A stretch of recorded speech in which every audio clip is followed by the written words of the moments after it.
The mystery of giants has haunted human imagination for thousands of years, yet in the modern world it is dismissed almost as quickly as it is mentioned. From sacred texts to explorers' diaries, from ancient carvings to forgotten newspaper clippings, there lingers a troubling suggestion that towering beings once walked among us. Imagine hearing that the history taught in schools may be incomplete, perhaps deliberately so. Imagine being told that bones of colossal size were unearthed and then vanished into the vaults of respected institutions, never to be seen again. For most people, such claims sound like the fabric of myth or conspiracy. But what if they are not? What if our ancestors' stories of giants are not symbolic metaphors but collective memories of an extraordinary reality? That is the unsettling question that pulls us into the shadows of forbidden archaeology. We begin with a whisper, a half-forgotten headline: giant skeleton unearthed in the heartland. It seems sensational, yet similar reports once appeared across the United States, in Europe, in South America, even in remote Pacific islands. How could so many cultures, separated by oceans and millennia, speak of the same thing? The mainstream response is swift: exaggerations, hoaxes, misidentified bones. But skepticism alone cannot erase the pattern that repeats across centuries and continents. Stories of towering beings emerge again and again, refusing to be buried, no matter how inconvenient they are to the official timeline of humanity. There is power in the very idea of giants. They represent something beyond human scale, a threat and a wonder all at once. In the Bible, they are the Nephilim, beings of unnatural size and strength, born of unions between the sons of God and the daughters of men. In Sumerian myth, they are demigods, in Norse lore, they are frost giants, and in the legends of Native America, they are ferocious red-haired cannibals. These are not the whimsical characters of children's fairy tales, but warnings, memorials, and sometimes enemies described with alarming seriousness. The question that begs to be asked is whether ancient people, who were skilled observers of the natural world, were all spinning the same fantasy, or preserving an uncomfortable truth. As we step deeper into this mystery, the stakes grow heavier. If giants were real, their existence changes everything we know about the story of humanity. It challenges evolutionary models, undermines archaeological dogma, and destabilizes theological narratives.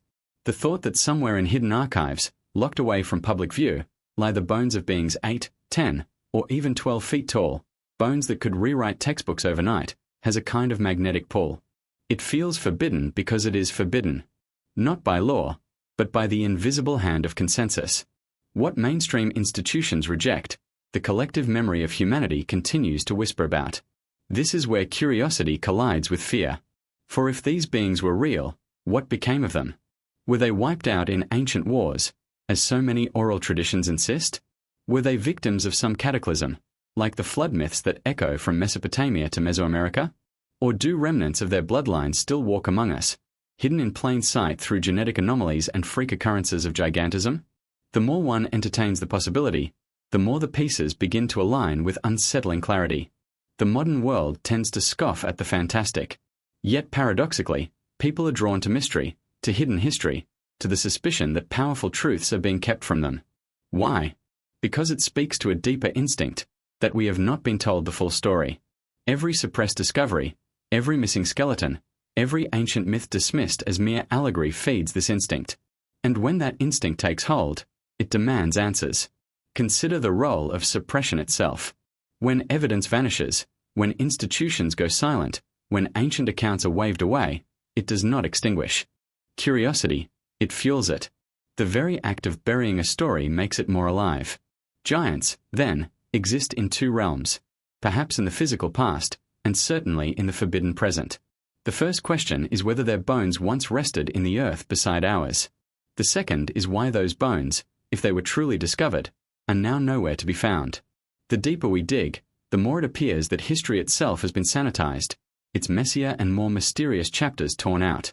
This introduction is an invitation into a journey that refuses to look away from those torn pages. We will follow the scattered evidence, the myths, the suppressed reports, the strange artifacts, and the whispers that point to a lost reality. Along the way, we will confront the guardians of orthodoxy, mainstream science, academia, powerful institutions, and ask whether they are protecting us from superstition or protecting themselves from truths too disruptive to control. By the end of this journey, you may not look at the past the same way again. You may never hear the word giant as a harmless exaggeration. Instead, You will see it as a shadow stretching across time, a reminder that the world once held secrets far larger, literally larger, than we have been allowed to believe. This is not a story of bedtime fables or fantasy novels. This is the beginning of a revelation, buried, denied, but not forgotten. Giants were real. The evidence is there. And the mystery is only just beginning. Across the ancient world, scattered like fragments of a half-forgotten dream, we find stories of giants. They appear in myths, sacred scriptures, tribal legends, and travelers' tales, always larger than life, always hovering on the boundary between history and myth. To dismiss these accounts as coincidence is tempting, but the deeper we look, the more they begin to form a global pattern. These are not isolated inventions. They are cultural echoes, rippling across time, each one insisting that at some point in humanity's past, towering beings walk the earth. Consider the Bible. In the book of Genesis, the Nephilim are introduced almost in passing, as if their existence required no explanation. There were giants in the earth in those days, the text declares, and then moves on as though the reader should already understand. Later, we meet the Anakim, a race of formidable giants that terrified the Israelites who first spied the land of Canaan. And, of course, there is Goliath, the warrior whose massive size and strength were recorded with such conviction that the story has become shorthand for the impossible battle between the weak and the mighty. Biblical scholars have debated for centuries whether these figures were symbolic, mythological, or rooted in reality. Yet for ancient audiences, the existence of giants was taken for granted, not as fantasy but as a part of history. But the Bible is far from alone. Travel eastward to Mesopotamia, where the Sumerians, the first known civilization, carved stories into clay tablets. There we find tales of demigods and giant kings, beings whose strength and stature separated them from ordinary humans. In the Epic of Gilgamesh, the hero himself is described as being two-thirds divine, his great size setting him apart. Was Gilgamesh merely a myth, or a memory of a ruler whose proportions defied normal human boundaries? To the Sumerians, he was not just a story, but a legend rooted in their understanding of history. Shift north to Scandinavia, where the Norse sagas describe the Jotnar, the frost giants. Far from simple monsters, these beings were central to the cosmic drama, locked in endless tension with the gods themselves. The sagas are rich with battles between Odin's kin and the giants, battles that shaped the destiny of the world. Skeptics call these tales allegories of natural forces, ice, chaos, the wilderness. Yet even here, the giants are described in physical, visceral terms, beings who could fight, bleed, and die. Why would cultures that revered accuracy in their oral traditions invent such consistent characters if they had no basis in lived memory? Travel west to the New World, and the same theme re-emerges. Among Native American tribes, legends abound of massive beings who roamed the land long before Europeans arrived. The Paiute of Nevada told of the Saiti-i-Ka, red-haired cannibal giants who lived in caves and terrorized their ancestors. Other tribes spoke of wars fought against colossal enemies, victories won only through cunning and alliances. These were not tales to entertain children. They were treated as real ancestral memories, warnings etched into the oral record. Could entire nations of people have collectively fabricated such stories without some spark of truth? In South America, the Spanish conquistadors were startled to hear local stories of giants who once inhabited the land. Chroniclers like Pedro Cieza de Leon recorded accounts of enormous beings arriving by sea, towering over ordinary men, some so large they could not ride horses built for normal humans. Such stories sounded fantastical to European ears, but they were taken seriously by those who collected them. And remarkably, they mirror the stories of giants in Europe and the Middle East. Again, separate cultures, same theme. What is perhaps most intriguing is not just the existence of these legends, but their consistency. Whether in Africa, Asia, Europe, Oceania, or the Americas, giants are described with strikingly similar traits: immense size, abnormal strength, a tendency to dominate or prey upon smaller humans, and an uneasy relationship with gods or heroes.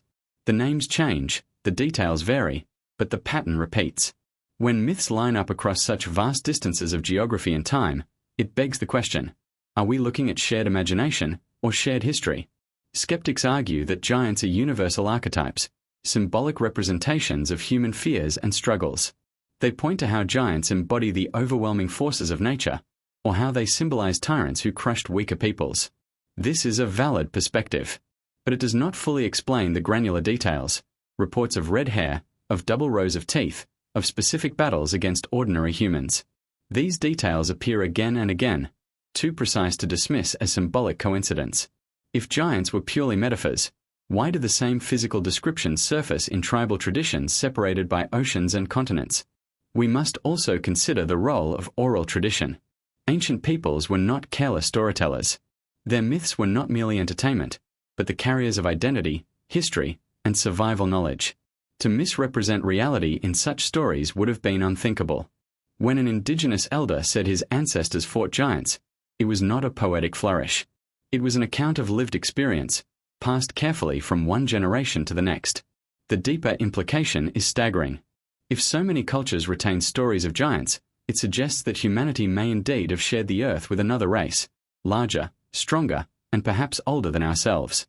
These beings may not have been countless in number, but enough to leave a lasting scar on our collective memory. Enough to be remembered as both enemies and rulers, as both builders and destroyers. Enough to haunt our myths for thousands of years. And here lies the unsettling truth. If even one of these accounts contains a kernel of reality, then our history books are incomplete. The stories of giants cannot be casually brushed aside as childish imagination. They demand to be confronted, analyzed, and compared.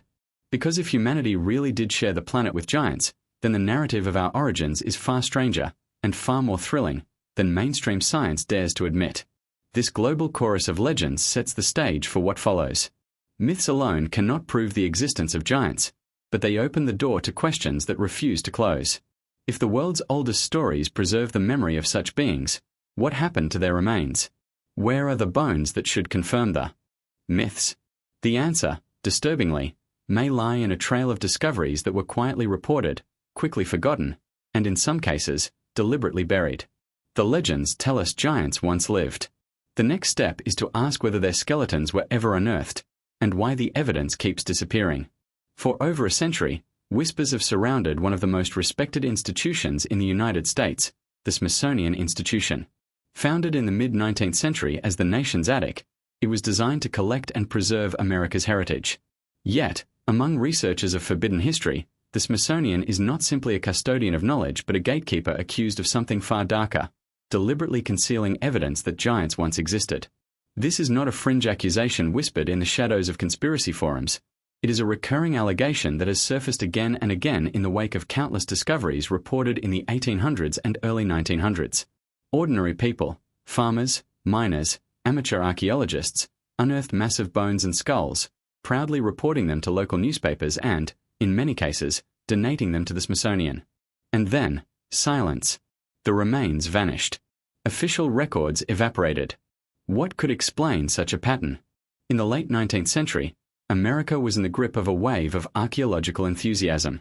The so-called mound builder culture fascinated both scholars and the public. Across the Midwest and East Coast, earthen mounds yielded artifacts, skeletons, and mysteries that rewrote assumptions about the continent's past. Newspaper reports from Ohio, Kentucky, Illinois, and Tennessee describe skeletons measuring 8, 9, even 10 feet tall. Some were buried in elaborate tombs, others in simple earthen graves. Many of these finds were allegedly sent to the Smithsonian for study. And yet today, there is no trace of them. The Smithsonian's official stance is that no such remains were ever received, or that misidentifications and exaggerations account for the stories. But this explanation clashes with the sheer number of reports, the consistency of descriptions, and the seriousness with which many of the discoveries were treated at the time. Consider a widely circulated claim from the 1880s. Workers excavating a mound in West Virginia uncovered several giant skeletons, the largest measuring over 8 feet tall. Local officials reportedly contacted the Smithsonian, which dispatched representatives to collect the remains. Eyewitnesses claimed to have seen the bones crated and shipped away. The skeletons never resurfaced.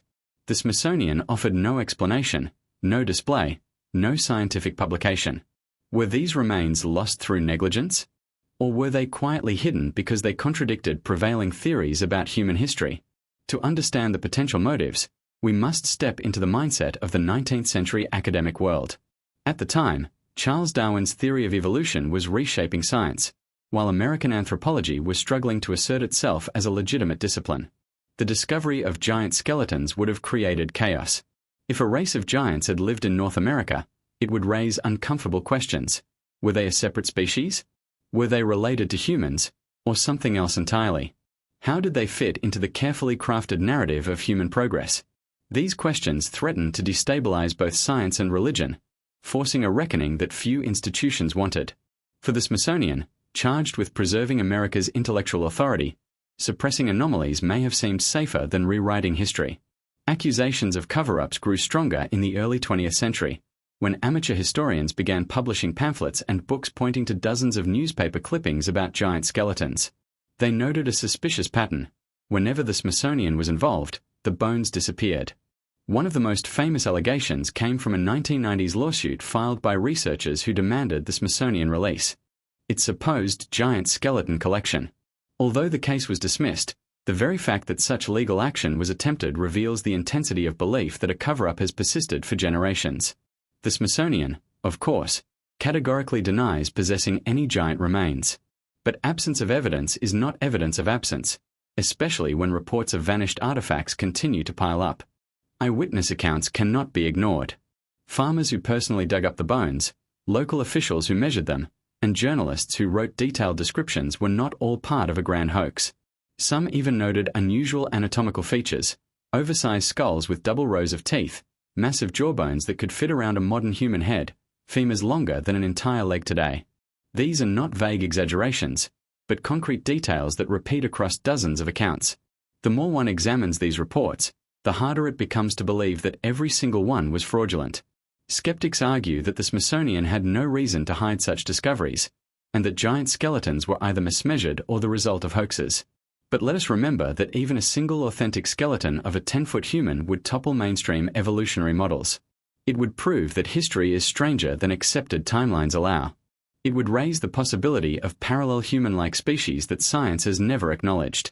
In this light, suppression is not only possible, it is plausible.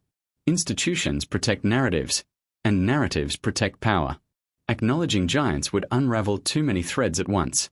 The Smithsonian conspiracy is not merely about bones. It is about control of the past. Whoever controls the narrative of history controls the present and the future. If giants once roamed America, it would imply that indigenous oral traditions were true, that the mounds were not the work of primitive cultures but of advanced or hybrid beings. This recognition would have forced 19th century America to confront uncomfortable realities about its treatment of native peoples and its assumptions of cultural superiority. Better, perhaps, to let the bones disappear than to let such truths rise to the surface. Even today, researchers who dig into Smithsonian archives report a curious absence of records where there should be many. Artifacts that were documented in old reports are missing. Collections that were described in correspondence no longer exist. Is this simple bureaucratic loss, or deliberate erasure? The pattern is difficult to ignore. Time and again, we encounter a trail that leads to the Smithsonian, and then abruptly vanishes into silence. This silence has fueled generations of suspicion. Alternative historians argue that the Smithsonian is not merely negligent but actively engaged in rewriting history. Whether by accident or design, the result is the same: the erasure of evidence that giants once walked the earth. And if one of the world's most respected institutions is implicated in such a cover-up, then we must ask a deeper question. How much more of our past has been hidden? How many other discoveries have been buried, literally and figuratively, to preserve a version of history that fits neatly within accepted boundaries? As we peel back these layers of suppression, the story of giants begins to look less like a fringe curiosity and more like a hidden chapter of human history. But the Smithsonian is not the only source of these mysteries. All across America, newspaper archives tell their own story, a forgotten record of giant skeletons uncovered, measured, and then lost. And when we open those old pages, we find ourselves staring into a past that refuses to stay buried. In the age before television, before radio, before the internet, the newspaper was the heartbeat of public knowledge. It was where communities learned of wars abroad, scandals at home, and, surprisingly often, the unearthing of giant skeletons in their own backyards. During the 19th and early 20th centuries, countless American newspapers reported extraordinary discoveries: bones measuring far beyond human scale, skulls with strange features, entire burial mounds filled with the remains of enormous beings. These stories appeared not in obscure pamphlets but in mainstream publications of their day, the same presses that covered politics, economics, and everyday events. If the idea of giants is merely fantasy, why did so many newspapers print story after story of their discovery? Let us travel back to the year 1897, when the New York Times ran an article describing the excavation of giant skeletons in a Kentucky burial mound. The report described bodies over 7 feet in length, some closer to 9, accompanied by artifacts suggesting a culture far more advanced than assumed at the time. It was not an isolated case. The New York Times alone ran multiple articles across decades reporting the unearthing of giant races. These were not sensational tabloids grasping for readers. This was one of the most respected newspapers in America, lending its ink to a narrative now dismissed as myth. Across the Midwest, especially in Ohio, Illinois, and Wisconsin, farmers frequently stumbled upon ancient mounds while plowing their fields. When these earthen tombs were opened, the discoveries were often shocking. In 1879, a report from Wisconsin detailed the skeletons of several individuals measuring over 8 feet in length, buried with copper tools and ornaments. Similar finds appeared in Indiana and Pennsylvania, each one recorded by local newspapers and then picked up by larger presses. In some cases, physicians and local officials measured the bones themselves, confirming their unusual size. These were not anonymous rumors. They were documented events, witnessed by multiple credible individuals. The reports did not stop at height. Many articles mentioned unusual features: massive jawbones that could fit around a normal human skull, skulls with double rows of teeth, or cranial shapes that did not match ordinary anatomy. In 1912, newspapers in Minnesota carried the story of giant skeletons unearthed near Lake Delavan in Wisconsin. According to witnesses, some of the skulls displayed strange elongated shapes, while the skeletons themselves measured between 8 and 10 feet tall. The descriptions were so specific and so unusual that dismissing them as exaggerations becomes difficult. Why would multiple journalists, across states and decades, invent the same details? To skeptics, the answer is simple. Newspapers exaggerated for profit. Sensational headlines sold papers, and what could be more sensational than giants? This is certainly true in some cases. Hoaxes were not unknown in the era of yellow journalism. But this explanation does not account for the volume of reports, nor for their consistency. Hundreds of such stories exist in archives today, many describing similar features and measurements. Are we to believe that every single one was a fabrication? That entire communities, from farmers to doctors to local officials, were complicit in a century-long fantasy? The odds strain credibility. Furthermore, not all reports carried a sensationalist tone. Some were dry, clinical accounts of excavation results, often buried on inner pages of the paper. These were not written to shock but to inform. In fact, in some cases, the discovery of giant remains was presented almost matter-of-factly, as if it was simply another part of America's archaeological puzzle. Only later, as academic institutions tightened their control over anthropology, did such reports begin to vanish from serious discourse. One of the most compelling aspects of these newspaper archives is their geographical spread. Reports of giants came from Maine to California, from Florida to the Dakotas. They appeared in Canada, in Mexico, and in South America. Taken together, they paint a picture of a phenomenon that was not local or isolated but widespread. The consistency of height, typically between 8 and 10 feet, adds weight to the idea that these were not exaggerations of ordinary tall people but evidence of an entire race or subspecies. And yet, despite this abundance of reports, where are the bones today? If hundreds of skeletons were uncovered, why do none survive in museum collections? This is where the story collides with the Smithsonian allegations.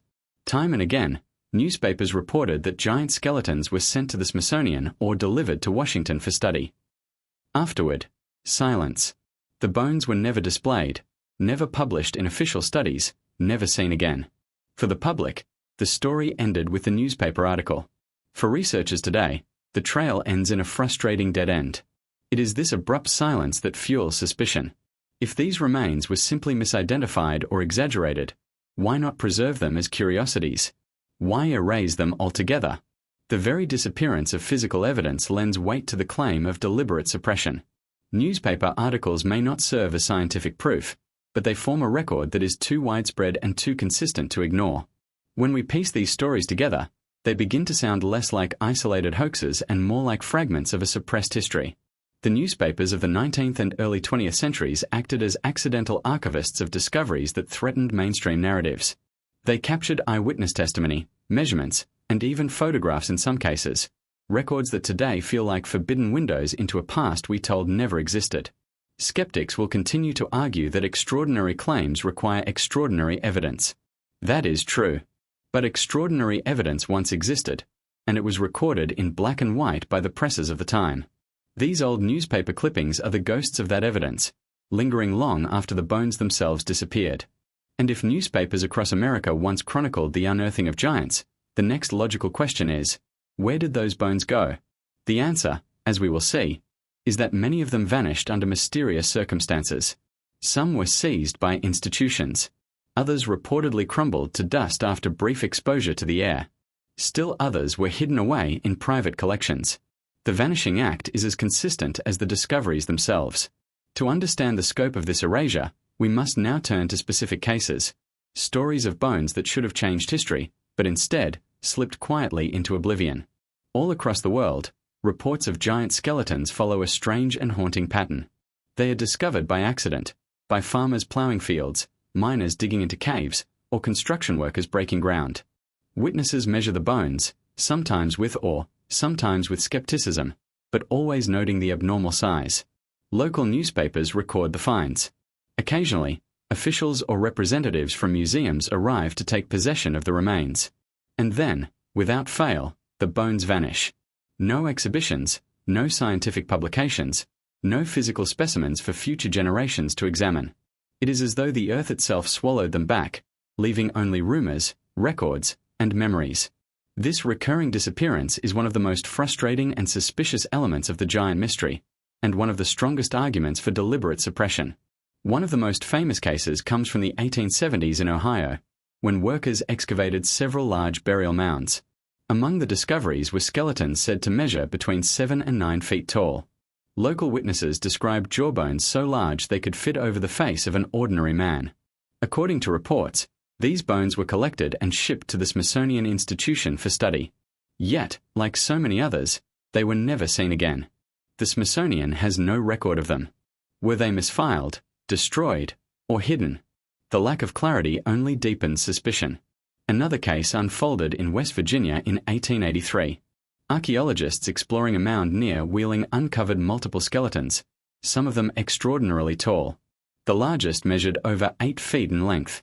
The find was recorded in regional newspapers and, according to witnesses, the remains were boxed and transported to Washington, D.C. That was the last anyone ever heard of them. No photographs, no museum displays, no published studies, just silence. Once again, discovery gave way to disappearance. The pattern was not confined to the United States. In 1936, in the Philippines, miners uncovered skeletal remains of what were described as giant humans in a cave system. Photographs were allegedly taken, and bones measured well over 9 feet. The remains were supposedly turned over to authorities, but subsequent records vanished. Similarly, in South America, early explorers and settlers reported uncovering bones of enormous size, some even described as monstrous, yet those skeletons never survived beyond the initial reports. Over and over again, the same cycle repeats: discovery, brief documentation, then erasure. One of the most chilling examples comes from Nevada's Lovelock Cave. In 1911, miners digging for guano uncovered not just artifacts but human remains, skeletons said to be far larger than normal. Some reports describe them as 7 feet tall or more, with unusual cranial features. The bones were reportedly collected and sent to museums in California and Washington. Today, only a handful of artifacts remain on display. The giant skeletons, the very evidence that would validate local Paiute legends of red-haired cannibal giants, are conspicuously absent. Museums acknowledge receiving bones from Lovelock but insist that none were extraordinary in size. How can so many witnesses have been mistaken? Skeptics propose that these bones may have crumbled due to poor preservation, especially if they were already ancient when unearthed. This is possible. Organic material does deteriorate quickly when exposed to air. But even when remains disintegrated, why were no plaster casts made? Why no detailed photographs or measurements preserved in academic journals? In many cases, bones were reported as intact and strong when discovered, only to vanish without explanation once institutions became involved. It stretches belief to imagine that negligence alone accounts for every disappearance. Another layer of the mystery involves private collectors. In the 19th and early 20th centuries, it was not unusual for wealthy individuals to purchase unusual artifacts, sometimes even human remains, for their personal cabinets of curiosity. Reports suggest that some giant skeletons were quietly bought, hidden away, and never studied. In such cases, the disappearance was not institutional suppression but private hoarding. Yet this explanation still leaves the public without access to the truth. Whether buried in museum basements or private attics, the effect is the same. The evidence is removed from view. Why would institutions or individuals erase such discoveries? One theory is that acknowledging giants would disrupt accepted narratives of human history. Evolutionary theory, as it developed in the 19th century, relied on a neat progression from primitive to modern man. Giant skeletons did not fit into that model. Another theory points to religious implications. If the giants of Genesis and other sacred texts were proven real, it would validate ancient scriptures in ways that threatened secular academia. Still others suggest a motive of control. By suppressing evidence of giants, institutions maintain authority over history itself, ensuring that only one version of the past is taught. It is also worth noting the psychological impact of giants. The very idea is destabilizing. If an entirely different race of enormous beings once walked the earth, it challenges humanity's sense of uniqueness and dominance. It forces us to question not only where we come from, but whether we were ever truly alone. Such a paradigm shift would ripple through science, religion, and culture. Suppressing the evidence, then, may not be a simple act of negligence but a deliberate effort to protect the status quo. What remains today are fragments, old newspaper clippings, yellow journals, whispered accounts, and a few artifacts disconnected from their original context. They are the ghosts of discoveries that could have reshaped our understanding of history. Each vanished skeleton is not just a missing piece of evidence but a lost opportunity for knowledge. Imagine what could have been learned from DNA analysis, carbon dating, or comparative anatomy. Instead, what we are left with is an absence, a silence that speaks louder than words. The vanishing bones form the heart of the mystery. Without them, skeptics scoff, there is no proof. With them, the story of humanity would be forever altered. This is the paradox. The very absence of evidence has become evidence itself. So many discoveries, so many reports, and yet nothing remains. Coincidence seems increasingly unlikely. Suppression, whether intentional or systemic, becomes the only explanation that fits the pattern. And yet, bones are not the only line of evidence. Long before modern archaeologists unearthed giants, ancient texts were already recording their existence. The stories of the Nephilim, the Anakim, the Rephaim, and other legendary beings stretch back thousands of years, written in sacred scriptures and epic myths. If the physical remains are gone, the words remain, and they point to a reality that modern science refuses to acknowledge.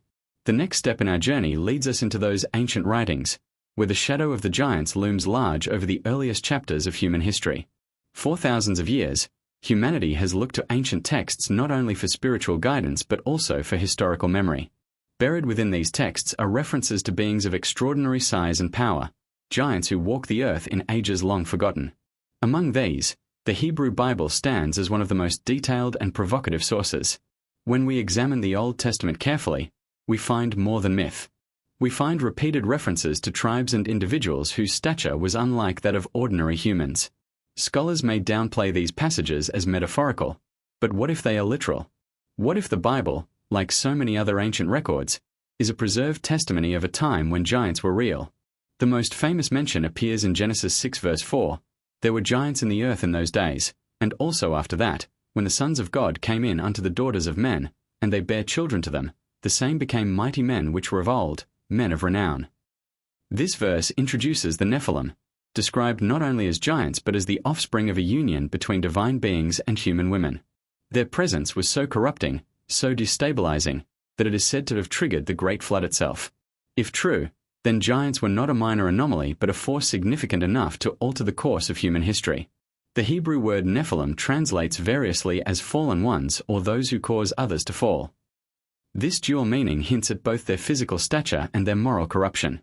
Early Jewish and Christian commentators often interpreted the Nephilim as hybrid beings, neither fully human nor fully divine. Their immense size was not just symbolic but a biological consequence of their unnatural origin. If we accept the biblical account at face value, the Nephilim were not simply tall men. They were a distinct race born of an extraordinary union, beings whose very existence blurred the boundary between heaven and earth. The Bible does not stop with Genesis. In the book of Numbers, when Moses sends spies into the land of Canaan, they return with a fearful report, And there we saw the giants, the sons of Anak, which come of the giants, and we were in our own sight as grasshoppers, and so we were in their sight. Numbers 13:33. This striking description emphasizes the enormous difference in size between the Israelites and the Anakim, descendants of the Nephilim. The metaphor of being as grasshoppers conveys not exaggeration but genuine terror. These giants were so formidable that entire armies hesitated to confront them. Later books add more names to the giant bloodlines: the Rephaim, the Zamzummim, the Yamim. Deuteronomy 3 verse 11 singles out Og, king of Bashan, as the last of the Rephaim. His bed, we are told, was made of iron and measured 9 cubits long by 4 cubits wide, that is over 13 feet long and 6 feet wide. Even if we assume Og was not as tall as his bed, his stature must have been far beyond ordinary. This is not poetic exaggeration. It is a physical measurement preserved in the biblical record.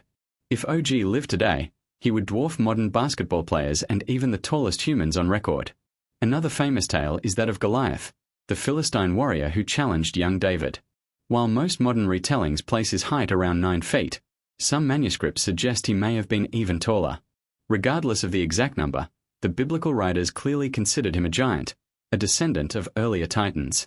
David's victory is remembered not only as a triumph of faith but also as the defeat of a bloodline stretching back to the Nephilim. In this sense, the slaying of Goliath was more than a duel. It was the symbolic end of a giant lineage that had haunted Israel for centuries. Skeptics argue that these references are symbolic, meant to represent powerful tribes rather than literal giants. But if that were the case, why preserve exact measurements, like the size of Og's bed? Why repeatedly use the term giants instead of simply calling them strong warriors? The specificity suggests that the biblical authors intended their audience to understand these beings as physically larger than normal. The consistency of the accounts, from Genesis to the historical books, supports this interpretation. It is also striking how biblical references to giants align with other cultures' traditions. Ancient Sumerian texts describe demigods of massive stature. Greek mythology tells of the Gigantes and the Titans, powerful beings of immense size. Native American oral traditions speak of red-haired giants who roamed the land. The convergence of these stories across cultures suggests a shared memory, not a coincidence. The Bible's Nephilim, Anakim, and Rephaim may be one version of a story told worldwide. Another fascinating detail lies in the geographical distribution of biblical giants. Many accounts place them in Canaan, Bashan, and surrounding regions. Archaeological surveys in these areas reveal enormous stone structures, dolmens, megalithic circles, and fortresses, whose scale exceeds the capabilities of ordinary ancient societies. Could these monuments be remnants of giant builders, or at least built under their influence? The land of the giants, as described in Scripture, overlaps suspiciously with regions of unexplained megalithic architecture.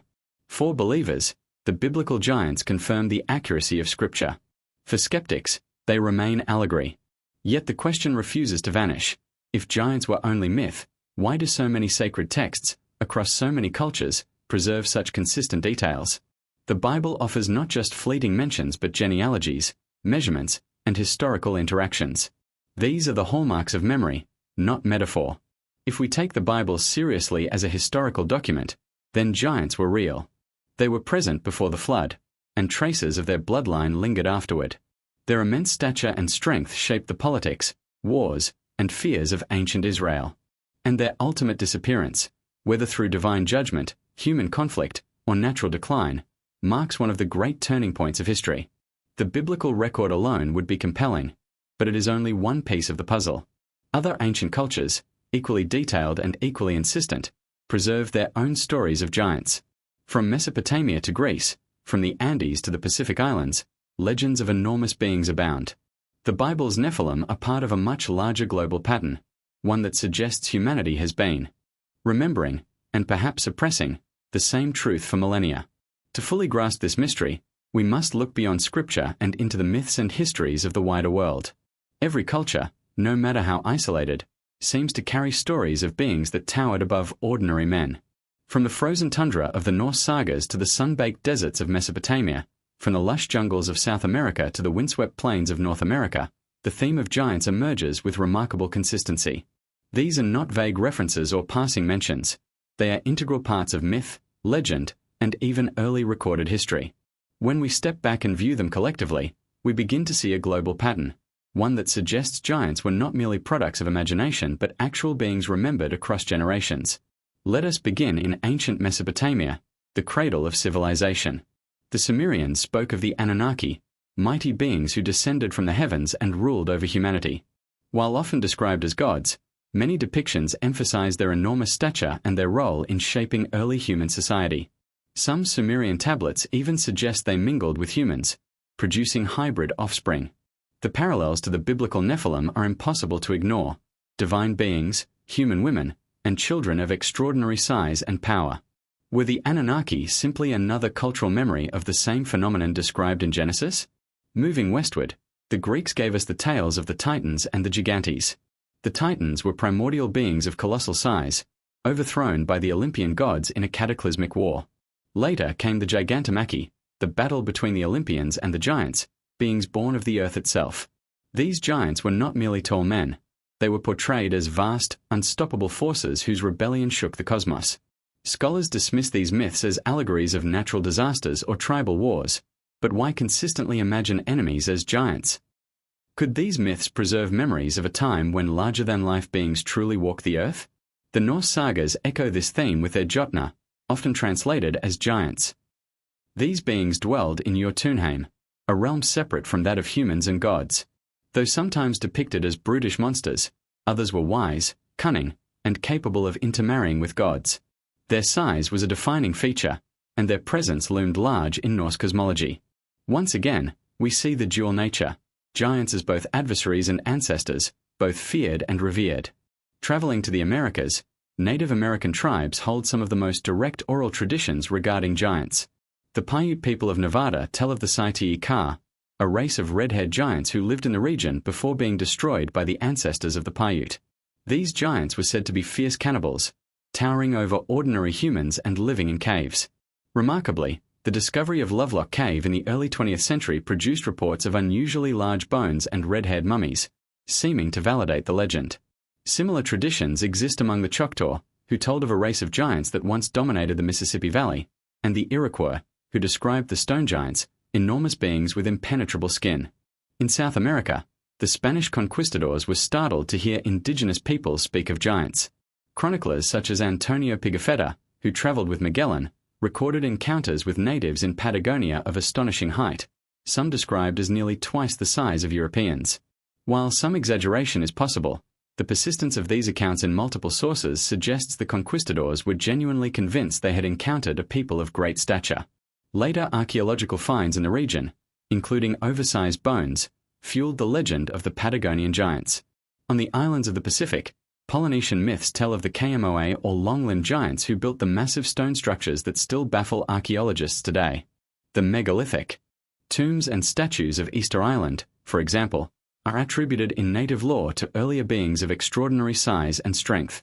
The Maori of New Zealand likewise recall the Kahuatupua, supernatural giants who could stride across mountains and drink rivers dry.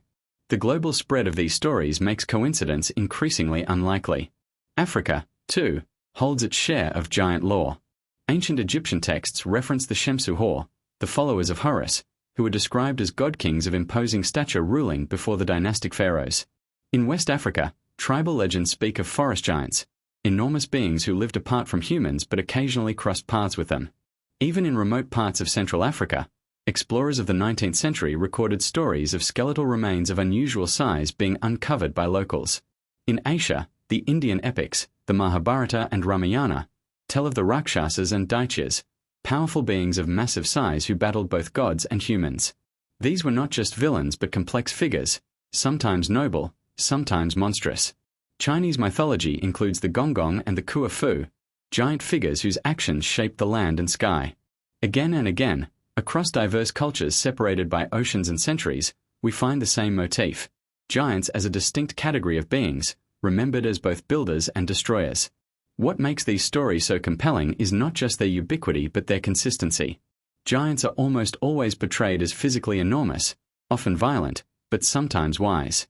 They are described as separate from ordinary humanity, yet interacting with humans often enough to leave descendants or enemies. Their presence is linked to monumental architecture, great wars, and divine intervention. It is as though every culture is recalling a chapter of history that mainstream science refuses to acknowledge. Skeptics argue that myths naturally exaggerate. A tall warrior becomes a giant in the retelling. Yet this does not explain why cultures with no contact, Norsemen in the north, Polynesians in the Pacific, Mayans in Central America, would all independently invent the same exaggeration. Why giants and not some other archetype? The persistence of this archetype across the globe suggests something more profound, a shared memory of beings that truly existed. When we weave these global myths together, we begin to see the outline of a forgotten history. The Nephilim of the Bible, the Anunnaki of Mesopotamia, the Titans of Greece, the Jotnar of Scandinavia, the Saiti-Ikar of Nevada, the giants of Patagonia, the Rakshasas of India, all appear to be fragments of the same puzzle. Different names, different cultures, but the same story. Giants were here. They lived among us. And for reasons still shrouded in mystery, they vanished, or were made to vanish. The question that naturally follows is, what evidence remains beyond myth? Can we find material traces that link these stories to reality? The answer lies in the colossal stone monuments scattered across the world, megalithic structures so massive and mysterious that many archaeologists still struggle to explain how they were built. To explore whether giants were real, we must now turn from myth to stone, from legend to ruins that still stand as silent witnesses to a lost age. Scattered across the globe are monuments of such scale and precision that even with modern technology, their construction would be a formidable challenge. These are the megalithic structures, massive stones quarried, transported, and fitted with an accuracy that defies explanation. Archaeologists propose theories of ropes, ramps, and human ingenuity, but when we look at the sheer size of the blocks, the distances they were moved, and the civilizations credited with building them, the explanations often feel inadequate. For centuries, local traditions and ancient legends have offered a different answer. These monuments were not built by ordinary men at all, but by giants. Let us begin with Stonehenge in England, perhaps the most famous megalithic site in the world. Its great stones, some weighing up to 25 tons, were dragged from quarries over 150 miles away. Modern engineers attempting to replicate the feat with ropes and sledges have struggled even with smaller stones and shorter distances. Medieval legends about Stonehenge, recorded by Geoffrey of Monmouth, speak of giants bringing the stones from Africa and erecting them on Salisbury Plain. While mainstream scholars dismiss this as myth, the story persists, raising a provocative question. Why would generations of people believe giants were involved unless there was some memory or tradition pointing in that direction? Traveling to Lebanon, we encounter Baalbek's famous trilithon, 3 colossal stone blocks forming part of a Roman-era platform. Each block weighs around 800 tons, and one unfinished stone, still lying in its quarry, tips the scales at an astonishing 1,200 tons. To this day, no one can explain how these blocks were cut, moved, and positioned with such precision. Cranes capable of lifting such weight did not exist in the ancient world. Local legends hold that giants placed the stones, and indeed the site itself has been called the Temple of the Giants. If ordinary humans could not have moved these blocks, does it not lend credence to those legends? In South America, high in the Peruvian Andes, lies the fortress of Sacsayhuaman. Its cyclopean walls are made of massive polygonal stones, some weighing over 100 tons. These blocks are not only immense but cut and fitted with such precision that a single sheet of paper cannot slide between them. The Inca, often credited with the construction, themselves admitted they did not build Sacsayhuaman but inherited it from an earlier people. Legends describe giant men lifting stones with ease, using powers unknown to modern science. Mainstream archaeology offers theories of stone hammers and rope systems, but those who have seen the walls up close understand why the giant builder theory persists. Moving east to Easter Island, we find the Moai, towering statues carved from volcanic stone. Many weigh more than 80 tons, and some unfinished examples in the quarry reach nearly 300 tons. The islanders' oral traditions speak of these statues walking into place, guided by supernatural beings. Some versions of the legends describe long-limbed ancestors of extraordinary size, suggesting that giants were involved not only in the carving but also in the transportation. Considering the limited resources of the small island, no large trees, no advanced tools, one wonders how ordinary humans could have achieved such feats unaided. In the Egyptian desert, the Great Pyramids of Giza stand as perhaps the most enduring symbols of megalithic mystery. The largest pyramid contains over 2 million blocks, each averaging 2.5 tons, with some massive stones near the king's chamber weighing up to 80 tons. Even today, Engineers debate how these blocks were lifted and positioned with such accuracy. Ancient Egyptian texts occasionally reference the Shemsu-Hor, semi-divine rulers of immense stature who preceded the pharaohs. Could the pyramids themselves be legacies of a time when giants, or at least beings of extraordinary power, were active in the Nile Valley? Further afield in Turkey lies Göbekli Tepe, a site dating back over 11,000 years. Its massive T-shaped pillars, some weighing 20 tons, were erected long before the invention of the wheel or writing. The sophistication of the site has baffled archaeologists, who struggle to explain how hunter-gatherers could have organized such a monumental construction. Legends of giants in the region abound, and some researchers speculate that Göbekli Tepe may preserve traces of a forgotten civilization, perhaps one guided, or even built, by larger-than-human hands. Across the globe, these megaliths share common traits: enormous size, baffling transportation, and unexplained precision. They also share something else: legends of giants associated with their construction. From the Anakim and Rephaim of the Near East, to the giant men of the Andes, to the massive builders of Polynesia, the traditions are strikingly similar. Each culture seems to remember that beings of extraordinary size and strength were responsible for feats beyond the capabilities of ordinary humans. Skeptics argue that ancient people simply work harder, using sheer numbers and ingenuity. Yet even in controlled experiments, modern teams with cranes, machinery, and advanced tools have struggled to replicate the feats of the ancients. At Baalbek, at Sacsayhuaman, at Easter Island, the technical challenges remain staggering. If humans today, with advanced technology, find it nearly impossible, how plausible is it that pre-industrial societies achieved the same without assistance? What makes the giant builder hypothesis so compelling is not only the engineering mystery but the cultural memory that accompanies it. Everywhere we find megaliths, we also find myths of giants. The two are inseparable, like shadow and substance. The stones stand as silent witnesses, and the stories provide the missing voice. Together, they form a narrative that suggests giants were not only real but integral to the earliest chapters of human civilization. If the stones testify to giants in construction, perhaps the earth itself holds even deeper secrets.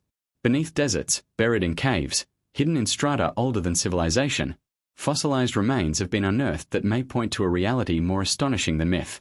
To continue unraveling this mystery, we must now descend from the towering monuments into the hidden recesses of the earth, into the realm of fossil evidence that hints giants once walked beside us. When it comes to evidence for giants, legends and megaliths provide tantalizing hints, but it is the bones, the fossils, and the footprints that should offer the strongest proof. For centuries, people around the world have claimed to unearth remains of human beings of staggering size. Some discoveries were celebrated, photographed, and even briefly displayed before vanishing into obscurity. Others remain as isolated anomalies in the fossil record, officially dismissed as misidentified or hoaxes. And yet, when we sift through these accounts carefully, a consistent picture begins to emerge. Enormous human-like beings once walked this earth, and their physical remains occasionally surface, only to be silenced by time, or by institutions unwilling to confront what they mean. One of the earliest well-documented finds comes from France in the 16th century, when bones reportedly belonging to a giant over 25 feet tall were discovered near the Rhone River. The physician who examined them declared they could not possibly belong to ordinary humans. Such enormous measurements sound unbelievable, but the case was not isolated.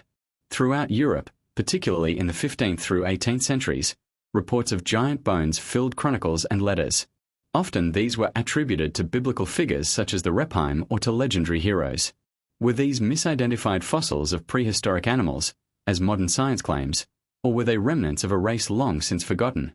Across the Atlantic, America's heartland became a treasure trove of anomalous remains. In the 19th century, during the great era of mound excavations, skeletons described as 8 to 10 feet tall were unearthed from burial sites in Ohio, Tennessee, and Wisconsin. Farmers and amateur archaeologists documented these finds, some even sketching them or posing with the bones. The descriptions are remarkably consistent: oversized femurs, massive skulls with double rows of teeth, and jawbones so large they could fit over a normal man's head. Again and again, these reports surfaced, only to disappear once the bones were handed over to institutions. Perhaps the most dramatic category of evidence comes not from bones but from footprints. In Glen Rose, Texas, near the Palixa River, massive fossilized tracks have been discovered alongside dinosaur prints. Some of these tracks resemble giant human footprints, measuring over 16 inches long, suggesting a human, or human-like, being of more than 10 feet in height.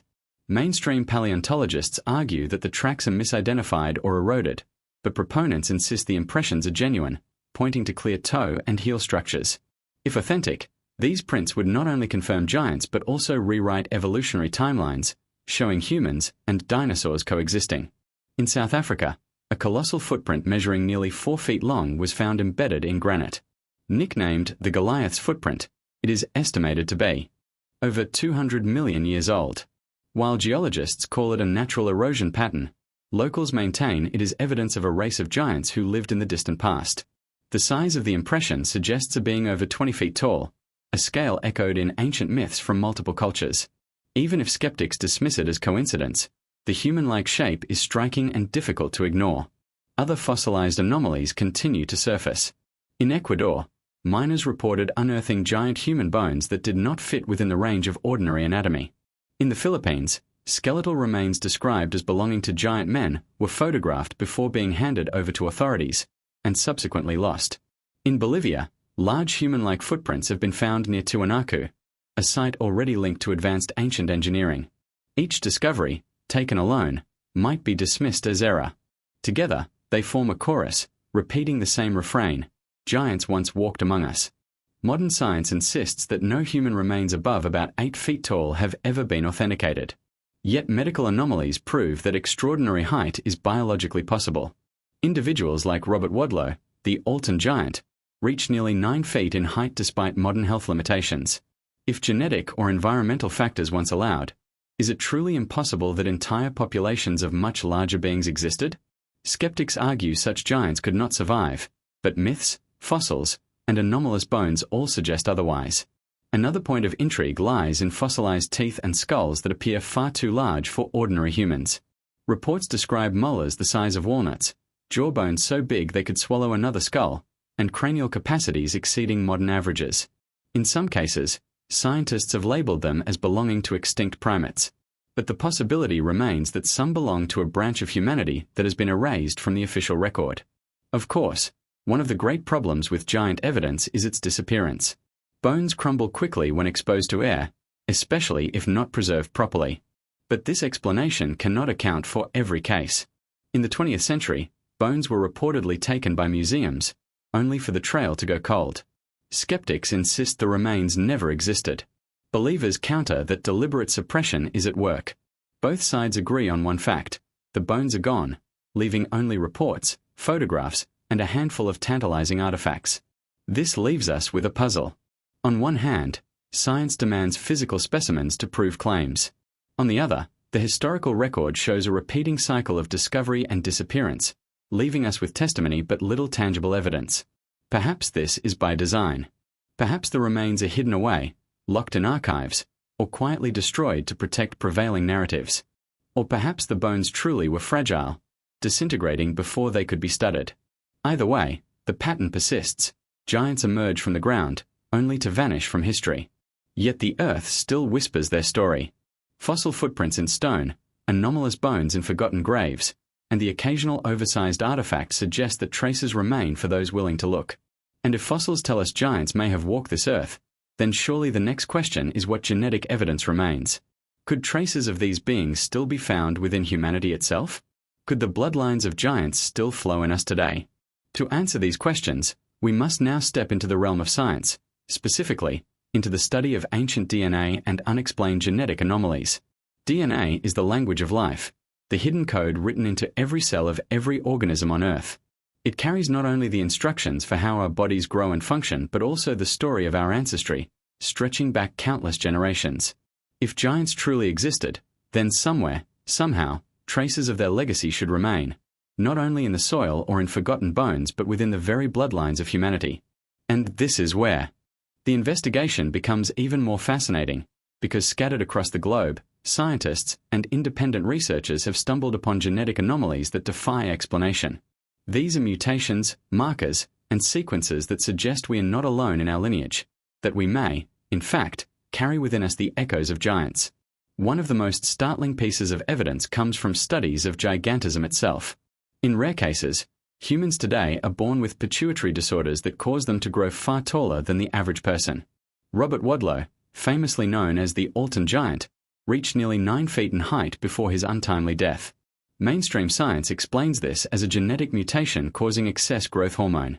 But what if this condition is not simply an error of biology, but a faint and diluted expression of something far older, an ancient genetic inheritance resurfacing sporadically? If our distant ancestors included beings of great size, then it stands to reason that fragments of their DNA might still appear, producing individuals who stretch beyond the boundaries of normal human height. Beyond isolated cases of gigantism, researchers have uncovered puzzling anomalies in skeletal remains. For example, certain elongated skulls found in Paracas, Peru, show DNA sequences that do not match any known human lineage. Some geneticists have described the samples as so unusual that they may represent a completely new type of human being. These skulls are not the result of intentional cranial deformation, as seen in some cultures, but rather naturally elongated shapes with larger cranial capacity than ordinary Homo sapiens. Could these individuals represent the remnants of a giant hybrid population, half human, half something else? And if their DNA diverges so radically, what does that mean for the official timeline of human evolution? Mitochondrial DNA testing has also produced tantalizing hints. In some cases, bones attributed to anomalous or oversized skeletons show maternal haplogroups that fall outside the expected patterns of human migration. For example, samples from the Paracas skulls revealed markers that were most closely aligned with ancient European and Middle Eastern populations, thousands of miles away from Peru. This suggests either long-distance contact between civilizations far earlier than officially believed, or the movement of a very different population entirely, possibly one connected to giant legends. It raises the question, were giants a global phenomenon, leaving behind scattered genetic fingerprints across the continents? Another key area of intrigue lies in blood anomalies. Some researchers have pointed out the unusual prevalence of Rh-negative blood types in certain populations. While the vast majority of humanity carries Rh-positive blood, a minority, particularly in regions of Europe and the Middle East, possess Rh-negative. Its origins remain unclear, as mainstream science admits there is no definitive evolutionary explanation for why it appeared. Conspiracy theories suggest that this blood type could be linked to ancient giant lineages or even to non-human ancestry. While speculative, it does fit with a larger pattern: mysterious traits that appear without explanation, potentially echoing the genetics of forgotten beings. Modern geneticists occasionally stumble upon what are called genomic outliers, sequences in ancient DNA samples that do not align neatly with known human, Neanderthal, or Denisovan DNA. In Siberia, the Denisovan discoveries shocked the scientific community by revealing the existence of a previously unknown human species, one that contributed to the DNA of modern populations. If mainstream science could miss an entire branch of humanity until the last decade, then why not another? Could giants be one such branch, their traces hidden in odd and unexplained markers within our DNA databases? And if so, have some scientists already seen this evidence, only to label it as contamination or discard it as error? Reports of giant skeletons often include unusual features, double rows of teeth, massive jaws, or elongated limbs, that suggest more than just excessive growth. Such traits could point to entirely different genetics at play, producing beings with anatomical differences far beyond what a mere mutation would allow. Modern medicine sometimes encounters atavisms, where ancient, dormant genes are reactivated unexpectedly. Could the occasional birth of extremely tall or uniquely structured humans be a glimpse of such ancient genes flickering back to life? Even cultural myths seem to hint at genetic truths. In nearly every tradition, giants are not merely larger humans but are often depicted as semi-divine, hybrid, or altered beings. The biblical Nephilim, said to be the offspring of the sons of God and the daughters of men, may reflect a real genetic mixing event in the deep past. Ancient Sumerian texts speak of beings called the Anunnaki, who may have engineered or altered humanity. Could our genetic code hold evidence of this intervention? If so, giants might not just be a lost race but a reminder of humanity's complex and possibly manipulated origins. The secrecy surrounding ancient DNA projects adds fuel to the fire. For years, independent researchers have complained that DNA results from anomalous remains are rarely published in peer-reviewed journals or are quietly buried after inconclusive reports. When testing is allowed, it often reveals strange anomalies, only for institutions to later retract the findings or claim contamination. Why such inconsistency? Is it because the data challenges the neat story of human evolution? Or because revealing the truth would force science to admit that giants, and perhaps their genetic descendants, were real? Imagine what could be discovered if an entire oversized skeleton, preserved and intact, was subjected to modern sequencing technologies. Could it reveal a new haplogroup, a new branch of the human family tree, or even genes completely foreign to humanity as we know it? The potential is staggering. Yet, again and again, we find that such remains vanish, leaving behind only whispers and fragmented evidence. The bones are gone, but the possibility remains. Ultimately, DNA may be the key that unlocks the greatest mystery of all. Legends, bones, and footprints provide tantalizing glimpses, but it is genetic science that could prove once and for all whether giants were truly part of our past. And if they were, then the next question follows naturally. What became of them?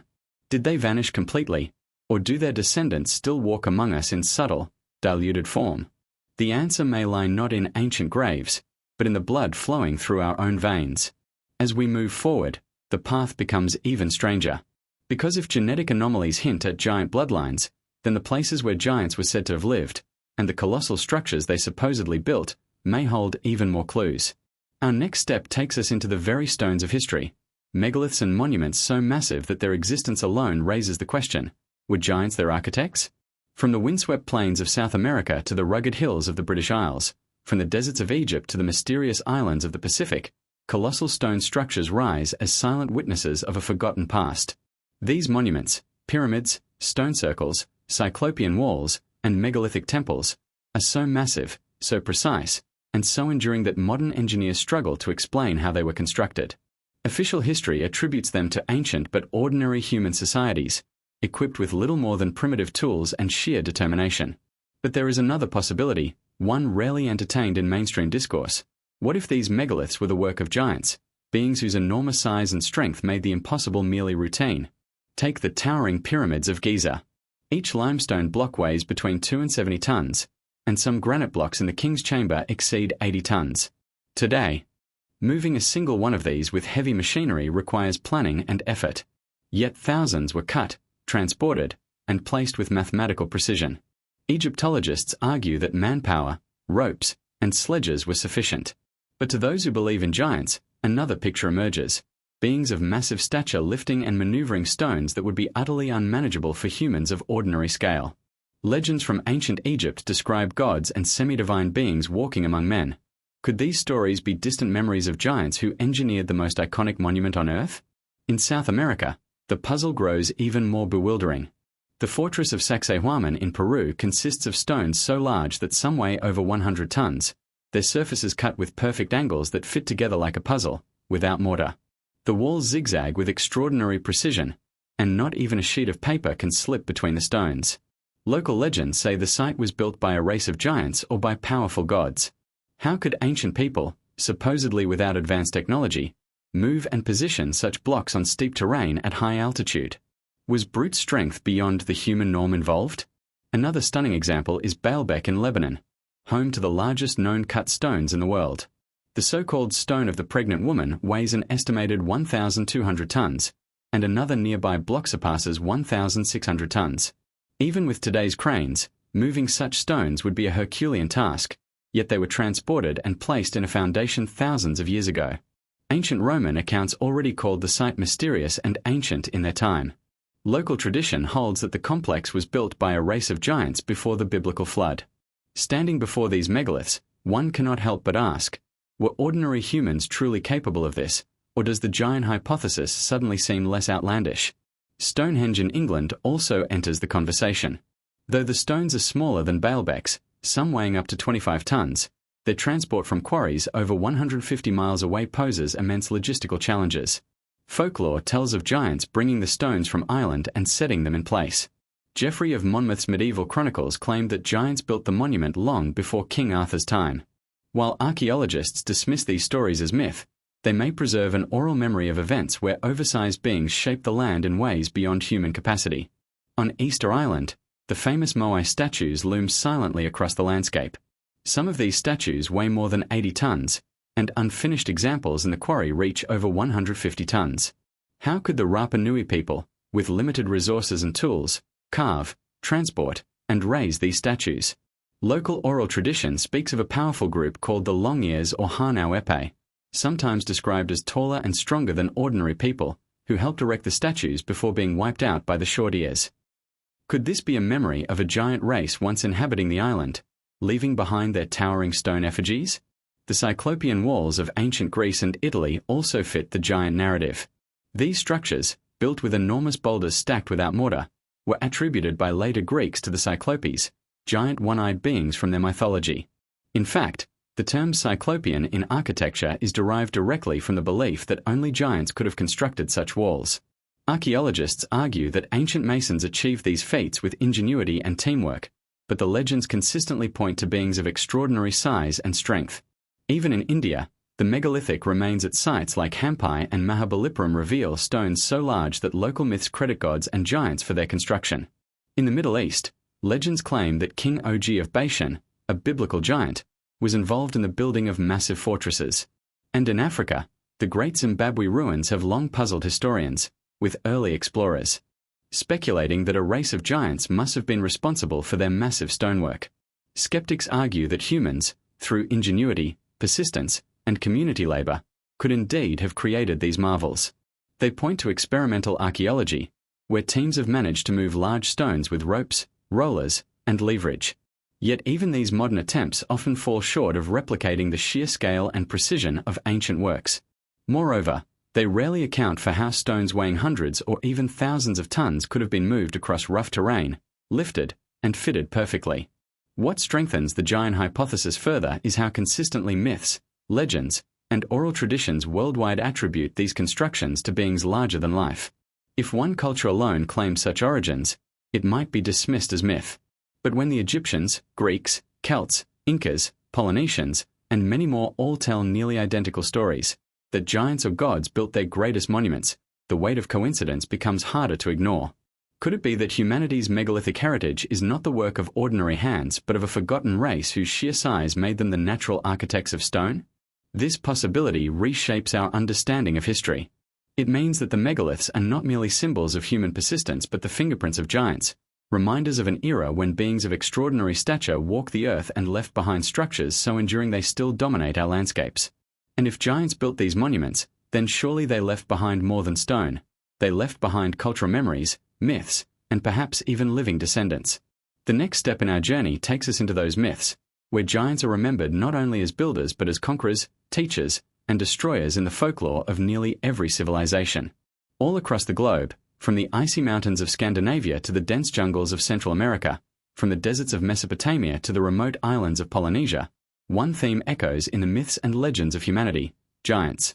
These stories are not isolated cultural quirks but universal narratives, repeated again and again with astonishing consistency.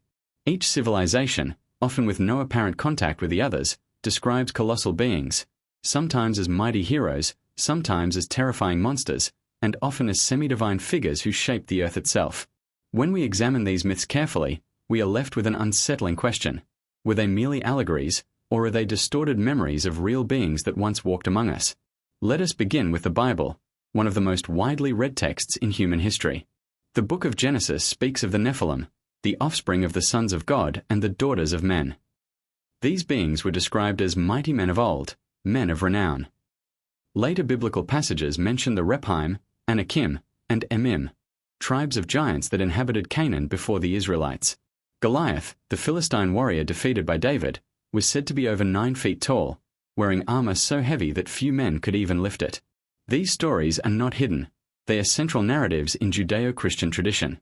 If the Bible, revered by billions, openly describes giants, why has modern society dismissed them so casually? In the ancient Near East, Sumerian and Babylonian myths tell of the Anunnaki, powerful beings who descended from the heavens and mingled with humans. Some interpretations suggest that they were enormous in stature, described as gods who taught humans agriculture, mathematics, and law. The Epic of Gilgamesh, one of the oldest known literary works, centers on a hero king who was 2/3 divine and 1/3 human. Gilgamesh himself was said to be a giant, wielding immense strength and embarking on epic quests. Was he a legendary exaggeration, or was he a historical memory of a giant ruler? Moving to Greece, mythology is overflowing with giants. The Gigantomachy, the great war between the Olympian gods and the race of giants, was a central theme in Greek art and storytelling. The Cyclopes, one-eyed giants, were credited with crafting Zeus's thunderbolts and Poseidon's trident. Homer's Odyssey introduces us to Polyphemus, a cyclops who devours Odysseus's men. These stories present giants as both creators and destroyers, beings who stood outside the realm of ordinary humanity. The fact that Greek architects labeled enormous ancient walls as Cyclopean suggests they genuinely believed giants had once roamed their lands. In Norse mythology, the entire cosmos is intertwined with giants. The frost giants, or Jotnar, existed before the gods themselves. The world, according to the Prose Edda, was created from the body of a slain giant named Wymir. Even the gods of Asgard trace their ancestry to giants, making them kin as much as adversaries. The giants of Norse myth are not mere monsters. They are elemental beings tied to creation, destruction, and the cycles of time. Their presence in myth suggests an ancestral memory so strong that it became embedded in the very fabric of Northern European spirituality. Far to the east, Indian mythology describes the Daityas and Danavas, giant beings often at war with the Devas, gods. In the Mahabharata and Ramayana, some warriors are described as towering, with superhuman strength and size. The Rakshasas, often depicted as giants, are portrayed as both noble and malevolent. These beings were not simply imaginary foes, they were integrated into epics that shaped the spiritual and cultural worldview of an entire subcontinent. In the Americas, giant legends are equally abundant. The Paiute people of Nevada tell of the Saiti Ka, a race of red-haired giants who once roamed the land. According to oral tradition, these giants were fierce cannibals, eventually exterminated by the Paiute through a massive battle in which the survivors were trapped inside a cave and burned alive. When archaeologists excavated Lovelock Cave in the early 20th century, they discovered oversized sandals, tools, and even reports of mummified remains, some with red hair, though the physical evidence mysteriously disappeared. Was this legend rooted in truth? The Maya and Aztecs of Mesoamerica also spoke of giants. Aztec tradition describes the Quenmetzin, a race of giants who lived in an earlier age of the world. The Maya had similar stories of massive beings who were destroyed by the gods because they became unruly. In South America, the Muisca and other tribes described giant ancestors who helped shape the land. Again and again, we hear the same refrain: giants existed in a time before the current human order. Even in remote Polynesia, the echoes persist. On Easter Island, the oral history of the Rapa Nui speaks of the Hanau Epe, the long ears, who are described as taller and stronger than ordinary people. In Hawaii, the Menehune are remembered as small people, but alongside them were stories of enormous beings with immense strength who performed great feats of construction. Could these myths explain the origin of the colossal moai statues or the megalithic sites scattered across the Pacific? African traditions are no less rich in giant lore. The Zulu people of South Africa tell of ancient beings of great size and power who once lived in the land, beings who battled humans and sometimes intermingled with them. In the Sahara, Tuareg legends speak of tall, powerful figures who came before recorded history. Across the continent, stories of massive ancestors, sometimes benevolent and sometimes destructive, weave through oral tradition like shadows of a forgotten age. What unites all these myths is their remarkable consistency. Giants are remembered not as occasional curiosities but as central figures in the history of the world. They are described as builders, warriors, kings, gods, and destroyers. They are credited with shaping landscapes, teaching knowledge, and sometimes corrupting humanity. In nearly every case, their eventual destruction or disappearance is a key theme, whether through divine punishment, natural disaster, or human rebellion. This raises the possibility that myths preserve a real history of giants who once ruled, only to vanish, leaving behind their monuments and their memory. Skeptics argue that giants in mythology are symbolic, representing natural forces, human fears, or exaggerations of real tall people. But the global ubiquity of these legends, combined with archaeological anomalies, makes it difficult to dismiss them all as coincidence. Why would cultures separated by oceans and thousands of years invent nearly identical stories? Unless, perhaps, they were not inventing at all but remembering.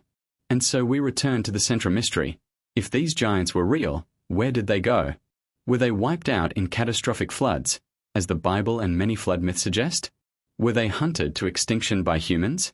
Or do their descendants still walk among us, hidden in bloodlines or surviving in remote corners of the world? To explore these possibilities, we must now look at the role of catastrophic events, massive floods, sudden climate shifts, and global upheavals that could have ended the reign of giants and buried their remains deep beneath the earth. Throughout the world's ancient traditions, one theme repeatedly arises when discussing giants: their sudden disappearance.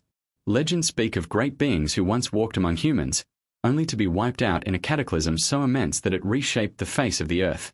Whether told in biblical scriptures, Native American oral histories, or Mesopotamian tablets, the narrative is remarkably consistent. Giants thrived in an earlier age, but a global catastrophe ended their reign. Modern science acknowledges that cataclysms have repeatedly struck our planet, from massive floods to meteor impacts, and each time, life was forever changed. Could these upheavals have been the force that erased the giants from history, leaving only bones, ruins, and myths as reminders of their existence? The most famous account of such a cataclysm is the biblical flood. In Genesis, the Nephilim appeared directly before the Great Deluge, described as the mighty men of old, men of renown. God, seeing the corruption of humanity and these hybrid beings, decided to cleanse the earth. Noah and his family survived, but the giants perished beneath the waters. Similar flood stories appear in nearly every culture, from Mesopotamia's Epic of Gilgamesh, which describes a flood sent by the gods, to Native American tales of massive waters wiping away a previous race. In these myths, giants often appear before the flood and vanish afterward, suggesting that this event marked the end of their age. Geology supports the idea of immense flooding events. At the end of the last ice age, approximately 12,000 years ago, melting glacier unleashed torrents of water across the globe. The Younger Dryas period, a time of sudden cooling followed by abrupt warming, coincides with widespread evidence of flooding. The scablands of North America, carved by the Missoula floods, bear witness to water flows so powerful that they stripped away entire landscapes. Could these floods have drowned not only animals like mammoths but also entire populations of giants? If such beings lived in lowland regions or near coasts, they would have been particularly vulnerable. Beyond floods, fire from the sky may have also played a role. The Younger Dryas impact hypothesis suggests that a massive comet or meteor fragmented and struck Earth around 12,800 years ago, causing wildfires, atmospheric disruption, and widespread extinction. This event may have triggered the global flooding as ice sheets collapsed. If giants existed during this period, they too would have been annihilated. Ancient myths often describe fiery destruction as well. The Norse Ragnarok foretells of a world consumed by fire before being renewed, while Native American tribes recall blazing skies and burning lands. Such imagery may preserve real memories of catastrophic events that reshaped human history and erased ancient races. Earth itself has also shifted violently throughout time. Volcanic eruptions, earthquakes, and tsunamis have devastated civilizations. Legends from the Mediterranean speak of Atlantis, a great land swallowed by the sea after earthquakes and floods. Plato claimed this event occurred around 9,000 years before his time, placing it near the Younger Dryas period. Could Atlantis, or a similar advanced culture, have been home to giants who perished in the cataclysm? If so, their story would have lived on only through myths, remembered as fallen titans. In South America, Andean legends tell of Viracocha, the creator god, who destroyed an earlier race of giants with a great flood because of their arrogance and violence. Similarly, in Polynesia, flood myths describe the destruction of powerful beings who once ruled the islands. The common thread is clear. Giants were not only destroyed by cataclysm but were also seen as deserving of it, punished for their hubris, corruption, or violent nature. This moral dimension echoes across cultures, suggesting that their end was both a physical event and a divine judgment. Skeptics argue that giants are symbolic representations of forces of nature, and that their destruction in floods and fires reflects humanity's fear of natural disasters. Yet the persistence of details, giants described as real beings, their immense size, and their consistent placement in pre-cataclysmic eras, makes it difficult to dismiss these stories entirely. If they were purely metaphorical, why do they align so closely with real geological events known to science? There is also the possibility that some giants survived. In many traditions, a few beings escaped the flood, either by boat or by retreating into high mountains. The Bible mentions post-flood giants, such as the Anakim, suggesting that not all were destroyed. Native American tales also speak of giants reappearing after cataclysms, only to be gradually exterminated by humans. Could a small population of giants have lingered, dwindling over millennia until they vanished completely? Or perhaps their descendants blended into humanity, their size diminishing over generations but leaving behind legends and genetic traces. Archaeological mysteries add weight to this idea. Across the world, burial mounds, megaliths, and caves have yielded reports of oversized skeletons. Many of these discoveries occurred in regions associated with flood myths. For example, in the Ohio River Valley, home to Native American flood legends, reports of giant skeletons were common in the 19th century. In the Andes, flood myths coincide with the megalithic ruins at Tiwanaku, where legends say giants once lived. These overlapping patterns suggest that giants may have survived cataclysms long enough to be remembered by later cultures. Modern science accepts that cataclysms have repeatedly reset life on Earth. Dinosaurs, once the dominant species, were wiped out by an asteroid impact 65 million years ago. Megafauna such as mammoths and saber-toothed cats disappeared during the sudden climate shifts of the Ice Age. Why should giants, if they existed, be any different? They may have been victims of the same forces that erased countless other species, giants in the truer sense of the word, brought low by nature's fury. The idea of catastrophic destruction also explains why evidence of giants is so elusive. Bones exposed to floodwaters or buried under layers of sediment would quickly decay. Entire populations could have been swallowed by mudslides, submerged beneath rising seas, or entombed under volcanic ash. What remains are scattered anomalies, footprints in stone, oversized bones in caves, and legends carried forward by survivors. But if cataclysms destroyed giants, why do so many stories emphasize divine punishment? Perhaps humanity remembered these beings not just as physical presences but as rulers, sometimes benevolent but often oppressive. Their destruction may have been celebrated as liberation, encoded in myth as an act of justice. The gods, in this interpretation, did not merely destroy giants, they freed humanity from them. This dual theme, natural disaster combined with moral reckoning, makes the story of the giants' downfall all the more compelling. It suggests that their extinction was not random but part of a cosmic order, remembered across cultures as a turning point in history. Humanity's rise followed their fall, and the world we know today exists because the giants perished. And yet, the question lingers: if giants were erased by cataclysms, could such events happen again? Our planet remains unstable, and the same forces that destroyed ancient civilizations still operate beneath the surface. Earthquakes rumble, volcanoes stir, comets pass close by. Perhaps the age of giants ended in fire and flood, but the age of humanity may one day face a similar reckoning. As we leave behind the story of destruction, we must ask, if giants truly walk the earth, and if cataclysms ended their reign, what happened to the physical evidence? Where are their bones, their cities, their tools? Why do so many reports of discoveries vanish into obscurity? The next chapter in our investigation takes us into the shadows of suppression, the cover-ups and controversies that surround giant remains, and why mainstream science seems determined to bury the truth. For centuries, scattered reports have surfaced of giant bones unearthed across the globe. Yet time and again, these discoveries vanish into obscurity. Farmers in the Ohio River Valley uncovered skeletons twice the size of a modern man. Miners in Nevada stumbled upon massive remains in caves. Explorers in South America reported colossal bones resting in ancient burial sites.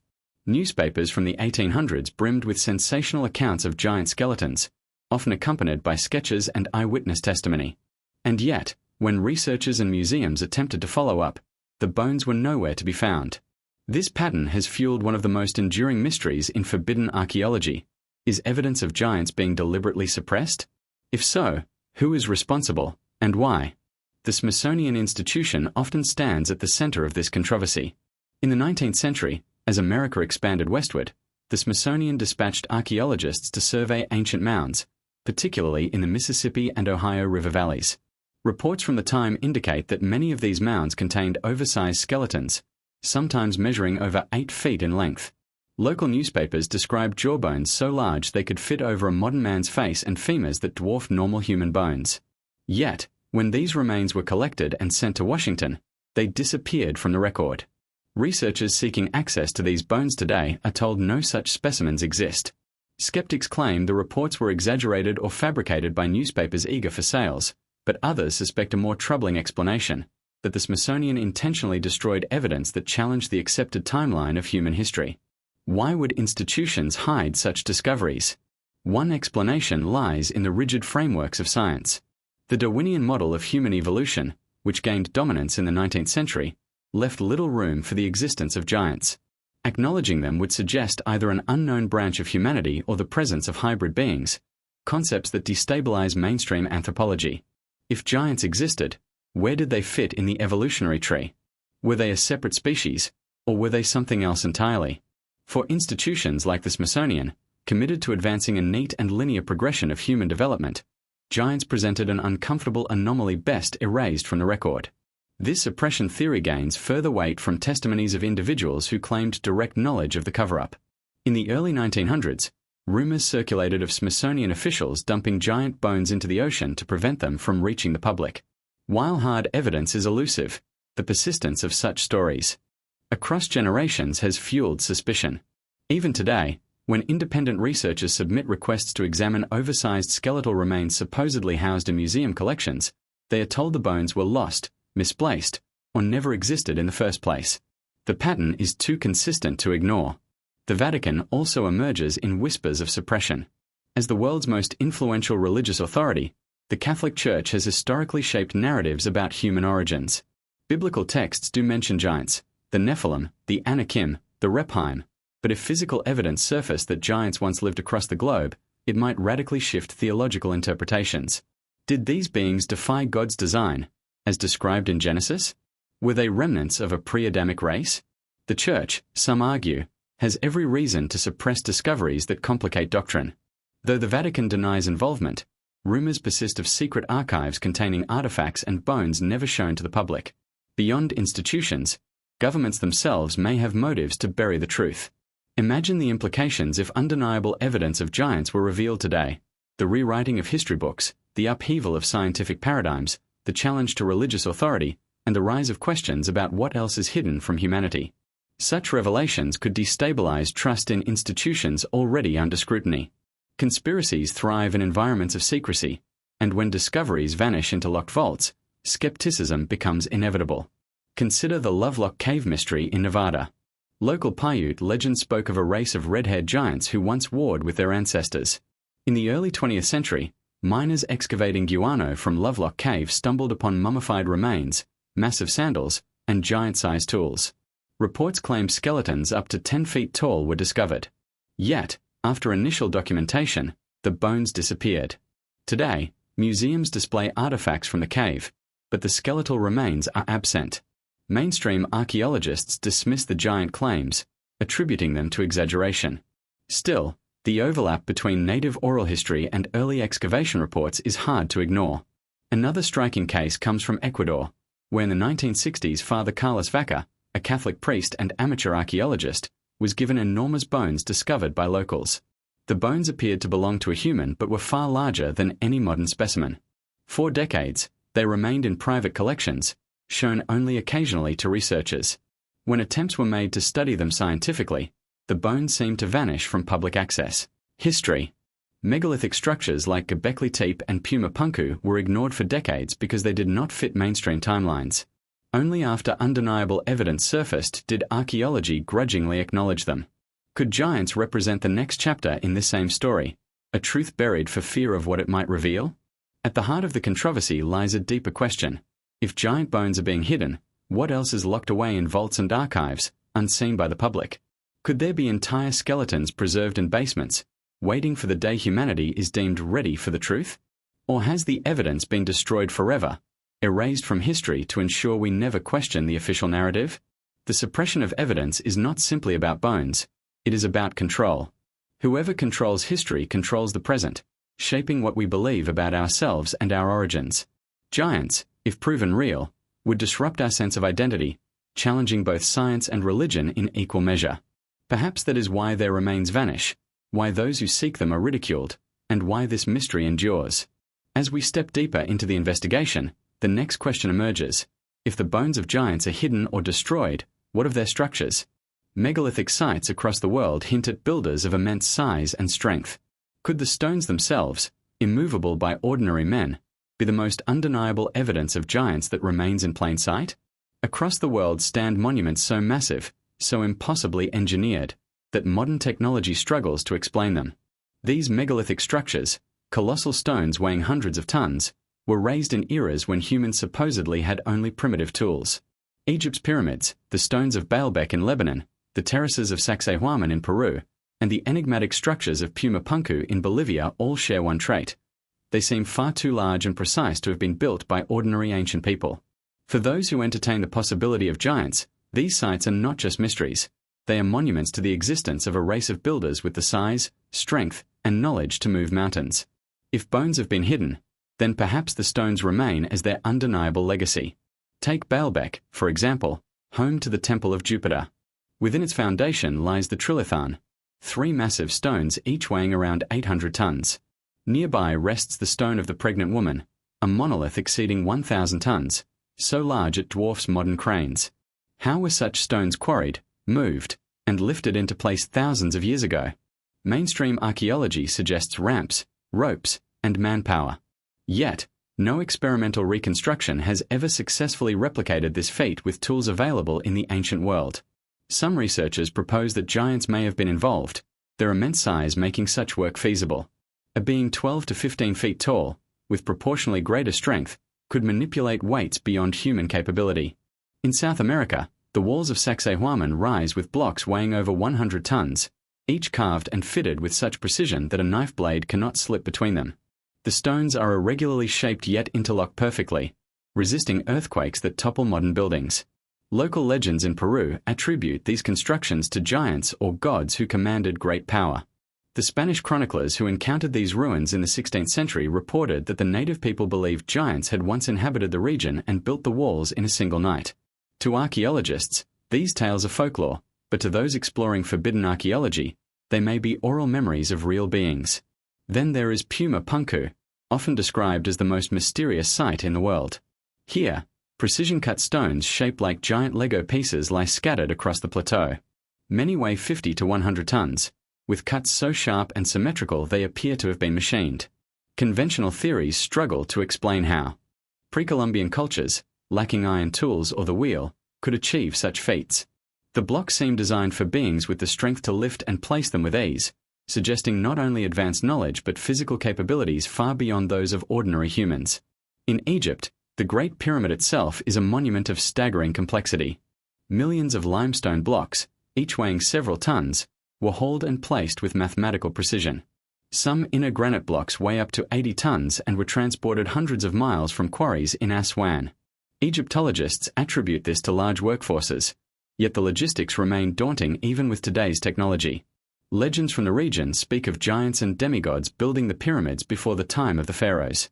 If true, then the pyramids may not only be tombs or ceremonial sites but eternal testaments to the strength of ancient giants. Further east, in Japan's Yonaguni Monument, an underwater structure resembling step pyramids, some believe evidence of megalithic construction survives beneath the sea. Though mainstream scholars call it a natural formation, its geometric lines and massive scale suggest otherwise. If a flood or cataclysm submerged it, perhaps it was once a city of giants, erased by time but preserved in stone. What is remarkable is how similar these sites are despite their distance. Whether in South America, the Middle East, Africa, or Asia, the pattern repeats.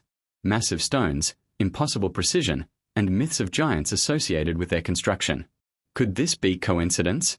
Or is it the global footprint of a race that once spanned continents? The counter-argument is, of course, that humans are capable of extraordinary engineering feats with enough time, organization, and ingenuity. Mainstream archaeologists argue that ramps, levers, and sheer manpower explain the movement of megaliths. Yet, this explanation demands tens of thousands of workers, perfect synchronization, and resources far beyond what many ancient societies could muster. Why would humans with limited technology insist on building with stones so colossal when smaller ones would suffice? The logic falters. But if giants existed, the answer becomes simpler. They built with what suited their size and strength. Legends around the world support this theory. The Bible describes the Amorites as a people as tall as cedars, linked with vast fortifications. Native Hawaiian traditions speak of the Menehune, small builders, but also of earlier giant beings who moved stones with ease. In Ireland, the Giant's Causeway is tied to the myth of Finn McCool, a giant builder. And in Micronesia, the stone city of Nan Madol is said to have been raised by twin giants who carried basalt pillars as if they were sticks. These myths echo one another. Giants were the original architects. If giants were indeed responsible, then the megaliths serve as silent witnesses to their power. Unlike bones, which decay and disappear, stones endure. Even if institutions suppress skeletal remains, they cannot erase the monuments. They stand in plain sight, daring us to question whether human hands alone shaped them. Still, One mystery remains: why did giants build on such a scale? Was it necessity, matching their size, or was it symbolic, an expression of dominance, intended to or both humans and the gods? Perhaps their monuments were more than homes or temples. They may have been energy centers, aligned with celestial patterns, designed to harness forces we barely comprehend. Megalithic sites often align with solstices, equinoxes, and star systems, suggesting advanced astronomical knowledge. Were giants also astronomers, blending raw strength with cosmic wisdom? Skeptics counter with Occam's razor: the simplest explanation is human ingenuity, not lost races of giants. But simplicity does not equal truth. When countless myths, unexplained engineering feats, and vanishing bones converge, the giant hypothesis gains weight. To dismiss it outright may be to ignore one of history's greatest puzzles. As the megaliths testify, something extraordinary once walked the earth. Whether we call them giants, gods, or lost civilizations, their mark is undeniable. The question is no longer whether evidence exists. It does, carved in stone. The question is, what became of these builders, and why does mainstream history resist acknowledging them? Our journey now turns to the written word. Beyond bones and stones, ancient texts themselves preserve the memory of giants. From Sumerian tablets to Indian epics, these records may reveal not only that giants existed but also what role they played in shaping the human story. Across cultures and continents, the memory of giants is not preserved only in bones or stones but also in words. Ancient texts, myths, and epics contain references to beings of extraordinary size and strength, beings who shaped the destiny of humankind before vanishing into legend. These records, carved into clay tablets, woven into oral traditions, or preserved in sacred scriptures, are among the most tantalizing pieces of evidence in the mystery of giants. Unlike bones that can be hidden or destroyed, these words have survived the passage of millennia, offering us glimpses of a forgotten chapter in human history. The question is, are these merely symbolic tales, or are they eyewitness testimonies of a reality mainstream science dares not acknowledge? One of the earliest written accounts comes from Mesopotamia, the cradle of civilization. In the Epic of Gilgamesh, considered the oldest surviving epic poem, the hero Gilgamesh himself is described as 2/3 divine and 1/3 human. Ancient descriptions portray him as a towering figure, unmatched in strength and stature. His companion, Enkidu, is also a massive, wild man who lives among the beasts before being civilized. The epic describes Gilgamesh and Enkidu defeating monsters, moving colossal gates, and performing feats far beyond ordinary men. Scholars interpret these as allegories of kingship and mortality, yet within the story lies a suggestion that giant-like beings lived and ruled among humans. Gilgamesh is not portrayed as a mythic god but as a historical king of Uruk. Could it be that giants were remembered as rulers of the earliest cities? From Mesopotamia we turn to the Hebrew Bible, which is filled with references to giants. In Genesis 6 verse 4, the Nephilim appear. The Nephilim were on the earth in those days, and also afterward, when the sons of God went to the daughters of humans and had children by them. They were the heroes of old, men of renown. This verse suggests hybrids, offspring of divine beings and mortal women, who became the mighty giants of ancient times. Later biblical texts describe encounters with giant tribes such as the Anakim, Rephaim, and Amorites. In the Book of Numbers, when Israelite spies scouted Canaan, they reported seeing giants so tall that the Hebrews felt like grasshoppers in comparison. These accounts are treated as scripture, not folklore. For believers, the Bible preserves the testimony of a real race of giants that once existed on earth. Other Jewish texts, particularly the Book of Enoch, excluded from the Standard Bible, expand on this story. Enoch describes how the Watchers, fallen angels, descended to earth, intermingled with human women, and produced giant offspring called the Nephilim. These giants became violent and corrupt, consuming all resources and even turning to cannibalism. Their destruction by the flood is portrayed as divine judgment.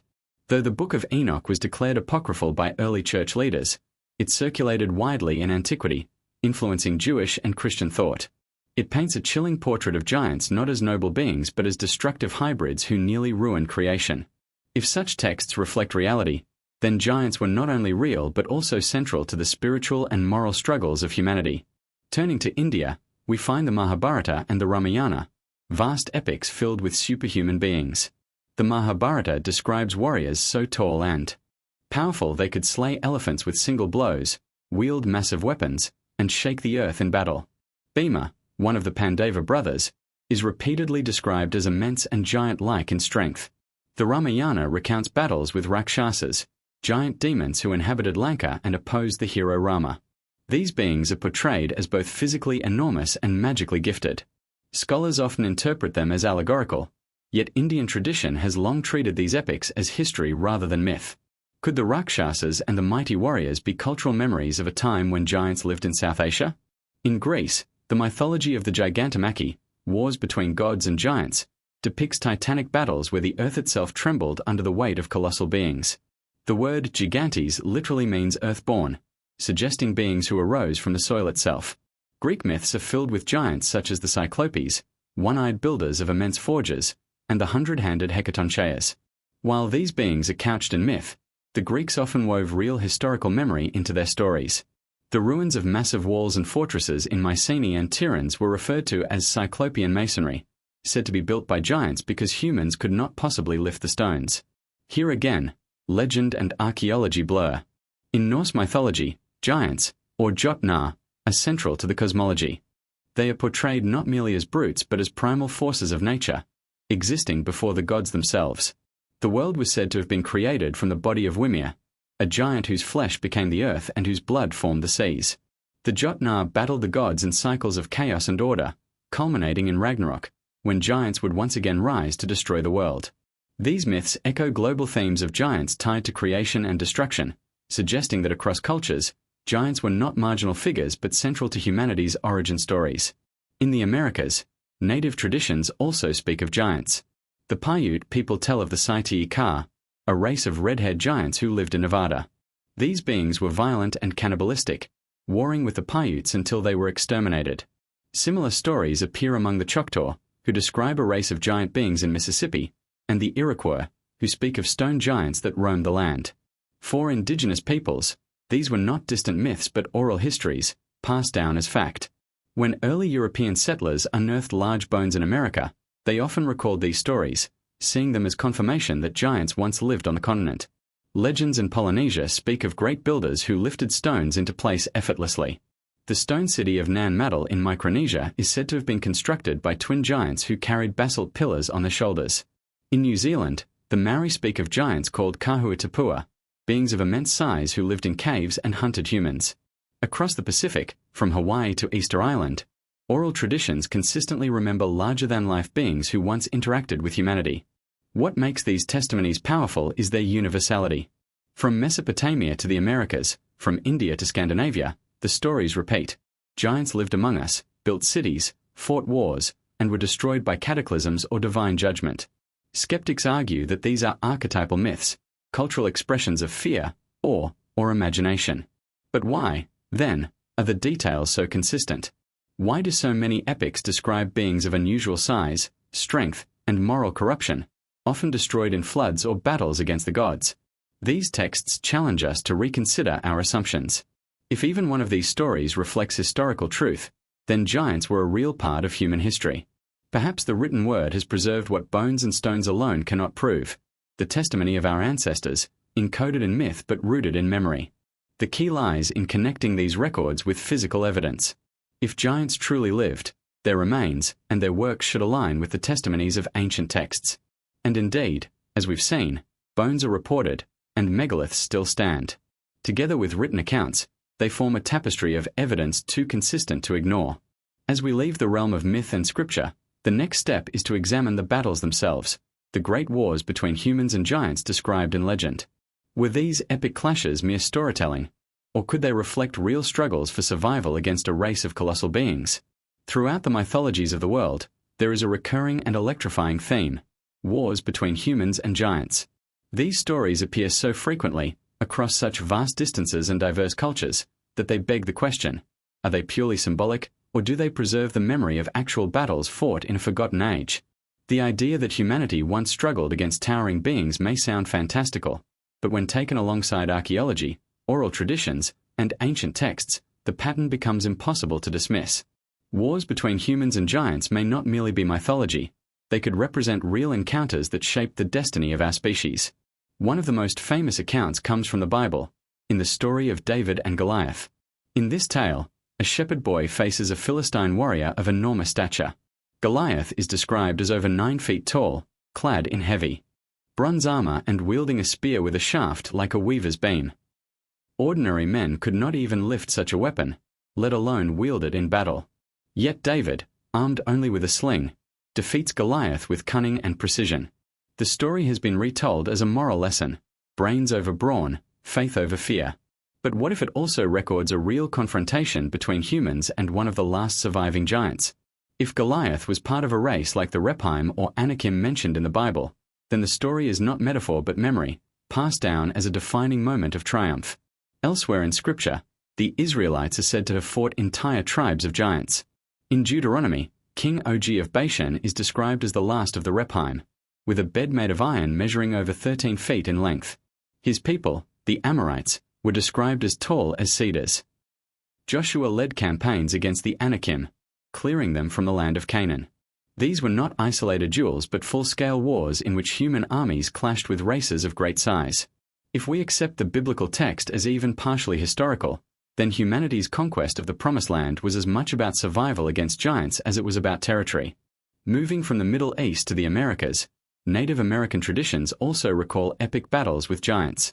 The Paiute legend of the Saiti-Ika tells of red-haired giants who terrorized tribes, raiding villages and devouring human flesh.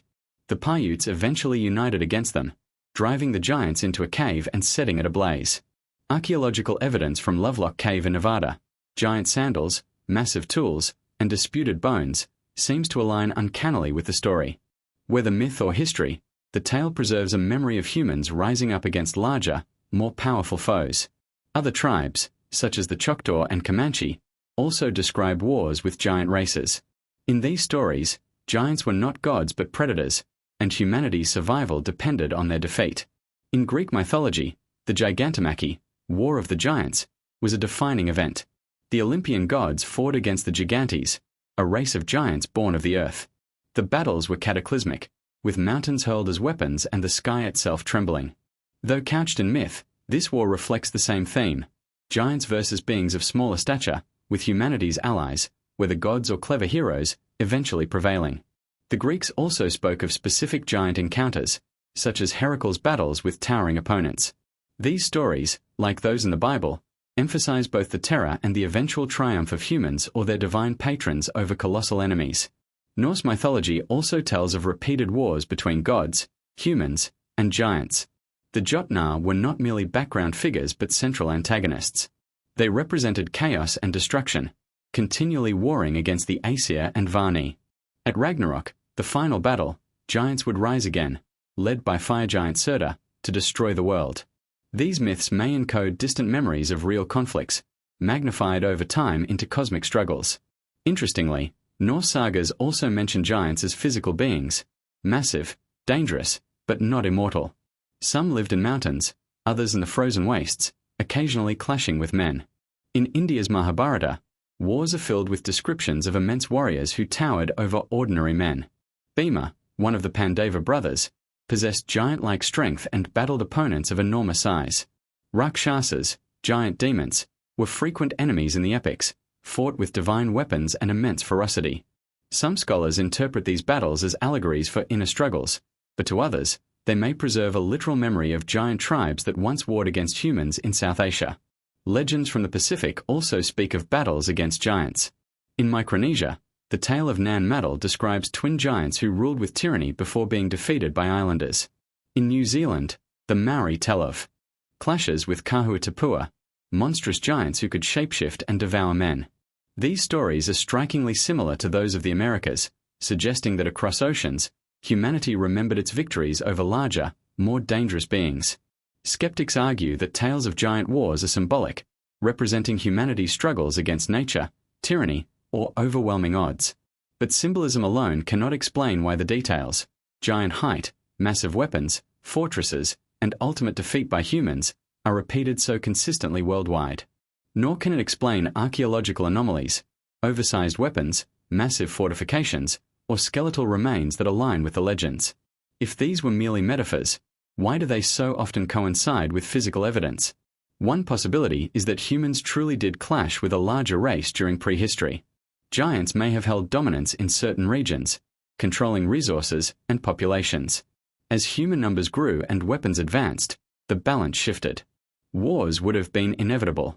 Victory against giants may have been so pivotal that it became central to cultural memory, retold endlessly in myths, scriptures, and epic poetry. These were not just battles, they were turning points in the struggle for survival. Another intriguing question is whether giants possessed advanced knowledge. In many traditions, giants are linked with megalithic building, celestial alignment, or supernatural abilities.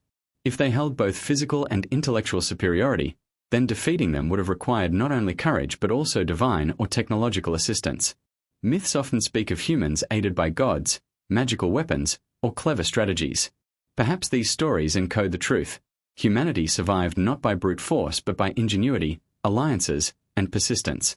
What remains haunting is the possibility that remnants of these battles still exist, buried in landscapes across the world.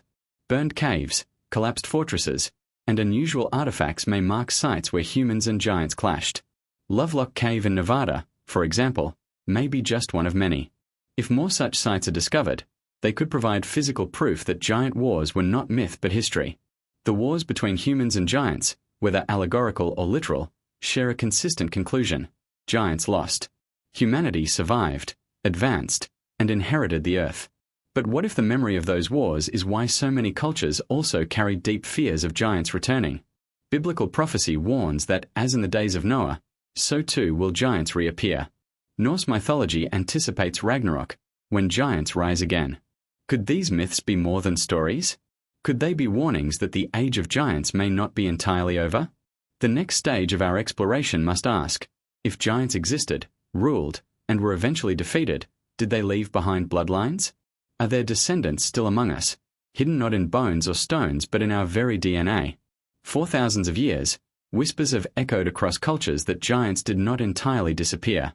Though the towering figures of ancient battles may have been destroyed or scattered, their bloodlines, some say, were never fully erased. This idea, that giants still live through us in the form of hybrid bloodlines, has fueled conspiracy theories, biblical interpretations, and fringe archaeology alike. The suggestion is electrifying because it implies that humanity is not a pure species, but one shaped, influenced, and perhaps even controlled by another race, one that was once larger, stronger, and closer to the divine. The deeper we go, the more unsettling the evidence becomes. In the Hebrew Bible, the origin of giant bloodlines is explained through the Nephilim. These beings were said to be the offspring of the sons of God and the daughters of men. This strange union produced mighty men of renown, giants who walked the earth in the days before the flood. Though the flood of Noah supposedly wiped them out, later scriptures mention their descendants, the Anakim, Rephaim, and others. How could they reappear if they were destroyed? Some theologians argue that the giant genes survive through women who carry the bloodline, while others suggest repeated interventions by divine or otherworldly beings. Either way, the implication is clear: humanity was permanently changed by this intermingling. Moving into extra-biblical texts, the Book of Enoch provides even more detail. It describes a group of watchers, celestial beings who descended to earth and took human wives. Their children were enormous, ravenous giants, so destructive that they consumed not only humans but also animals, plants, and even each other. When these giants were killed, their spirits remained, becoming the demons that still plague mankind. If true, then part of their essence was spiritual, persisting beyond physical extinction. But equally disturbing is the idea that their physical bloodline did not vanish entirely, instead mixing into human populations. The Book of Jubilees reinforces this, suggesting that even after the flood, fragments of the Nephilim blood persisted. Outside biblical tradition, many ancient cultures carry similar ideas. In Greek mythology, gods frequently bred with humans, producing demigods like Hercules. Though not always giants, many were of extraordinary size and strength, blurring the line between human and divine. In Mesopotamian lore, the Apkallu were semi-divine beings, often depicted as part human, part supernatural. In India, the Rakshasas and other giant beings sometimes intermarried with humans, creating hybrid bloodlines of immense power. These crossbreeding tales are remarkably consistent worldwide, suggesting that ancient people were trying to preserve a memory of hybridization that was both awe-inspiring and terrifying. Genetics adds an eerie modern twist to these stories. Some researchers point to unexplained anomalies in human DNA, so-called junk DNA, unusual haplogroups, and mysterious mutations that do not neatly fit within evolutionary timelines. Could these anomalies represent remnants of hybridization with non-human beings? Mainstream science would say no, but fringe theorists argue otherwise. One example often cited is the Rh-negative blood type, found in only about 15 of the global population. Unlike other blood types, Rh-negative lacks a key protein, making it incompatible with most pregnancies unless treated medically. Where did this rare blood trait come from? Some suggest it could be a remnant of ancient hybridization, a marker of non-human ancestry. Royal bloodlines have also been scrutinized under this lens. From ancient Mesopotamian kings claiming descent from gods, to pharaohs depicted as towering figures, to medieval monarchs obsessed with keeping their bloodlines pure, there is a strange continuity in elite circles linking rule to divine or giant ancestry. Conspiracy theorists argue that this obsession with lineage is more than symbolic. It is about preserving a genetic connection to something older, something not entirely human. The idea of blue blood takes on a new meaning when viewed this way. It may not just be about nobility, but about a literal difference in blood. In Native American traditions, some tribes warn of hybrid children born from unions with giants or spirit beings. These hybrids were sometimes revered, sometimes feared, but always seen as different. Similar ideas appear in Celtic folklore, where certain clans were said to carry giant blood, giving them unusual strength or stature. Even in Norse sagas, legendary heroes like Sigurd and Beowulf are sometimes hinted to be part giant, inheriting traits from their colossal ancestors. These hints across cultures reinforce the suspicion that giant bloodlines were not isolated myths but widespread traditions, carried forward for millennia. The implications are chilling when we consider modern times. If giant bloodlines survived, where are they now? Some argue they can be seen in extraordinary individuals, athletes of unusual size and power, leaders who seem to command with almost supernatural presence, or even families that dominate wealth and politics generation after generation. Could these be the echoes of ancient hybridization? Perhaps what we call genetic luck is actually something more deliberate, the inheritance of traits designed long ago. Skeptics would argue that this is mere pseudoscience, cherry-picking anomalies and spinning stories. After all, human variation naturally produces tall people, powerful warriors, and unusual genetics. Yet the persistence of these hybrid stories across cultures makes dismissal too easy. Why did so many traditions insist that humanity had been mixed with another race? Why did they focus on bloodlines, height, strength, and unusual powers? And why do some modern genetic mysteries seem to line up so well with these ancient claims? One darker possibility is that giant bloodlines were not just a physical inheritance but a spiritual one. If the souls of giants lingered as demons, as the Book of Enoch suggests, then perhaps their influence continues through bloodlines in ways unseen. This could explain why certain families or individuals are repeatedly linked to occult practices, secret societies, or inexplicable power. It might also explain why so many cultures emphasize rituals of purification, as if to guard against corrupted blood. At its core, the theory of hybrid bloodlines challenges our understanding of what it means to be human. If giants still live through us, then humanity is not a singular species but a fusion, part earthbound, part otherworldly. This raises unsettling questions. Are we truly masters of our destiny, or are we still shaped by the legacy of beings long thought extinct? Did the wars against giants ever really end, or did they simply shift from battlefields of stone and sword to struggles hidden within genetics and bloodlines? The next step in this investigation takes us deeper into the physical world, into the bones, skulls, and skeletons that refuse to fit the narrative of mainstream science. If hybrid bloodlines whisper the survival of giants through DNA, then perhaps the bones themselves shout a louder truth, that giants once walked openly upon the earth. For centuries, scattered reports of giant skulls and massive bones have tantalized explorers, historians, and ordinary people alike. These finds, often discovered in caves, burial mounds, or during construction projects, challenge the official narrative of human history.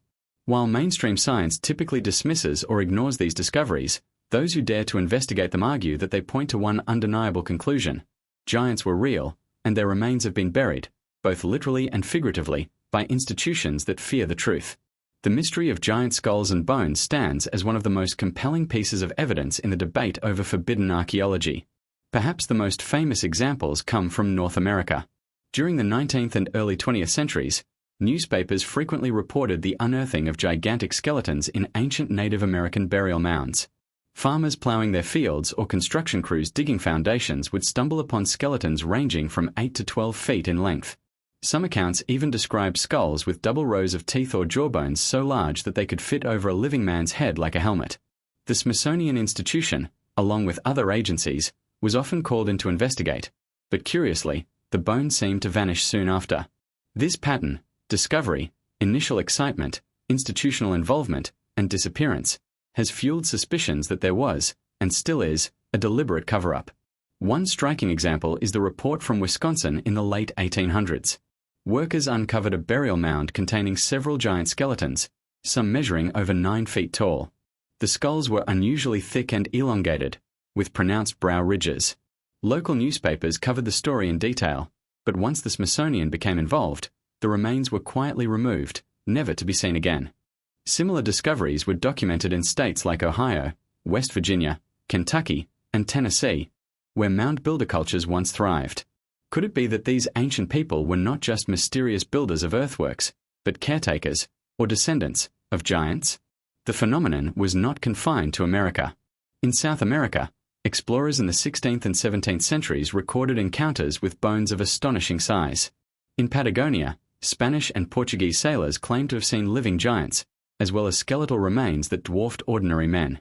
Later, archaeologists uncovered massive bones in Brazil and Ecuador, often dismissed as misidentified animal remains. Yet some skulls were undeniably human in shape, only far larger. Africa, too, offers tantalizing evidence. In the 20th century, reports surfaced of giant skeletons found in South Africa, with one measuring an incredible 12 feet in height. The bones were so large that they defied natural human proportions. Local legends of giant ancestors, combined with these discoveries, raise the possibility that Africa's ancient history holds secrets not yet acknowledged by mainstream anthropology. Europe has its own share of giant mysteries. In France, Italy, and the British Isles, enormous burial sites have been unearthed, containing skeletons far larger than normal humans. In the Basque region of Spain, locals long told of ancient giants who built dolmens and megaliths, and indeed, skulls of unusual size have been reported in excavations there. Ireland, with its myths of the Fomorians and Tuatha de Danann, has also yielded accounts of large skeletons in ancient tombs. Once again, many of these finds were swiftly removed by authorities and lost to history. One of the most intriguing aspects of giant skulls is their unusual shape. Beyond size, some skulls exhibit features not typically found in modern humans. Elongated crania, whether naturally formed or artificially modified, have been found in places like Peru, Malta, and Egypt. While some may be explained by head-binding practices, others appear too uniform and extreme to be the result of cultural modification. Researchers like Brian Foster have argued that certain elongated skulls from Peru have different cranial structures, with larger brain capacity and fused sutures unlike those of Homo sapiens. Could these be the remains of a hybrid or entirely separate species, perhaps connected to the giants of legend? Double rows of teeth are another recurring detail in giant skull reports. While rare in modern humans, accounts from North America and elsewhere describe skulls with 2 complete sets of teeth. Such a feature would be advantageous for beings with massive appetites, as legends often describe giants to have. Skeptics claim these are exaggerations or misidentifications, yet the consistency of reports across different regions and times is difficult to ignore. Why, then, has mainstream science not embraced these discoveries? One answer lies in the paradigm of human evolution. According to the accepted model, Homo sapiens evolved gradually over hundreds of thousands of years, with Neanderthals and Denisovans as close relatives. There is no room in this model for 12-foot-tall humans. Admitting the existence of giants would append not only anthropology but also history, archaeology, and even theology. Institutions like the Smithsonian may have suppressed evidence to maintain academic control, fearing the destabilization of established narratives. Another possibility is that giant remains were destroyed to prevent their misuse. In the 19th century, pseudoscientific theories often linked giant skeletons to ideas of racial superiority, fueling dangerous ideologies. By removing the evidence, institutions may have sought to prevent such exploitation. Yet, in doing so, they may have also erased invaluable clues to humanity's forgotten past. Modern technology, however, may hold the key to reviving the mystery. Advances in genetics and forensic analysis could determine whether oversized bones are simply pathological cases, such as gigantism or acromegaly, or represent an entirely different population. But without access to the bones themselves, researchers are left with only second-hand reports, photographs, and fragments. The secrecy surrounding giant skeletons only deepens suspicion that the truth is being withheld. Still, some tantalizing evidence survives. In Ecuador, the so-called Giant of Loja skeleton was reported in the 1960s, standing over 7 feet tall and discovered in a remote village. In Romania, archaeologists unearthed massive humanoid bones in ancient burial sites, sparking local legends of giants who once ruled the land. In the Philippines, oversized bones have been discovered in caves, again aligning with indigenous myths of giant ancestors. These finds, though often dismissed or underreported, collectively suggest that giant remains are a global phenomenon. The bones themselves speak louder than myths. If the reports are true, then somewhere beneath our feet lies the physical proof that humanity once lived alongside beings of enormous size. Perhaps their remains were interred with reverence, perhaps destroyed in cataclysmic wars, or perhaps deliberately concealed. Whatever the case, their existence would confirm that the ancient stories of giants were not fantasy but history. The mystery of giant skulls and bones remains one of archaeology's greatest taboos. Every lost skeleton, every confiscated bone, and every sealed-off burial mound is a reminder of how much we do not know about our past. The next question we must confront is this: if bones are being hidden, what else is being erased from our history? The answer may lie in the deliberate suppression of knowledge by powerful institutions, knowledge that could rewrite the story of humanity itself. For decades, whispers have circulated that some of the most powerful institutions in the world, particularly the Smithsonian Institution, have played a direct role in concealing the truth about giants. This is not merely a rumor passed between fringe theorists. Instead, it is a claim supported by hundreds of historical newspaper clippings, sworn testimonies, and government records that seem to vanish just when they become most important.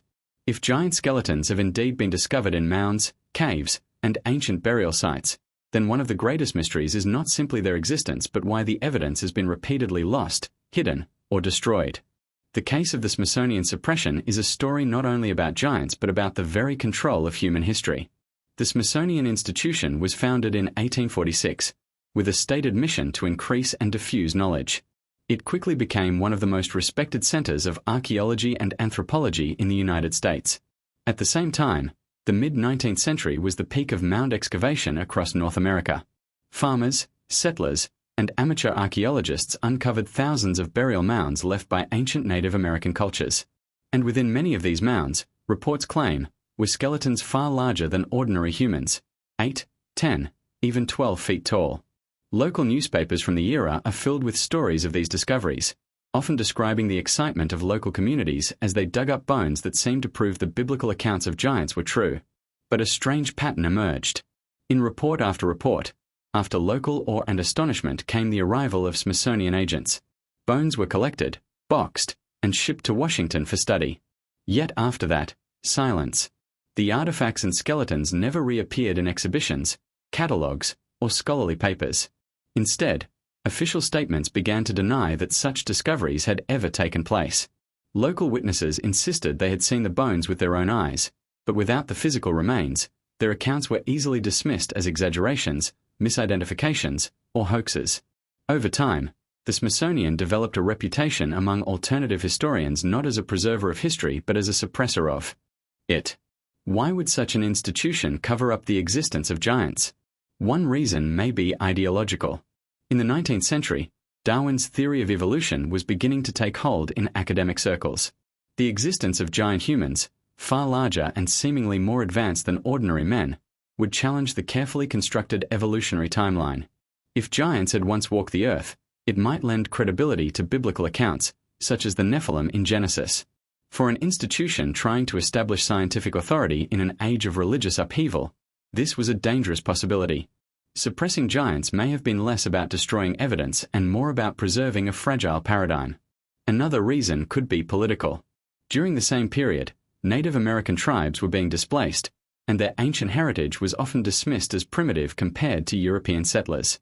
Yet the discovery of giant skeletons in native burial mounds suggested that the continent had once been home to a sophisticated and powerful people, perhaps even older than recorded history.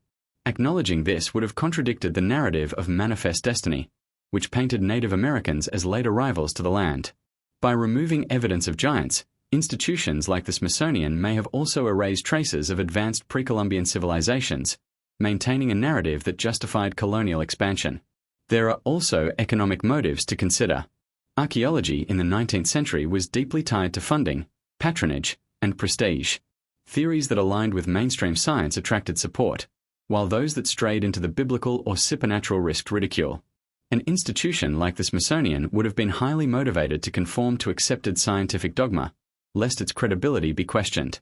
Admitting to giants could have destabilized not just anthropology but funding for research and the reputations of prominent scholars. Evidence of suppression continues into the 20th century. In 1924, a report in the New York Times described the discovery of giant skeletons in a burial mound in Ohio. Again, the Smithsonian became involved, and again, the evidence disappeared.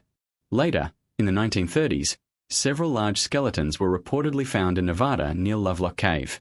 These, too, were confiscated or quietly removed from public view. In the decades that followed, as archaeology professionalized, the reports of giants dwindled, not necessarily because they ceased but because institutions no longer allowed such discoveries to reach the public. Critics of the suppression theory argue that giant skeletons never existed in the first place, that they were either hoaxes, exaggerations, or misidentified animal remains. They claim that 19th century newspapers were prone to sensationalism and that local communities often invented stories to draw attention or investment. Yet this explanation falls short when faced with the sheer volume of reports.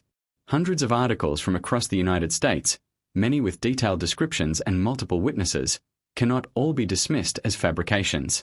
Moreover, the repeated pattern of Smithsonian involvement followed by disappearance is too consistent to ignore. Whistleblowers and independent researchers have added fuel to the fire. Former employees have allegedly confessed, off the record, that unusual skeletons were indeed stored in the institution's archives but were destroyed or hidden to protect prevailing theories. In 2014, a lawsuit was even filed against the Smithsonian, accusing it of deliberately destroying giant skeletons in the early 20th century.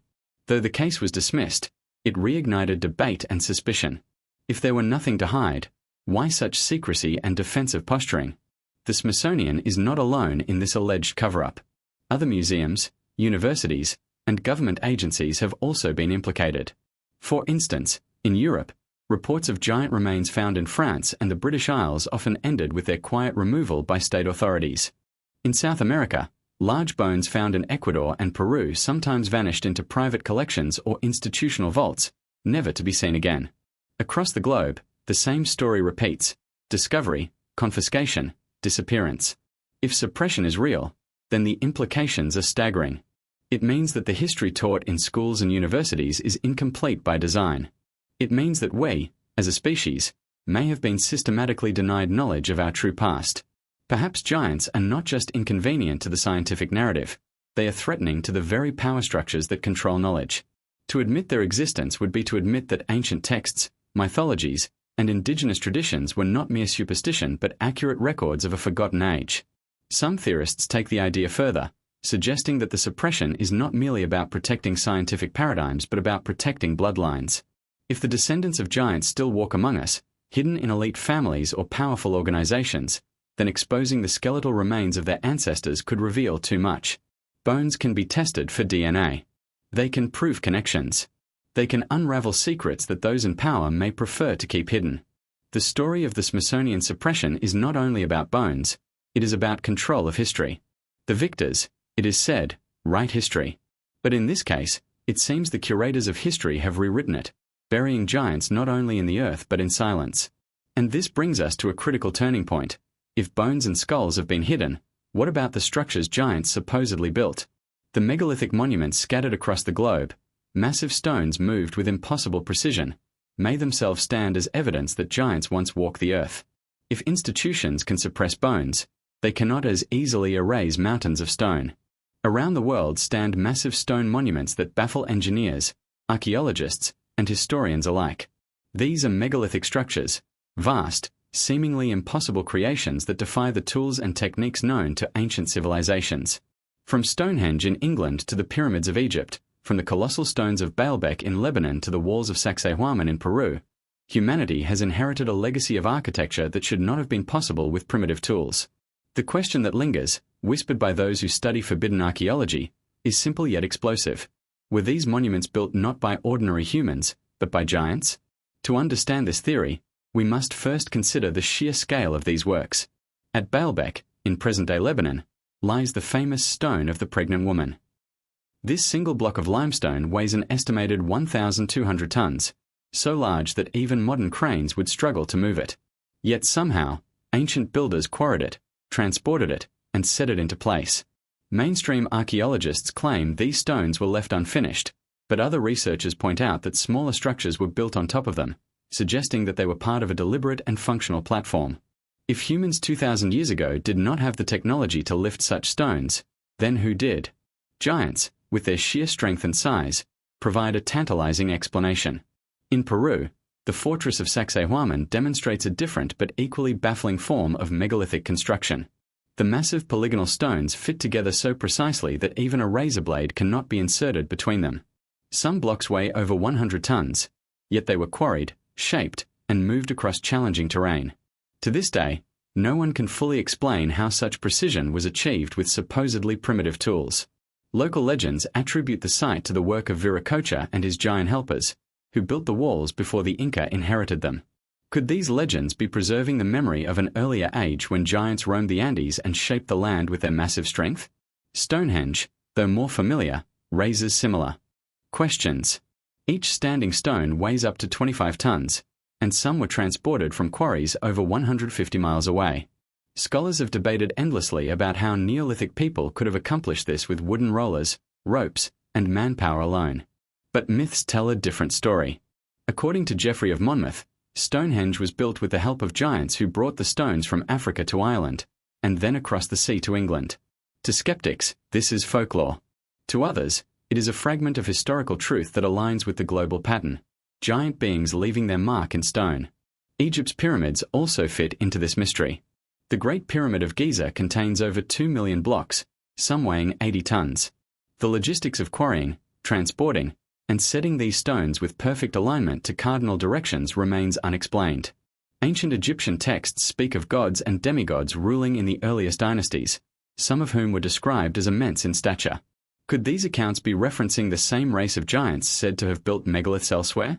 If giants did help, then the pyramids may represent not just royal tombs but the enduring monuments of a race that combined immense strength with advanced knowledge. In South Asia, megalithic mysteries abound as well. The Kailasa temple in Ellora, India, was carved from a single massive rock face, removing an estimated 200,000 tons of stone. Mainstream archaeologists say this was achieved with chisels and hammers over centuries, yet local legends claim it was constructed in a single night by divine beings. Some researchers argue that only beings of extraordinary size and strength could have managed such an immense task with the crude tools available. Here again, the possibility of giants emerges as an answer to the unsolvable riddle of how. In Micronesia, the ruins of Nan Madol stand on a remote island, composed of massive basalt columns arranged like a city on water. Each column weighs several tons, yet they were stacked into walls and platforms without mortar. Local legends say the city was built by twin giants, who carried the stones across the sea using magical powers. Even skeptics admit the site defies explanation, as transporting such heavy stones across marshland and open ocean seems beyond the capacity of the island's small population. The pattern is global. From the Moai statues of Easter Island to the dolmens of Korea, from the Cyclopean walls of Greece to the megalithic temples of Malta, humanity has inherited monuments of impossible scale. What unites them is not just their size but their connection to myths of giants, gods, or supernatural beings. Mainstream scholars call these myths symbolic, but what if they are memories of real builders whose physical stature allowed them to manipulate stones too large for normal humans? Skeptics argue that ancient ingenuity, not giants, explains these wonders. They point to experiments where small groups of modern workers have moved massive stones using ropes, sledges, and levers. Yet these demonstrations often involve stones far smaller than those at Baalbek or Sacsayhuaman, and they usually require modern knowledge of physics and teamwork. Moreover, they do not account for the precision of construction, the way stones were cut and fitted with almost machine-like accuracy. Giants, with their physical advantage, could offer a more plausible explanation than human trial and error. Another angle is the connection between megaliths and astronomical alignment. Many of these sites are perfectly aligned with solstices, equinoxes, and star systems. This suggests not only strength but advanced knowledge of astronomy. Could giants have also been astronomer builders, blending physical might with cosmic awareness? If so, The megaliths were not just fortresses or temples, they were gateways between worlds, markers of power, and testaments to a hybrid race that shaped early civilizations. The possibility of giants constructing megalithic monuments also raises the question of legacy. If giants, once built with stone on such an enormous scale, did they intend for their works to endure long after their disappearance? Were these monuments meant to remind future humanity of their existence? Or were they practical structures, fortresses, temples, and platforms that happened to outlast their creators? If we accept even part of this theory, then megalithic monuments cease to be mysterious anomalies. They become direct evidence of a lost chapter in human history, when giants ruled or cooperated with humanity to shape the physical world. Bones and skulls may be hidden, but stones cannot be easily erased. The monuments still stand, silent yet powerful, reminding us of builders who were anything but ordinary. And if giants did build the megaliths, then we must ask, what happened to their cities, their civilizations, their world? Could entire lost lands have been swallowed by oceans or buried under deserts, erasing the footprints of giant societies while leaving only their stones behind? The answer to that question may lie in the legends of lost continents, Atlantis, Lemuria, and others, where giants were said to thrive before catastrophe struck. Beneath the surface of our world's myths lies a haunting suggestion that entire continents once thrived, ruled, or inhabited by beings far larger and stronger than ordinary humans. These lands, now lost to the oceans, are whispered about in ancient records, legends, and forbidden texts. The most famous of these is Atlantis, a civilization described by Plato as advanced, powerful, and suddenly destroyed. But Atlantis is not alone. Across the globe, cultures speak of other vanished lands, Lemuria, Mu, Hyperborea, each tied in some way to stories of giants. If true, these sunken continents could represent the missing piece of history that explains both giant skeletons and megalithic monuments. Plato's account of Atlantis remains the most influential. Written in his dialogues Timaeus and Critias, he describes a mighty island nation beyond the Pillars of Hercules, modern Gibraltar. Atlantis was blessed with vast resources, advanced engineering, and a formidable navy. Its people were said to be descendants of Poseidon and a mortal woman, half divine, half human. If Poseidon was considered a god of immense power and stature, could his children have been remembered as literal giants? The Atlanteans, according to Plato, grew arrogant and sought to dominate the known world, only to be punished by the gods with earthquakes and floods that swallowed the entire land in a single day and night. While scholars dismiss this as allegory, others suggest Plato was recording real events, perhaps the memory of a lost giant civilization destroyed in prehistory. The notion of Lemuria or Mu emerged in the 19th century, when scholars tried to explain puzzling similarities between ancient cultures separated by oceans. The Tamil traditions of southern India speak of Komori Khandam, a vast landmass south of India, now beneath the waves. According to these accounts, it was home to mighty beings, advanced knowledge, and enormous cities. In Polynesian legends, Mu was described as a paradise land where the ancestors of their people lived, before the ocean consumed it. Across these traditions, there are whispers of inhabitants described as tall ones or long people, suggestive of giants who ruled these vanished continents. Hyperborea, another lost land, comes from Greek tradition. It was said to be located far to the north, a land of eternal spring and perpetual daylight. The Hyperboreans were described as a race of towering, noble beings who lived in harmony with nature and possessed wisdom beyond compare. Some esoteric traditions even claim Hyperboreans were the first root race of humanity, towering figures who eventually gave rise to later civilizations. If true, the idea that our origins include a giant race on a now-lost continent could explain both the legends of immense beings and the strange archaeological remains scattered across the earth. Geological evidence offers intriguing hints. During the last ice age, sea levels were hundreds of feet lower. Vast coastal lands now submerged would have been habitable and thriving. The Sunda Shelf near Indonesia, the Doggerland region beneath the North Sea, and submerged structures off the coast of Japan all suggest that advanced cultures once existed in areas now underwater. Off the coast of Yonaguni in Japan lies a mysterious underwater monument, a stepped pyramid-like structure that some researchers insist is man-made. If so, who built it? Could it have been constructed by an ancient culture tied to giants before the seas swallowed their cities?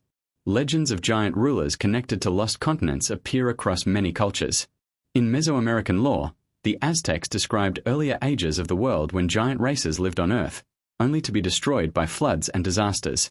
In South America, the Inca spoke of Viracocha, a towering creator god whose followers, giant assistants, spread civilization before a cataclysm reset history. If continents like Lemuria or Atlantis house these giants, then global myths may not be fabrications but fading memories of real, vanished homelands. Another fascinating element is the link between these lost continents and megalithic structures. For example, in the Pacific Ocean, scattered islands bear colossal stone statues, walls, and platforms, remnants of advanced construction that seem out of place for the small populations that now inhabit them. Could these islands be the surviving mountain peaks of a once massive continent like Mu, built by giants whose abilities far surpassed those of later humans? Similarly, Malta's megalithic temples, older than Stonehenge, may represent remnants of Lemuria or another submerged land, left as fragments above water when the rest sank beneath the waves. Mainstream science rejects Atlantis, Lemuria, and similar continents as pseudoscience.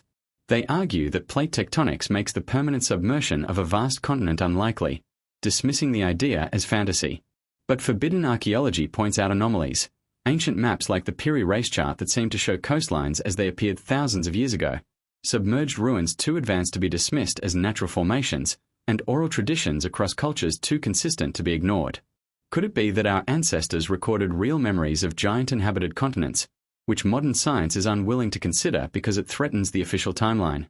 The implications of accepting these lost continents are staggering. If Atlantis or Lemuria were real, it would mean entire epochs of civilization, possibly guided or ruled by giants, have been erased from history. Their destruction may explain why fragments of advanced knowledge appear suddenly in Egypt, Sumer, and Mesoamerica.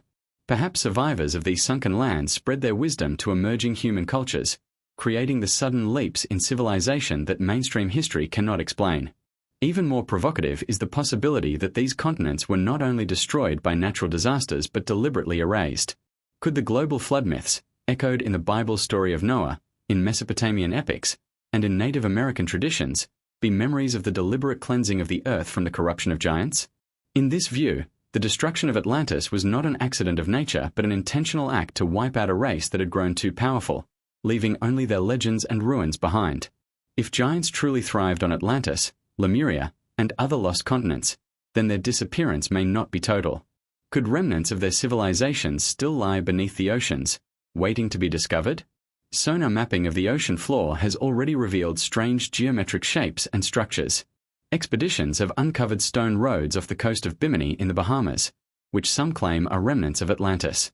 Each discovery brings us closer to the possibility that beneath the waves lies the evidence mainstream science refuses to acknowledge: proof of giant civilizations erased by time. The memory of these lands persists in folklore, mythology, and esoteric teachings. Ancient maps, submerged ruins, and legends converge on a single tantalizing possibility. Humanity once shared this planet with giants, who ruled mighty continents now lost to the sea. If true, then the ocean depths hold not only the secrets of geology but also the missing chapters of human history. Chapters where giants walked as kings, builders, and gods among men. Perhaps the greatest mystery of all is this: if giants once ruled lost continents, will their remains, or even their descendants, ever be found? Are they truly gone, or do fragments of their bloodlines and knowledge still linger among us? The answers may not lie in museums or textbooks, but deep beneath the oceans, where entire worlds of giants still sleep beneath the waves. Across nearly every ancient culture, the story of a great flood appears with uncanny similarity. From Mesopotamia to India, from Native American tribes to the Hebrew Bible, a catastrophic deluge is described as sweeping across the earth, erasing entire civilizations, and resetting humanity's history. But hidden within these flood myths lies a far more controversial element: the destruction of the giants. According to ancient scriptures and forbidden accounts, the flood was not merely a natural disaster, it was a deliberate extinction event designed to wipe out the Nephilim, the hybrid offspring of divine beings and human women. If true, this means the biblical flood was not just about cleansing human corruption, but erasing a race of giants whose existence threatened the very balance of the world. The Bible's account in Genesis 6 is strikingly direct. It tells us that there were giants in the earth in those days, and also after that, when the sons of God came in unto the daughters of men, and they bare children to them. These offspring, the Nephilim, were said to be mighty, violent, and corrupt. Their presence coincided with a time when humanity had turned wicked, prompting God to send the flood to wipe the slate clean. Noah and his family, chosen for their righteousness, were spared to restart human civilization. But what about the giants? The text implies that the flood was also designed to eliminate them, removing their influence and domination over the earth. The Book of Enoch, excluded from the biblical canon, provides even more detail. It describes how the Watchers, angels who descended to earth, mated with human women and gave birth to the Nephilim, giants of great stature and insatiable appetite. These beings consumed the labor of men, ravaged the land, and even turned to cannibalism. The cries of humanity reached heaven, and the archangels pleaded with God to act. The flood, according to Enoch, was the divine judgment upon these hybrids, destroying them in order to restore balance to the earth. This paints the deluge not just as a punishment for humanity's sins, but as a targeted extinction event against giants. Yet the Bible hints that the giants survived in some form. After the flood, we encounter the Anakim, the Rephaim, and other races of giants in the land of Canaan. How could this be? Some researchers suggest that a second incursion of the Watchers occurred after the flood, producing new giants. Others argue that a few giants managed to survive the catastrophe, perhaps by seeking refuge on high mountains, or even on floating vessels of their own. If so, the flood did not completely eliminate them but drastically reduced their numbers, scattering survivors into remote corners of the world. Other cultures echo this theme. In Mesopotamian mythology, the Epic of Gilgamesh describes a flood sent by the gods to wipe out humanity, with only Utnapishtim spared. Gilgamesh himself was said to be 2/3 divine and 1/3 human, of extraordinary size and strength. Was he a descendant of the very giant race targeted by the flood? If so, the Mesopotamian version preserves the same narrative as Genesis, a deluge to reset history and diminish the influence of hybrid beings.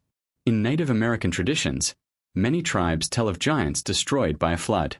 The Choctaw speak of Nahulo, a race of huge beings who were drowned by the waters. The Hopi recall the destruction of earlier worlds by floods, with giant-like beings playing a role in the corruption of the earth. Even in South America, the Inca legends of Viracocha include tales of a flood sent to wipe away earlier generations, including enormous beings who had angered the gods. The global consistency of these stories suggests they are not coincidence but shared memory of an ancient extinction event. The question remains, was the flood purely natural, or was it engineered? Mainstream science suggests rising sea levels at the end of the Ice Age could have inspired flood myths. Around 12,000 years ago, the Younger Dryas period saw sudden climate shifts, melting glacier, and massive floods. Entire coastlines disappeared beneath the waves.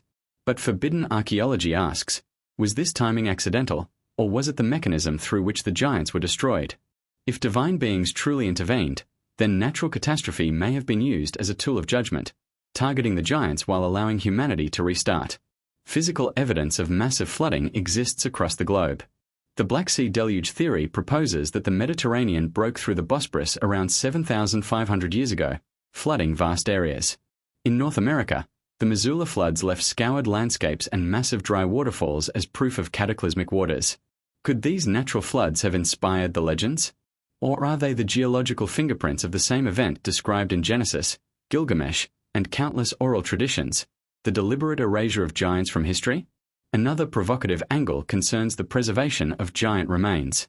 Some claim that skeletons of extraordinary size, unearthed in North America and elsewhere, were found in flood deposits, buried under layers of silt and clay laid down by catastrophic waters. Reports from the 19th and early 20th centuries often describe giant bones discovered in riverbanks, caves, and mounds filled with flood debris. If true, these remains could represent the drowned Nephilim, the very beings targeted by the flood. That such finds are often hidden or dismissed by mainstream institutions only deepens the mystery. The theological implications are profound. If the flood was intended to eliminate the giants, then their existence was not a minor detail but central to the narrative of human history. Humanity was nearly destroyed not because of ordinary sin alone, but because of hybrid corruption that threatened the very order of creation. Giants, in this view, were the central reason for the flood, an inconvenient truth often overlooked in sanitized interpretations of Scripture. But why would giants have been such a threat? Some researchers suggest it was their dominance, physically overpowering humans, consuming resources, and spreading violence, that destabilized the world. Others point to the possibility of advanced knowledge passed down by their divine progenitors. If the Nephilim possessed superior technology or secret knowledge, their rule could have created an imbalance, putting humanity at risk of permanent subjugation. The flood, then, was not only a physical reset but a spiritual and technological reset as well, stripping away forbidden knowledge that could have altered the course of civilization. Even more unsettling is the idea that the flood was not entirely successful. The survival of giants in post-flood narratives hints at a lingering influence. Perhaps small pockets of Nephilim bloodline endured, giving rise to later dynasties of rulers, warriors, or even secret societies. If so, then the battle between humanity and the remnants of giants may have continued for centuries, hidden in the shadows of ancient history. Ultimately, the flood stands as one of the most dramatic and universal myths in human culture. Whether viewed as a natural disaster, a divine act of judgment, or a targeted extinction event, its connection to giants cannot be ignored. The Bible, the Book of Enoch, Mesopotamian epics, and global traditions converge on a single conclusion. The world once teemed with giants, and a great flood was unleashed to erase them. Yet the persistence of giant stories after the deluge suggests that the reset was incomplete. This raises an electrifying possibility. What if evidence of the giants destroyed by the flood still lies buried beneath ancient sediments, waiting to be uncovered?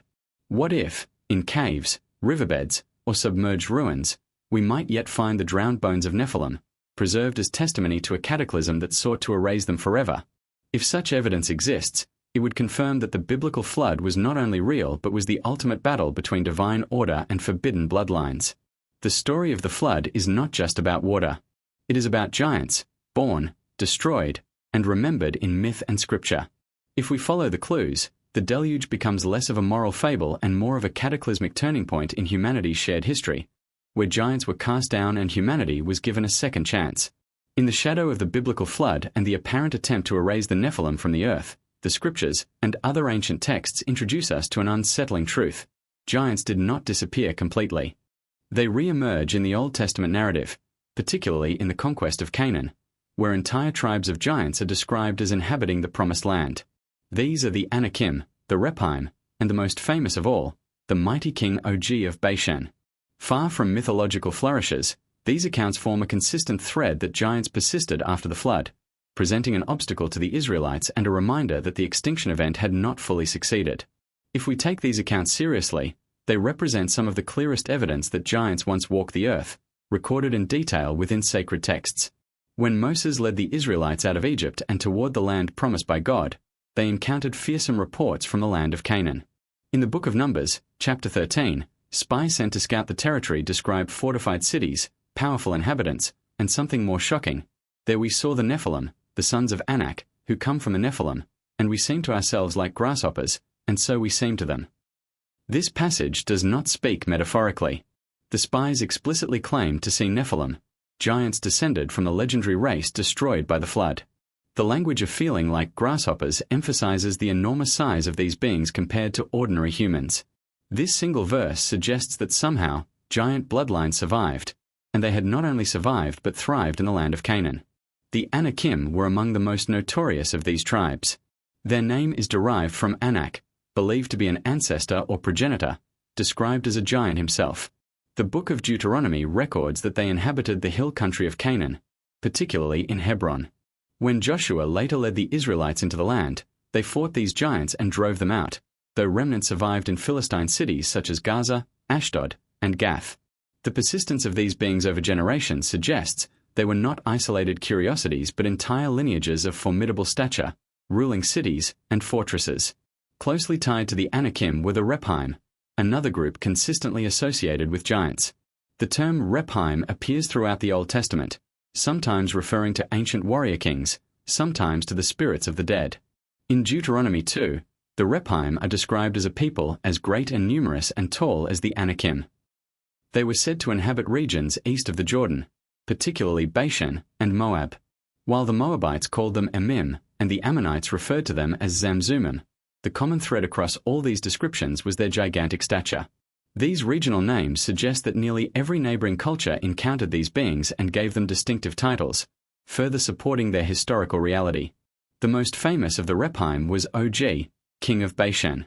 The book of Deuteronomy devotes significant attention to Og, describing him as the last of the Rephaim. His physical size was emphasized through the detail of his bed. His bed was made of iron and was more than 9 cubits long and 4 cubits wide, Deuteronomy 3 verse 11. A cubit is roughly 18 inches. which would make the bed approximately 13.5 feet long and 6 feet wide. If this bed was sized to fit its owner, OG himself must have been an enormous figure, possibly 12 feet or taller. The use of iron, an expensive material at the time, and the preservation of this detail in the biblical narrative underscores how extraordinary his size was to those who recorded it. The Israelites eventually defeated OG and took his territory, but the very inclusion of this episode serves as a reminder that the conquest of Canaan was not simply a territorial battle, it was a confrontation with remnants of a giant race. Joshua's campaigns included the eradication of Anakim strongholds, and the language of driving out suggests deliberate removal, perhaps echoing the earlier flood narrative where giants had to be eliminated to purify the land. These accounts reveal that giants were seen as existential threats, both physically imposing and spiritually corrupting, consistent with earlier portrayals of the Nephilim. Beyond the Old Testament, other ancient traditions affirm the presence of giants in the Levant. Phoenician and Ugaritic texts refer to primordial rulers of vast size, often linked with the underworld or divine ancestry.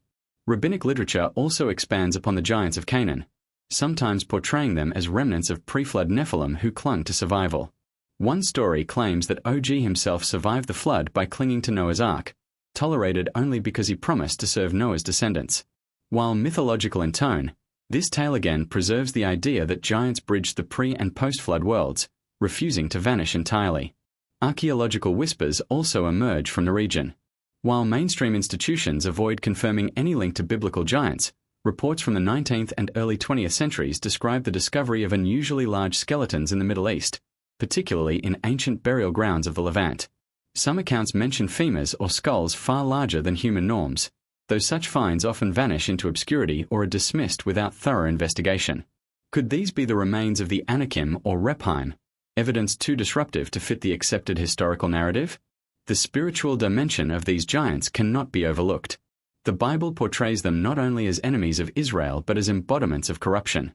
Their destruction was tied to God's command, suggesting that their existence represented more than a military threat, it was a moral and cosmic one. The giants symbolized the persistence of Nephilim bloodlines, the very corruption that the flood was meant to eradicate. By confronting and eliminating them, Israel was participating in a divine mission to cleanse the land of these hybrid beings. Even so, remnants of giant bloodlines continued to appear. The Philistines, for example, produced the most famous giant of all, Goliath of Gath, who would face David centuries later. The Bible identifies Goliath's origins with the descendants of the Anakim in Philistine territory, linking him directly to the same giant tribes Moses and Joshua encountered. This continuity demonstrates that the issue of giants persisted for generations, with their presence echoing across biblical history as persistent adversaries of God's chosen people. From a forbidden archaeology perspective, the giants of Canaan represent one of the strongest cases for real historical giants. Unlike vague myths or symbolic references, the Bible gives specific names, measurements, territories, and outcomes of battles with these beings. The fact that multiple tribes, the Anakim, Rephaim, Emim, Zamzummim, are consistently described as giants suggests this was not a literary device but an acknowledgement of real, formidable enemies. Coupled with OG's iron bed as a tangible artifact, the case for giants as historical entities becomes difficult to dismiss. The persistence of these giants raises profound questions. How did they survive the flood? Were they the product of a renewed incursion of divine beings, or did a few Nephilim manage to endure the cataclysm and re-establish their bloodlines? If so, their survival underscores the resilience of the giant race and the possibility that other remnants may still exist in hidden corners of the world. Ultimately, the giants of Canaan force us to confront a truth buried within Scripture. The biblical narrative is not only a story of faith and morality but also a record of a forgotten conflict between humanity and another race, giants. Their existence, survival, and eventual destruction suggest that human history is far stranger, and far more contested, than mainstream accounts admit. The Anakim, the Rephaim, and Og of Bashan stand as towering figures in this suppressed history, reminders that giants did not belong only to the pre-flood world but lingered long after, shaping the destiny of nations and leaving a shadow across the biblical landscape. They were enemies of God's people, symbols of corruption, and survivors of an earlier age, a race that refused to vanish quietly into myth. Among all the giants described in Scripture and ancient tradition, none has captured the imagination of the world quite like Goliath. His story, immortalized in the dramatic battle with David, has transcended religion and entered the realm of universal myth, symbolizing the eternal struggle of the small against the mighty, the weak against the strong, the unlikely hero against the seemingly invincible foe. But behind the familiar Sunday school narrative lies a far deeper and darker truth. Goliath was not an isolated anomaly, but one of the last of a lineage of giant warriors, descendants of the same Nephilim bloodlines that haunted the Israelites throughout their history. His story is not just about faith and courage, but about the survival of a race of giants who refused to disappear, even after the flood, after Joshua's conquests, and after centuries of extermination campaigns. To understand Goliath is to understand the final chapter in the saga of biblical giants. The story is recorded in 1 Samuel 17, set during a time of conflict between the Israelites and the Philistines. The Philistines had encamped in the valley of Elah, and as the two armies faced each other, a champion stepped forward from the Philistine side, Goliath of Gath. His description is detailed and remarkable. According to the Masoretic text, Goliath's height was 6 cubits and a span, which would make him roughly 9 feet 9 inches tall. Some ancient manuscripts, such as the Dead Sea Scrolls and the Septuagint, give his height as 4 cubits and a span, which would still make him about 6 feet 9 inches, taller than nearly all men of his time. Even at the lower measurement, his stature would have been intimidating. At the higher one, he was nothing short of monstrous, confirming his place among the giants. Goliath's weaponry further emphasizes his enormous size and strength. His bronze coat of mail weighed 5,000 shekels, or around 125 pounds. He carried a spear with an iron tip weighing 15 pounds alone, comparable to a modern sledgehammer head. For most men, such armor and weaponry would have been unbearable. For Goliath, they were tools of war wielded with ease. He was not just tall, he was a warrior bred for combat, embodying the physical dominance of his people. Goliath's city of origin is crucial to his identity. He came from Gath, one of the 5 Philistine cities in Canaan. Earlier biblical texts note that remnants of the Anakim, driven out by Joshua, had survived in Philistine territories such as Gaza, Ashdod, and Gath. This directly links Goliath to the same race of giants encountered generations earlier. He was, in essence, a descendant of the Anakim, carrying the bloodline of the Nephilim into the time of Israel's monarchy. His presence proves that the giants had not vanished completely but had persisted, adapting and merging into Philistine society while retaining their extraordinary size and might. The famous battle itself reads like more than just a duel. It is symbolic of the larger conflict between humanity and giants.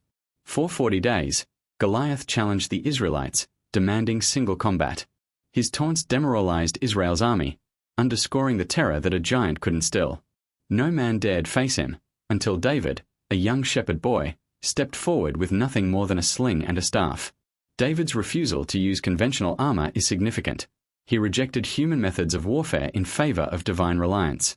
With a single stone, he struck Goliath in the forehead, felling the giant and cutting off his head with Goliath's own sword. The detail of the stone striking the forehead is curious. Many scholars and researchers point out that giants in ancient traditions were often described as having unusual cranial features, sometimes elongated skulls, sometimes peculiar weaknesses. Was this a subtle nod to the idea that the giants, though powerful, had vulnerabilities that made them mortal? Or was it symbolic, emphasizing the triumph of God's chosen servant over a corrupted lineage? Either way, the killing of Goliath was more than military victory. It was the symbolic destruction of a giant remnant in the land of Israel. But Goliath was not alone. 2 Samuel 21 and 1 Chronicles 20 describe subsequent battles between David's warriors and other Philistine giants. One is described as Ishbi-benob, whose spear weighed 300 shekels, around 5 pounds. Another, Saph, fell in combat with one of David's soldiers. Yet another giant, unnamed, had 6 fingers on each hand and 6 toes on each foot. Polydactylism, a trait often associated in ancient reports with giant anomalies. This individual was slain by Jonathan, David's nephew. These accounts show that Goliath was part of a family or clan of giants, perhaps brothers or close kin, who continued to battle Israel even after Goliath's fall. The chronicler explicitly identifies these giants as being descendants of Rapha in Gath, linking them directly to the Rephaim, the same tribe associated with King Og of Bashan. This creates a continuous thread, from the Rephaim in the time of Moses to the Anakim driven into Philistine territory, to Goliath and his kin in David's era. The bloodline persisted for centuries, producing champions of terrifying size and strength until they were systematically eliminated. Beyond Scripture, Jewish tradition elaborates on Goliath's origins. Some rabbinic sources claim he was the offspring of Orpah, the sister-in-law of Ruth, making him a distant relative of David himself. This detail, whether symbolic or historical, reinforces the idea that giant bloodlines had merged with human populations, occasionally producing individuals of extraordinary size. If true, it suggests that the Nephilim lineage had not been entirely destroyed but diluted into various peoples, surfacing occasionally in figures like Goliath. From a forbidden archaeology perspective, Goliath represents more than a biblical curiosity. He may have been one of the last publicly recognized giants in recorded history. His detailed description, lineage, and fate were preserved not as myth but as history, grounded in measurements, weapon weights, and genealogical context. Unlike vague folklore, the Goliath story gives us quantifiable details, suggesting the writers were recording a real being. Modern skeptics argue that Goliath's size may have been exaggerated or the result of a medical condition such as gigantism caused by pituitary tumors. While this could explain height, it fails to account for the presence of entire giant clans in the same region, all described as formidable warriors. A single genetic anomaly might produce one unusually tall man, but multiple related individuals of great size suggests an inherited trait consistent with a surviving giant lineage. The death of Goliath and his kin mark the end of an era. With David's rise and Israel's consolidation of power, the last of the refamed descended warriors were extinguished. Yet their memory endured, preserved in Scripture as warnings of the Nephilim's persistent influence. For Israel, slaying giants was not just a military necessity, it was a continuation of the divine mission begun with the flood, eradicating the remnants of a forbidden race that had corrupted the earth. Even so, the story of Goliath continues to resonate because it embodies the paradox of giants. On one hand, they were symbols of overwhelming might, terror, and corruption. On the other, their presence adds a sense of awe and mystery to human history, forcing us to confront the possibility that our ancestors once battled beings far larger than ourselves. Goliath's story is not just about faith, but about memory, a memory of the last of the giant warriors who stood openly in defiance of humanity and God. If Goliath was real, and the consistency of the biblical account strongly suggests he was, then he was not just a tall man with a disease. He was the last echo of a giant race stretching back to the Nephilim before the flood. His defeat marked the symbolic closure of that chapter in human history, but not necessarily its end. For if giant bloodlines could survive the flood, Joshua's conquest, and David's campaigns, might they still survive, hidden in genetic recesses or secret societies, awaiting rediscovery? The legacy of Goliath and his kin is clear. They were the final warriors of a vanishing breed, slain not only by the sling of David but by the hand of history itself. Yet their story endures as a reminder that the battle between giants and men was real, shaping the course of nations and leaving behind a mystery that refuses to die. Beneath the soil, within caves, and etched into stone, there exist clues that defy conventional archaeology. While mainstream narratives present giants as nothing more than myth or exaggerated legend, certain physical artifacts suggest otherwise. Tools too large to be wielded by ordinary humans, weapons whose size surpasses practical human use, and fossilized footprints that measure far beyond normal proportions all form a body of evidence pointing toward the reality of giants. These anomalies, scattered across the globe, resist explanation under conventional history but fit seamlessly into the forbidden archaeology narrative. Our world was once inhabited by beings of extraordinary size, and remnants of their presence still linger. One of the most striking categories of anomalies is oversized tools. Across North America, reports from the 19th and early 20th centuries describe enormous axes, hammers, and stone implements unearthed during construction or farming. These tools often weighed between 50 to 150 pounds, far beyond what any ordinary human could practically wield. For example, in Ohio, workers reported finding stone hammers with heads the size of bowling balls, crafted with precision and bearing where marks consistent with heavy use. Such objects, if authentic, would require a being with incredible strength and stature, perhaps 8 to 12 feet tall, to wield them effectively. Skeptics dismiss these as ceremonial objects or misidentifications, but the sheer number of such discoveries makes coincidence unlikely. Similar anomalies appear worldwide. In Texas, massive axes and pestles have been reported, far too large for standard agricultural use. In France and Germany, excavations have turned up giant-sized flint tools, some nearly 3 feet long, defying explanation as practical objects for normal humans. In South America, particularly in Peru and Bolivia, farmers have unearthed massive grinding stones and oversized mortars, weighing hundreds of pounds, suggesting that either giants themselves used them or ancient cultures built them for rituals honoring such beings. The question remains, Why would so many cultures independently produce tools far beyond their own physical capacity unless they were either serving giants or imitating their practices? Weapons add another layer of mystery. Swords and spears of abnormal size have been reported in Europe and Asia, often tied to medieval or pre-medieval contexts. In the Basque region of Spain, local legends speak of Gentiles, or giants, who left behind enormous swords and shields. Some discoveries of oversized blades measuring 5 to 6 feet in length have fueled speculation that they belong to beings taller than any normal human soldier. While some argue these were ceremonial, the weight and balance of many such finds suggest functionality rather than symbolism. Perhaps the most famous weapon anomalies are linked to the accounts of Goliath and his kin. Biblical descriptions of his spearhead weighing 15 pounds match archaeological parallels. Bronze spearheads weighing several pounds have been unearthed in the Levant, far too heavy for ordinary use. In Sardinia, where legends of the Giganti di Morni Prima persist, archaeologists have uncovered statues of warriors with weapons proportionally massive, hinting at a cultural memory of real giant warriors, once dominating the island. Then there are the footprints, some of the most dramatic and unsettling pieces of evidence. In South Africa, a granite outcrop near Mpuluzi contains what appears to be a human footprint measuring nearly 4 feet in length, complete with toes and arch indentation. Estimated to be 200 million years old, according to geological dating, this print has baffled scientists who dismiss it as a natural formation.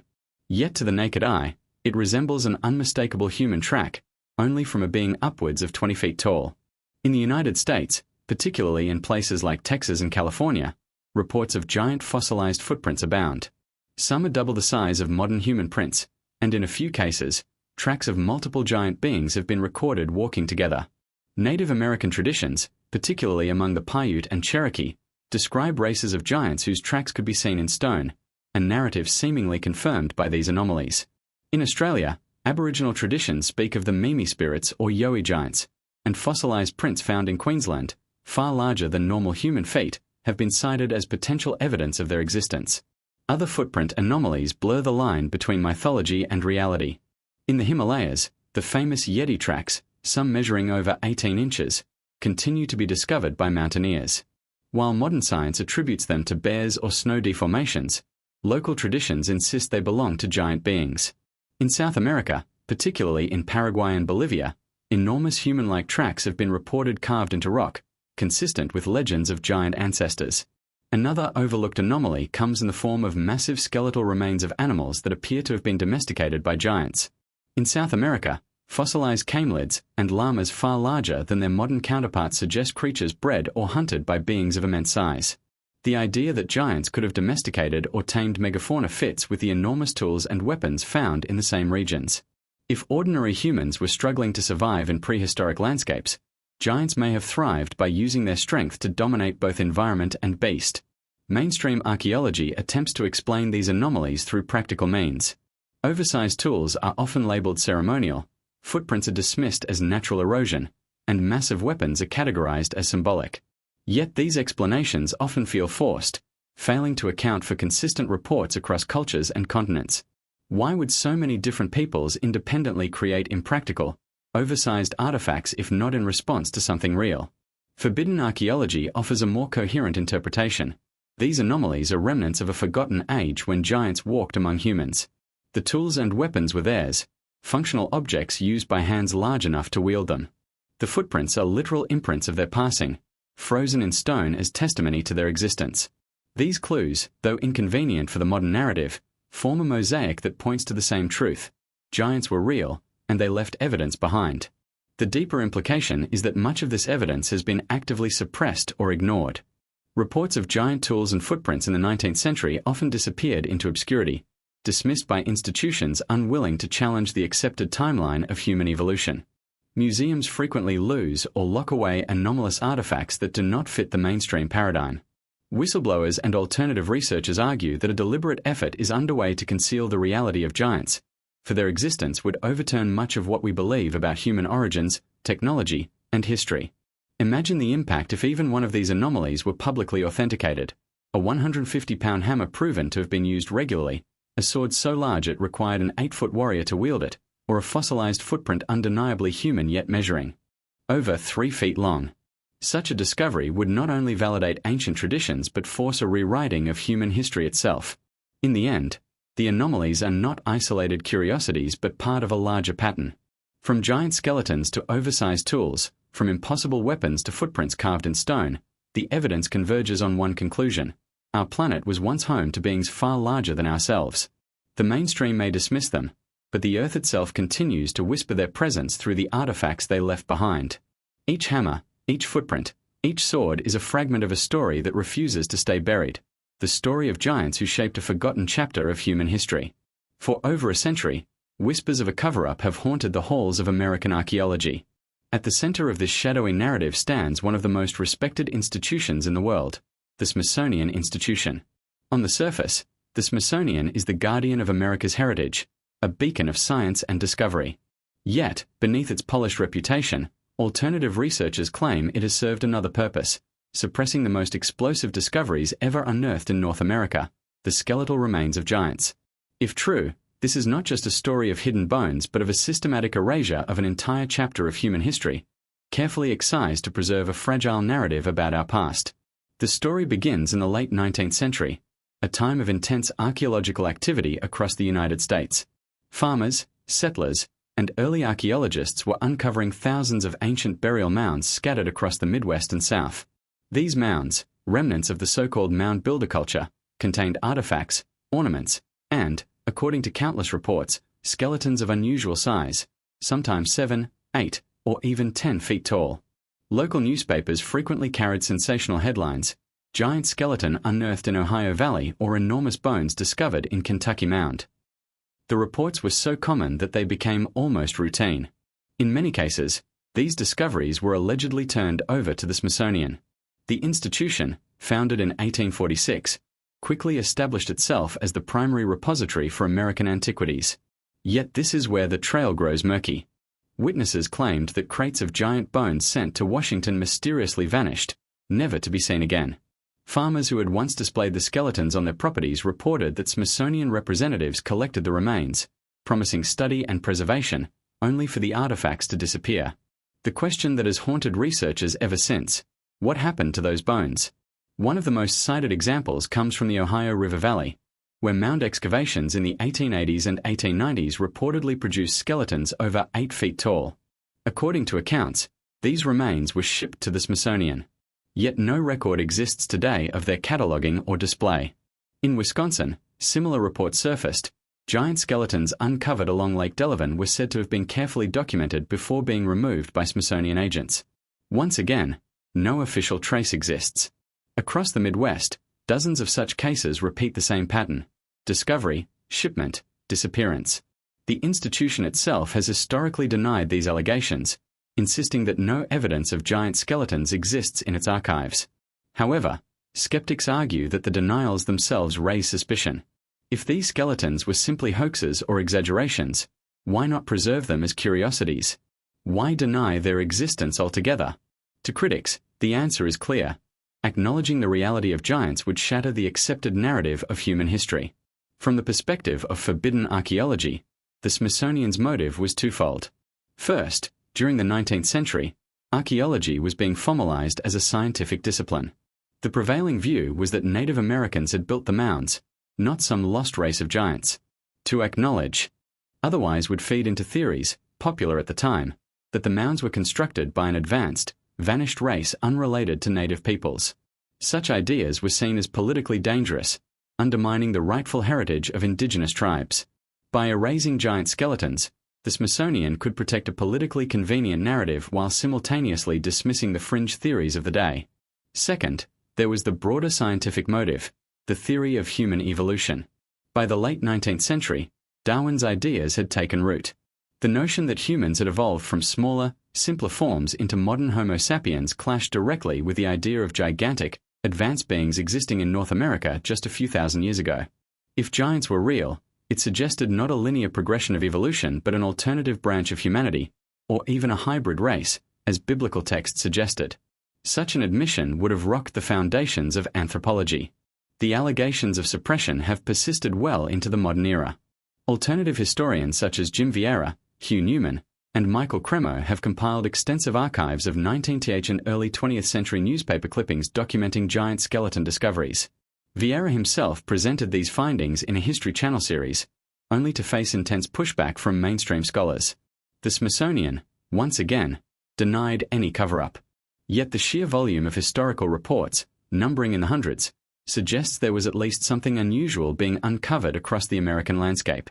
One particularly chilling claim comes from supposed whistleblowers who have worked with or within the Smithsonian. According to these testimonies, crates of anomalous bones were deliberately destroyed, dumped into the ocean, or hidden in vast underground storage facilities to prevent them from ever reaching public eyes. Whether these testimonies are authentic remains debated, but the consistency of the narrative, that the Smithsonian actively removed evidence of giants, has become one of the most persistent legends in forbidden archaeology. Critics of the cover-up theory argue that the giant skeleton reports were simply the product of 19th-century sensational journalism. Newspapers of the era often exaggerated stories to sell copies, and giant was an easy label for any unusually tall skeleton. They claim that none of these reports withstand scientific scrutiny and that the Smithsonian never received such bones. Yet this explanation struggles to account for the frequency, geographic spread, and consistency of the accounts. Why did so many people, across so many states, describe the same phenomenon? Even more compelling are the cultural traditions of Native Americans themselves, which speak of ancient races of giants inhabiting North America before their tribes took root. The Paiute, Sioux, and Iroquois all preserve legends of massive beings, sometimes cannibalistic, sometimes powerful rulers, who were eventually exterminated. These traditions align perfectly with the physical discoveries reported in the 19th century. For many, it seems improbable that both indigenous memory and archaeological anomalies could converge so neatly if there were not a kernel of truth.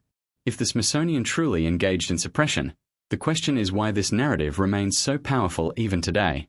One possibility is that institutions of authority fear the destabilization of established paradigms. If giants existed, what else has been hidden? What other chapters of human history have been erased? The ripple effect of such revelations would reach far beyond archaeology, impacting religion, anthropology, and even geopolitics. Another possibility is more esoteric, that the Smithsonian, knowingly or unknowingly, serves as a gatekeeper for ancient knowledge connected to giants, Nephilim, and forbidden bloodlines. Some researchers speculate that powerful elites have long sought to conceal the existence of giants because it points to a hybrid origin for humanity, one that challenges both scientific materialism and conventional theology. In this view, the cover-up is not merely about bones but about controlling the narrative of human origins. Ultimately, the Smithsonian controversy highlights a larger theme in the story of giants. Evidence exists, but it is systematically buried, whether literally in the ground or figuratively in the archives of powerful institutions. The giant skeletons of America may never be recovered, but the legend of their disappearance continues to fuel suspicion and inquiry. For those who believe, the Smithsonian represents not a guardian of truth but a warden of secrets, ensuring that humanity never fully uncovers the giant past lurking just beneath our feet. If one day a whistleblower emerged with undeniable proof, a hidden chamber of giant bones, a surviving photograph authenticated beyond doubt, the Smithsonian's carefully maintained denials would collapse. Until then, the story remains tantalizingly unresolved. Did the Smithsonian erase giants from history, or are we chasing shadows of myth? For forbidden archaeology, the answer is clear. The cover-up is real, and the Smithsonian holds the keys to a forgotten race that once ruled the Americas. Across deserts, mountains, and islands, archaeologists have uncovered skulls that defy conventional human anatomy. Some are elongated, others massive in proportion, and still others display peculiar anomalies: double rows of teeth, unusual cranial thickness, or extraordinary volume. Mainstream archaeology typically explains these as results of ritual practices, such as head binding, or dismisses them as deformities.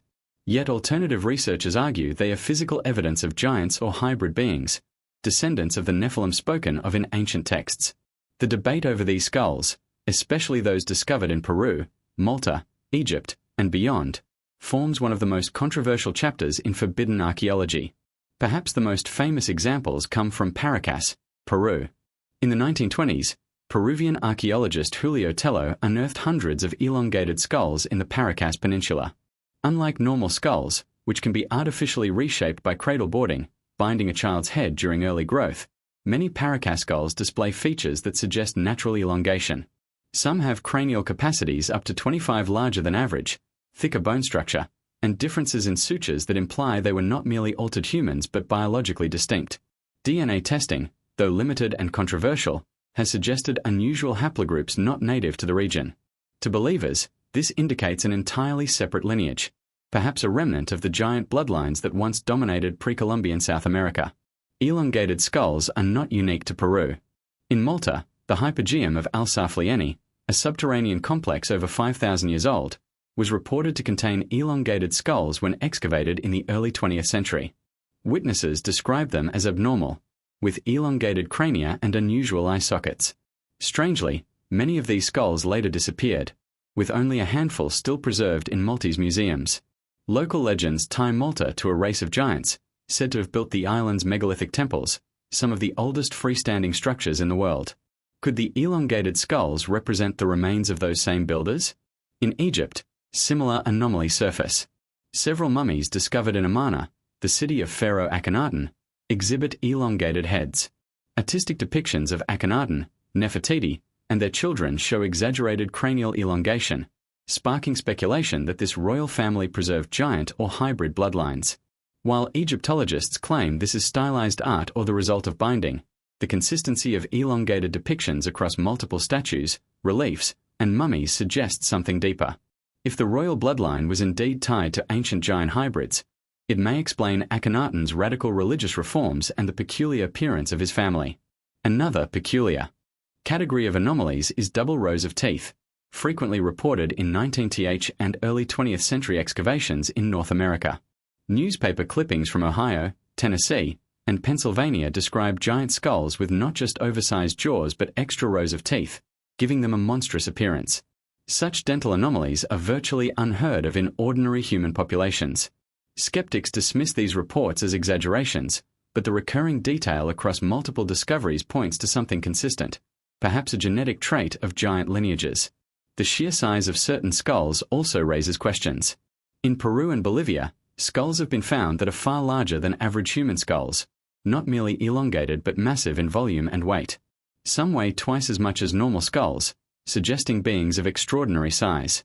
In the Andes, oral traditions speak of the Cholpa or giant ancestors who built stone towers and ruled the land before being overthrown. The oversized skulls discovered in the same regions may be physical confirmation of these traditions. In Mexico, particularly among the Olmec, colossal stone heads measuring up to 10 feet tall depict individuals with broad, powerful features. While not literal skulls, these monuments may represent actual beings remembered in stone. If the Olmec were depicting their rulers or gods, and if those rulers were giants or hybrids, the heads may serve as artistic evidence of their presence. Globally, elongated skulls and cranial anomalies seem to cluster around megalithic sites and ancient centers of power. In Peru, skulls are found near Nazca and Tiwanaku. In Malta, they are linked to the hypogeum. In Egypt, they appear in Amarna. This pattern suggests that the skulls are not random deformities but remnants of ruling classes, giant or hybrid elites who once dominated early civilizations. Mainstream archaeology insists that most elongated skulls result from deliberate cranial deformation, a practice found in many cultures worldwide. But even this explanation raises questions. Why was head binding so widespread? Why did so many ancient peoples, from the Maya to the Huns to tribes in Africa and Europe, independently develop the same practice? Some researchers argue that these cultures were imitating a naturally elongated headed elite, giants or hybrids who held power. By artificially reshaping their children's skulls, ordinary people attempted to mimic the appearance of their rulers, reinforcing their legitimacy and connection to a godlike race. There are also spiritual and ritual interpretations. Elongated skulls may have been associated with wisdom, supernatural ability, or divine ancestry. Ancient legends often describe giants as possessing higher knowledge, whether astronomical, architectural, or mystical. If the elongated skulls truly belong to them, their unique cranial capacity may have symbolized extraordinary intellect or power. The disappearance of many anomalous skulls adds another layer of mystery. In Malta, several elongated skulls vanished from museum collections without explanation. In Peru, some were taken to private collections and never resurfaced. In North America, giant skulls with double rows of teeth allegedly sent to the Smithsonian disappeared into obscurity. To believers, this is not coincidence but suppression, a deliberate effort to conceal evidence of giants and their hybrid descendants. Critics counter that elongated skulls can be fully explained by cradle boarding and that double-row teeth are likely misreported dental crowding or jaw deformities. Yet these explanations do not fully account for the sheer scale, volume, and genetic anomalies observed in many cases. Nor do they explain why so many of these skulls have mysteriously vanished or remain locked away from public access. From a forbidden archaeology perspective, the skulls are among the most tangible remnants of giants and their kin. They represent physical evidence that cannot be dismissed as folklore or myth. Unlike stories of giant skeletons, which rely heavily on newspaper clippings and oral accounts, the skulls exist, or once did, in museums, collections, and excavation records. Their very shape and size defy the conventional human template, forcing us to reconsider what kinds of beings once walked the earth. If authenticated and publicly acknowledged, these skulls would force a radical rewriting of history. They would suggest that humanity once coexisted with or descended from beings of different anatomy, giants with elongated heads, perhaps remnants of the Nephilim bloodlines described in the Bible and other texts. Such a revelation would bridge myth and science, showing that the gods and giants of old were not imaginary but flesh and blood beings whose remains still lie beneath the earth. In the end, the skulls remain powerful symbols of suppressed history. Whether in Peru, Malta, Egypt, or North America, they speak to a forgotten age when giants ruled as kings, priests, and architects of civilization. Their elongated crania, massive jaws, and bizarre dental structures mark them as something other than ordinary humans. And until the day they are fully studied without bias or suppression, they remain silent witnesses to a truth too large for mainstream science to accept. Giants were real, and their skulls still stare back at us from the dust of antiquity. Across the globe stand monuments of stone that defy imagination. From the towering megaliths of Baalbek in Lebanon to the Cyclopean walls of Sacsayhuaman in Peru, these structures remain one of the greatest mysteries of human history. How could ancient civilizations, with supposedly primitive tools and no advanced machinery, move, cut, and fit stones weighing hundreds, even thousands, of tons? Archaeologists explain these wonders through theories of manpower, ropes, levers, and ingenuity. Yet to many alternative researchers, these explanations ring hollow. Instead, they suggest a forgotten truth. Giants were the original architects of the impossible. Their immense strength, combined with knowledge lost to time, may be the key to understanding the megaliths that still confound us today. The site of Baalbek is perhaps the most famous example. There, the so-called stone of the pregnant woman weighs over 1,000 tons, the largest quarried stone in human history. Nearby, even larger blocks, some estimated at 1,200 to 1,600 tons, remain partially cut from the bedrock. Conventional theories claim that the Romans built upon this site, but no Roman text explains how such stones were moved. Even with modern cranes, moving such a stone would be a formidable challenge. For those who believe in giants, the explanation is simpler. Beings of colossal size and strength cut, moved, and placed these stones with a power far beyond ordinary humans. Legends of Lebanon itself recall giants in the region, and some say Baalbek was originally built as a landing platform for the gods, a claim echoed by local tradition. In South America, the walls of Sacsayhuaman near Cusco inspire similar awe.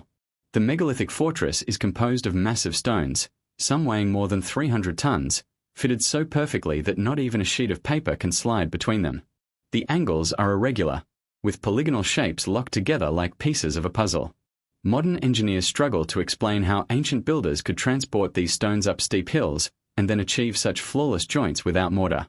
The Inca, who inherited the site, admitted they did not build it but merely maintained what was already there. To Andean oral tradition, the builders were giants, Cholpa, or ancient ones, who ruled before the Incas. These beings, according to myth, were struck down by gods for their arrogance, leaving only their stoneworks behind. The island of Malta, with its megalithic temples older than the pyramids of Egypt, also points to a lost race of builders. Structures like Akim and Najdra feature enormous stones weighing up to 20 tons, arranged into sophisticated temple complexes aligned with celestial events. Local legends claim the temples were built by a race of giants, particularly a giantess named Sansuna, who carried the massive stones on her head. Curiously, elongated skulls were discovered in the nearby hypogeum, as mentioned earlier, suggesting that a giant or hybrid population may indeed have once lived on Malta and left behind these extraordinary monuments. Even in the Old Testament, connections between giants and monumental architecture appear. The Book of Numbers describes the Israelites encountering the Anakim, a race of giants living in fortified cities. These giants were said to dwell in strongholds so impressive that ordinary men felt like grasshoppers before them. Archaeologists now find ruins of Cyclopean walls in the Levant, immense stone fortresses of uncertain origin, raising the possibility that the fortified cities described in Scripture were not metaphorical but literal constructions of giant architects. Moving to the Pacific, Easter Island presents another puzzle. The colossal moai statues, some weighing up to 82 tons, were carved and transported across the island by the Rapa Nui. Oral traditions speak of a race called the Hanau Epe, or long-eared ones, who were taller and stronger than ordinary men. These long-eared people, said to be of giant stature, built the earliest moai before being overthrown by the short-eared natives. The possibility that giants or hybrid beings played a role in erecting these colossal statues aligns with traditions from other parts of the world where giants are tied to stonework. In North America, giant legends are tied to mound-building cultures. The Adena and Hopewell peoples constructed vast earthworks and burial mounds, some containing skeletons of extraordinary size. Alongside these, reports emerged of giant stone structures and fortifications. While mainstream archaeology attributes mound building to Native American tribes, many accounts claim the original designers were much larger beings. If giants were involved, it would connect North American megalithic traditions to a global pattern of giant builders. The sheer scale of these constructions implies not just strength but advanced engineering knowledge. Giants, if they existed, may have possessed not only physical might but also an understanding of natural laws long forgotten. Legends often describe giants as skilled metalworkers, astronomers, and masons. Perhaps their size allowed them to experiment with techniques beyond human capability, moving massive stones by sheer manpower, or using tools of a size and power unimaginable to smaller humans.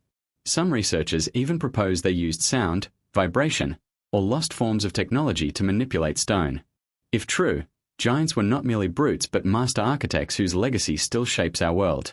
The persistence of giant builder myths is striking. From the biblical Nephilim to Greek Titans, from Norse Jotun to Andean Cholpa, nearly every culture describes colossal beings responsible for ancient architecture. Why would such legends appear worldwide unless rooted in a shared memory? Skeptics argue that people created these myths to explain ruins they could not themselves construct. But the consistency of giant traditions across continents, combined with the undeniable mystery of the megaliths, suggests something more. These were not just stories but history encoded into myth. If giants built these megaliths, their disappearance raises further questions. Did natural cataclysms, divine punishment, or human rebellion wipe them out, leaving only their stoneworks behind? The Bible recounts how God destroyed the Nephilim in the flood. Andean myths say giants were struck by fire from the sky.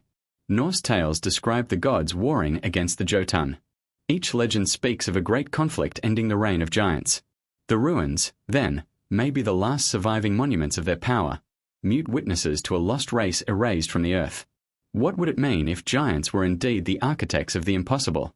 It would suggest that human civilization is far older and more complex than we have been taught. It would mean our ancestors did not rise alone but were influenced, perhaps even dominated, by beings of greater size and knowledge. It would tie the greatest mysteries of archaeology, not just the how, but the who, back to the forbidden history of giants. And it would explain why so many megalithic sites remain shrouded in secrecy, their true origins obscured by mainstream narratives unwilling to admit that history is not what it seems. Ultimately, the evidence speaks for itself. Across continents, cultures, and epochs, megalithic structures bear the mark of power beyond our comprehension. Whether Baalbek's 1,000-ton blocks, Sacsayhuaman's flawless joints, Malta's ancient temples, or Easter Island's massive statues, the signature is the same, a scale of construction that dwarfs human possibility. Legends call them the works of giants, and perhaps that is the truest explanation. For when we look at these stones, we are not just seeing architecture, we are glimpsing the fingerprints of giants who once shaped the world in ways we are only beginning to rediscover. The ancient texts of the Bible are filled with battles, conquests, and wars that shaped the destiny of Israel and the surrounding nations. Yet hidden within these familiar narratives lies a far more mysterious thread, one that mainstream theology often overlooks: the repeated encounters between humans and giants. These confrontations were not merely military skirmishes, they were spiritual and existential struggles between ordinary mankind and the remnants of a hybrid race born from the union of the sons of God and the daughters of men. The giants, or Nephilim, and Rephaim, are described as enemies so formidable that they terrified even the most hardened warriors. If we read carefully, we find that many biblical battles were in fact wars of extermination against these colossal beings. This suggests that the conquest of the Promised Land was not just about territory, it was about eradicating a giant bloodline that threatened humanity itself. One of the earliest and most telling encounters is found in the book of Numbers. When Moses sent 12 spies into Canaan to survey the land, they returned with mixed reports. The land, they admitted, was fertile and rich, flowing with milk and honey.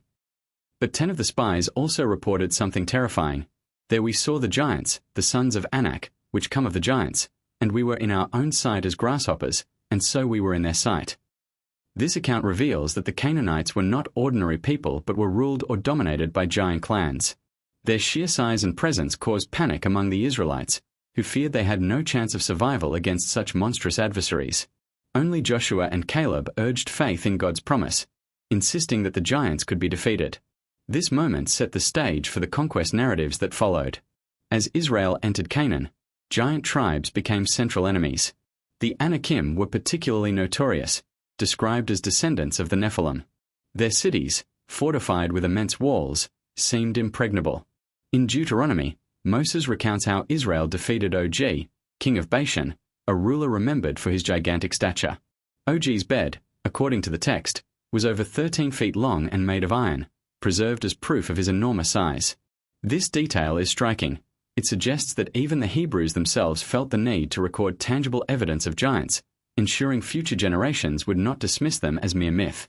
The defeat of Og marked not only a military victory but also a symbolic triumph over a monstrous remnant of the pre-flood world. The Philistines, longtime enemies of Israel, were also associated with giants.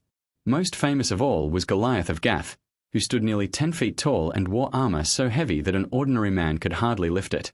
Armed with a spear like a weaver's beam, Goliath mocked the armies of Israel until the shepherd boy, David, struck him down with a sling and stone. This story has often been portrayed as a simple tale of faith overcoming brute force, but in context, it reflects something much deeper: the ongoing war between the giant bloodlines and the chosen people of God. David's victory was not just personal. It symbolized Israel's triumph over an ancient enemy that traced its roots back to the Nephilim. Interestingly, Goliath was not the last of his kind. The Bible records that 4 more giants, described as relatives of Goliath, were later slain by David's warriors. One of them had 6 fingers on each hand and 6 toes on each foot, a genetic anomaly often associated with accounts of giants in folklore and archaeology alike. These repeated references show that the Philistine giants were not isolated individuals but members of extended bloodlines, possibly ruling dynasties descended from the hybrid offspring of earlier ages. Other battles against giants are scattered throughout the scriptures. The Emim, the Zamzummim, and the Rephaim were all tribes of giants inhabiting the land before the arrival of Israel. Deuteronomy notes that the Moabites feared the Emim, describing them as a people great, and many, and tall, as the Anakim. The Ammonites, likewise, feared the Zamzummim, who were also described as mighty giants. The fact that surrounding nations, not just Israel, acknowledged these giant tribes suggests their presence was a well-known and undeniable reality in the ancient Near East. These wars were not random conflicts. They appear to have been deliberate campaigns of eradication. God repeatedly commanded Israel to destroy the inhabitants of certain regions utterly, sparing neither man, woman, nor child.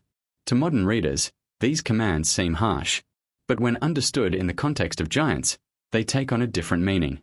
If these populations were not purely human but descended from a Nephilim, then their elimination may have been a divine directive to cleanse the land of corrupted bloodlines. In other words, the conquest of Canaan was a war to preserve humanity against a race of hybrids that sought to dominate the earth. The battles also reveal the deep fear giants inspired. Even seasoned warriors quaked before them. When Israel first heard reports of the Anakim, their faith wavered, and they longed to return to Egypt rather than face such foes. The psychological impact of giants was as powerful as their physical might. To fight them required not only military strategy but also immense courage and faith. This theme recurs throughout the conquest narratives. The real battle was not against flesh and blood but against something that represented rebellion against the natural order. Outside the Bible, extra-biblical texts like the Book of Jasher and the Book of Enoch expand on these stories. They describe giants as oppressors who devoured the labor of men, consumed their livestock, and even turned to cannibalism when resources ran short. Such depictions align with biblical hints of their destructive nature. portraying giants as beings who corrupted and terrorized human society. These additional accounts provide context for why Israel was commanded to wipe them out. The giants were not simply enemies but existential threats. The giant wars of the Bible also echo in surrounding cultures. Ancient Mesopotamian texts describe the Apkallu, semi-divine beings of great size who imparted knowledge but were eventually destroyed by a flood. Greek mythology recounts the Gigantomachy, the war between the gods and the giants. Norse legends tell of the Aesir battling the Jotun. Everywhere we look, ancient civilizations preserved memories of wars between gods, men, and giants. The biblical battles fit into this global pattern, suggesting they are part of a larger, universal story about humanity's struggle against a race of beings who did not belong to this world.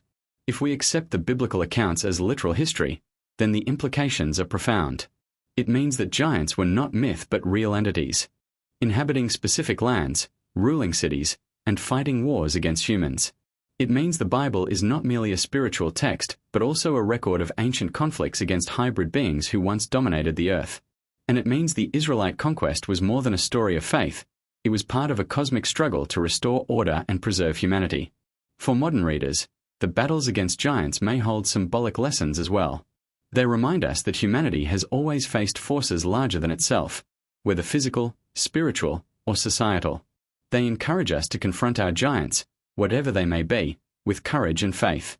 Yet for those who study forbidden archaeology, the stories are not just allegories. They are evidence that history as we know it has been sanitized. The wars of Israel against giants are not just ancient tales but memories of a time when humanity fought for survival against beings of enormous size and power. Ultimately, the role of giants in biblical battles and conquests cannot be dismissed. From the Anakim of Canaan to the Philistine champions, the scriptures consistently portray them as formidable foes who shaped the destiny of nations. Their presence in the Bible is not peripheral but central, woven into the very fabric of Israel's story. Whether viewed as myth, metaphor, or literal history, these accounts demand attention. For if giants once walked the earth, then the wars of the Bible were more than human struggles.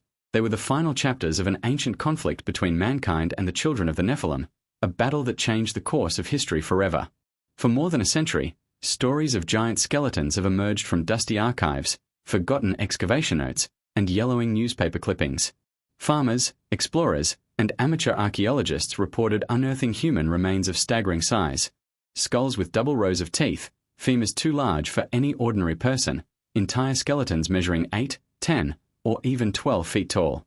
Yet, despite countless such reports, almost none of these remains can be found today in museums or public collections. Instead, they seem to vanish into obscurity. This pattern has led many researchers to argue that evidence of giants is being deliberately suppressed by institutions that shape our understanding of human history. The most often cited culprit in this alleged cover-up is the Smithsonian Institution, though other museums and academic bodies are also implicated in what some call the Great Archaeological Conspiracy. The Smithsonian's role in this mystery is particularly significant. Founded in the mid-19th century as America's national museum and research institution, the Smithsonian quickly became the final authority on archaeology in the United States. During the same period, newspapers across the country began publishing sensational stories of giant skeletons discovered in burial mounds, caves, and ancient earthworks. The overlap is striking. Just as reports of giants reached their peak, the Smithsonian was expanding its influence, dispatching field agents to collect artifacts from across the continent. Many local accounts claim that when giant bones were unearthed, Smithsonian representatives would arrive, confiscate the remains, and whisk them away, never to be seen again.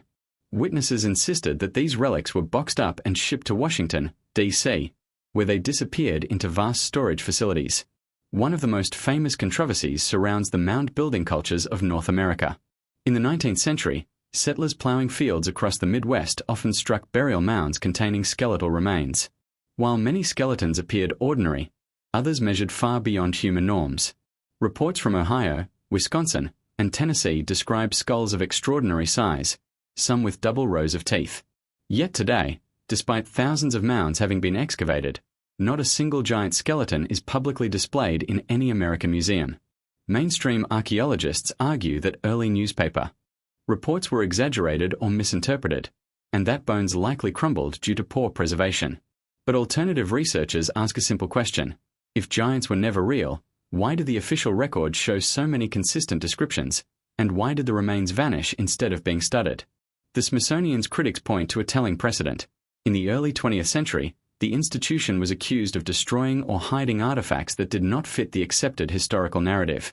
Some researchers allege that giant skeletons were deliberately disposed of because they contradicted the prevailing view of human evolution.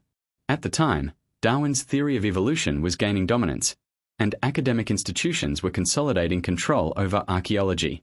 The existence of a race of giants, especially ones mentioned in biblical accounts, would have appended the tidy story of linear human progress. Acknowledging such finds might have lent credibility to religious interpretations of history, something the scientific establishment sought to avoid. Similar accusations of suppression extend beyond the Smithsonian. In Europe, reports from the 18th and 19th centuries describe oversized skeletons unearthed in France, the British Isles, and the Balkans. Yet these too seem to have been quietly reclassified or ignored. In Malta, elongated skulls found in the Hypogeum were reported in early excavation records, but many later disappeared from public collections. In Peru, some of the most anomalous Paracas skulls have ended up in private hands, making them inaccessible for serious study. Across the globe, researchers who seek access to alleged giant remains often encounter resistance, bureaucratic red tape, or outright denial that the artifacts even exist. Mainstream scholars argue that suppression is not deliberate, but rather the result of poor record-keeping, inadequate preservation methods, and sensational journalism in earlier centuries. They insist that giant skeletons never existed, and that most reports stem from misidentified animal bones, tall tales, or the tendency of 19th century newspapers to exaggerate discoveries for profit. Yet this explanation does not account for the sheer volume of consistent reports across decades and continents. Nor does it explain why so many eyewitnesses, farmers, soldiers, explorers, even local officials, insisted that they had personally seen skeletons of unusual size before authorities removed them. Some researchers propose that suppression is motivated by more than academic pride or scientific dogma. They suggest a deeper agenda, controlling the narrative of human origins.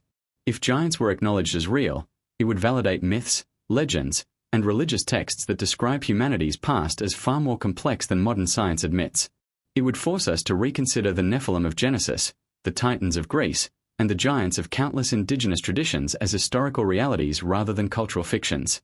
Such a revelation would destabilize established institutions, undermining the authority of academia, religion, and even governments that rely on a shared version of human history.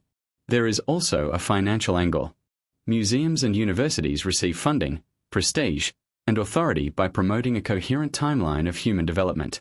Outliers, whether they are anomalous artifacts, advanced ancient technologies, or giant skeletons, risk shattering that timeline. Acknowledging giants could ignite global interest, but it could also unravel centuries of scholarly consensus. For institutions built on the authority of that consensus, the safest course is silence. Better to bury the bones, literally and figuratively, than to invite chaos. Eyewitness testimonies continue to haunt this debate. In the late 1800s, dozens of reports surfaced of giant skeletons being excavated from Native American burial grounds. Many of these stories came not from sensationalists but from local papers, amateur archaeologists, and even state officials. One account from Wisconsin in 1891 describes several skeletons over 9 feet tall. Another from Pennsylvania in 1883 detailed a burial ground filled with enormous remains. In some cases, skeletons were reportedly displayed temporarily in local museums or county fairs before disappearing once larger institutions became involved. The pattern is uncanny. Giants appear, are briefly acknowledged, then vanish. Even in modern times, claims of suppression persist. Whistleblowers and independent researchers allege that private collections hold giant bones that never reach public view. Others suggest that some remains are quietly kept in institutional archives, locked away from public access under the guise of further study or incomplete provenance. The secrecy surrounding such artifacts only fuels suspicion that something monumental is being hidden. For those who believe giants were real, the suppression is not merely an academic oversight, it is part of a larger cover-up of humanity's true history.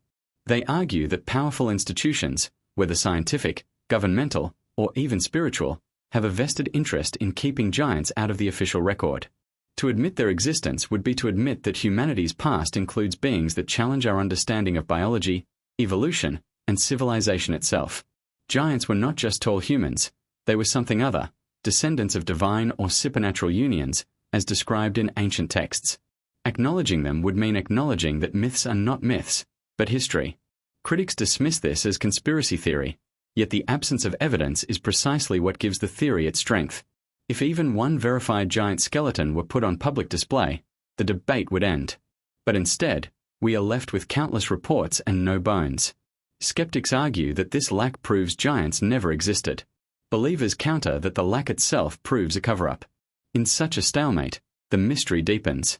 What remains clear is that the suppression of giant evidence, whether deliberate or accidental, has profoundly shaped our understanding of the past.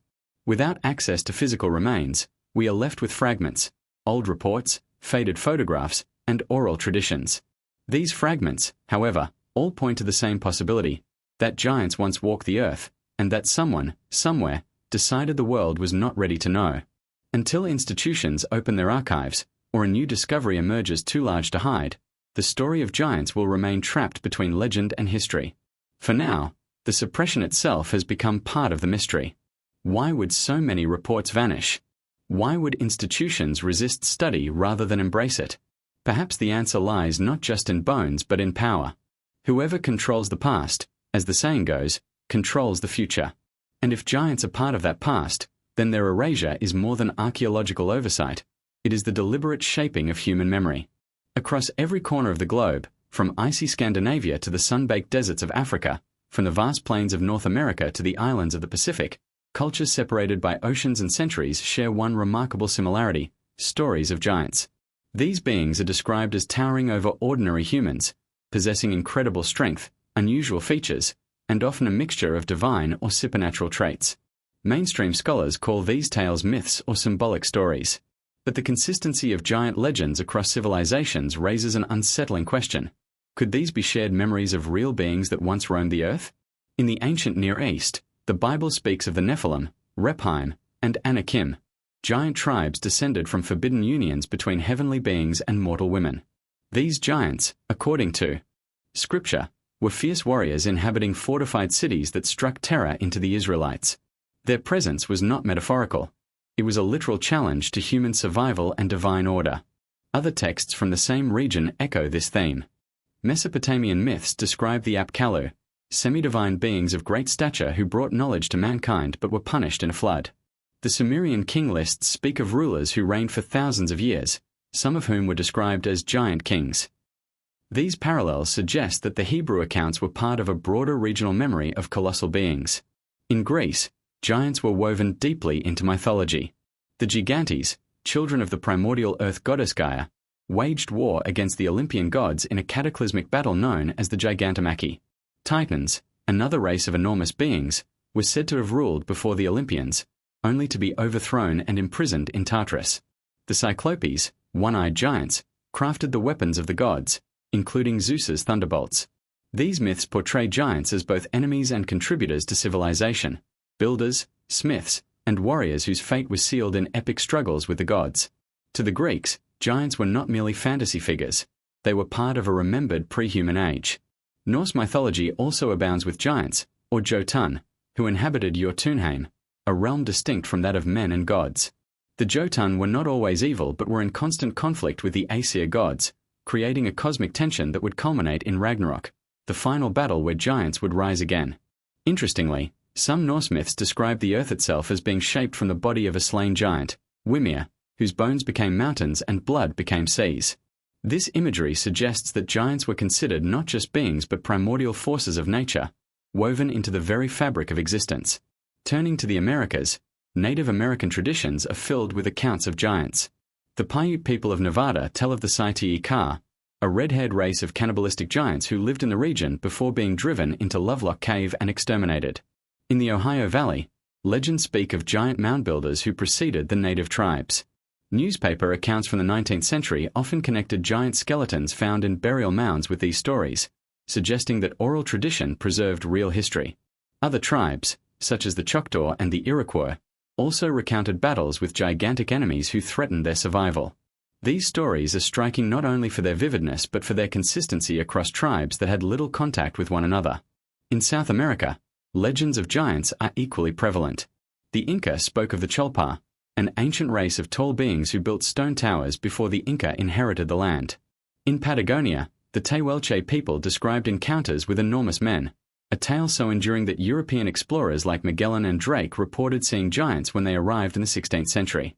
These reports led to the naming of the region as Patagonia, meaning land of the big feet. Even early Spanish chronicles tell of conflicts between indigenous peoples and giants along the South American coasts, lending further weight to the possibility of historical encounters. The Pacific Islands hold their own giant lore. In Hawaii, legends tell of the Menehune, a small race, but also of giant chiefs and warriors who towered over ordinary people. On Easter Island, the Rapa Nui spoke of the Hanau Epe, or long-eared ones, often described as taller and stronger than the short-eared natives. The long-eared people were said to have built the earliest moai statues before being wiped out in a violent rebellion. Across Polynesia, stories of giant ancestors persist, linking them to monumental stonework that seems beyond the capabilities of the small island populations. In Africa, the Zulu people preserve stories of the Uto Kolosh and Isikulu, giant beings who lived long before the present age. Central African traditions describe beings of enormous height and power who were considered gods or demigods. In Egypt, artistic depictions of pharaohs with elongated skulls and towering stature suggest rulers connected to giant or hybrid bloodlines. Some researchers point to biblical references to giants in Egypt, such as when the Israelites fled bondage, implying that the land of the pharaohs was once home to these beings. Asia is no exception.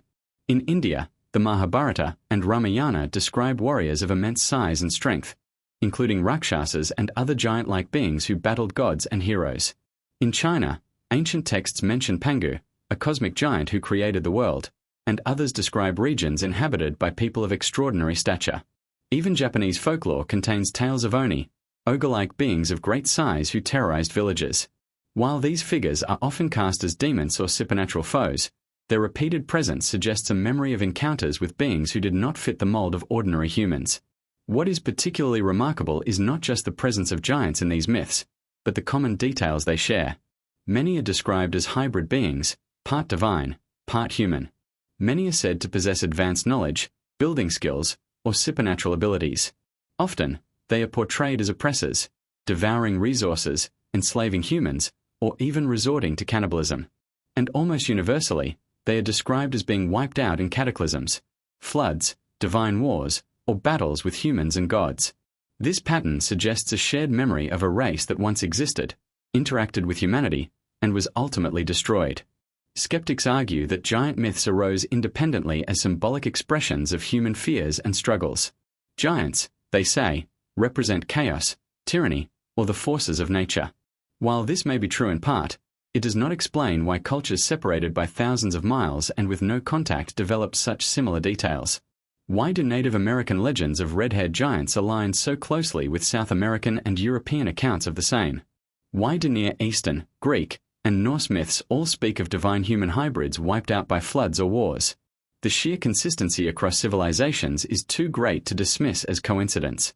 For forbidden archaeology, these myths are not fantasy but fragmented memories of real history. They represent humanity's attempt to preserve the truth of encounters with giants in symbolic or religious form. Over time, as the giants disappeared and knowledge of them faded, their stories were mythologized. But beneath the myth lies fact, a global recognition that giants once walked among us. The implication is profound.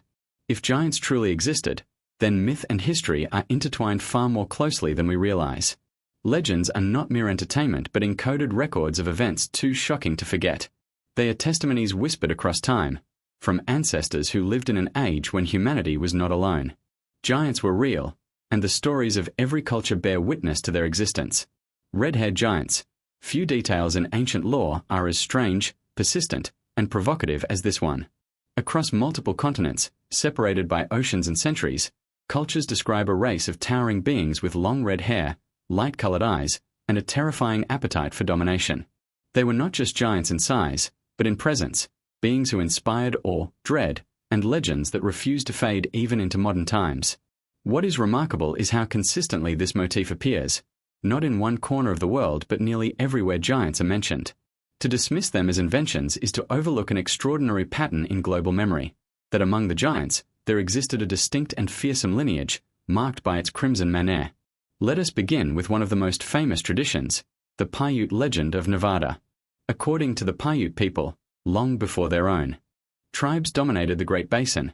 A race of giants known as the Saiti-Ikar ruled the land. These beings were said to be cannibalistic, taller, and stronger than any ordinary human, with flaming red hair that set them apart. The Paiute remember them as oppressors, consuming resources and even human flesh, until the tribes united to wage war against them. The final battle took place at Lovelock Cave, where the giants were trapped and destroyed by fire. Archaeological excavations at Lovelock in the early 20th century uncovered human-like remains, oversized sandals, and, most controversially, fragments of reddish hair. Though the Smithsonian and other institutions have downplayed these discoveries, the oral history and physical traces still point to a chilling reality. The Paiute may not have been recounting myth, but history. North America contains many other echoes of red-haired giants. 19th century newspaper accounts from the Midwest to California describe skeletons over 7 feet tall, often with reports of red or auburn hair clinging to skulls. The discovery of massive burial mounds across the Ohio Valley, some containing oversized bones and occasionally described as having traces of unusual hair color, further fuels speculation. While mainstream archaeology insists these are exaggerations or misinterpretations, the number of consistent reports suggests otherwise. Were these the remnants of the same lineage remembered by the Paiutes, scattered across the continent after their dominance collapsed? Travel south to South America and the legend repeats itself. Early Spanish chroniclers recorded that the native peoples of Peru and Ecuador told stories of giants who arrived by sea. These beings were said to be so tall that a man of ordinary stature only reached their knees, and many were described as having light hair and beards, a physical trait unusual for the indigenous population. Some of these giants, according to the legends, engaged in violent and destructive behavior, devouring livestock and even attacking humans. The Spanish were baffled by the consistency of these tales, especially since they aligned with their own sightings of tall, fair-featured individuals during exploration. In Patagonia, the Tehuelche people spoke of Patagones, red-haired giants so striking that Magellan's crew reported direct encounters with them in the 16th century. The name Patagonia itself originates from these early reports of giant-footed, often light-haired people. Europe also preserves memories of red-haired giants. Irish mythology describes the Fomorians, a race of hostile giants and sea raiders often depicted with grotesque appearances and fiery hair.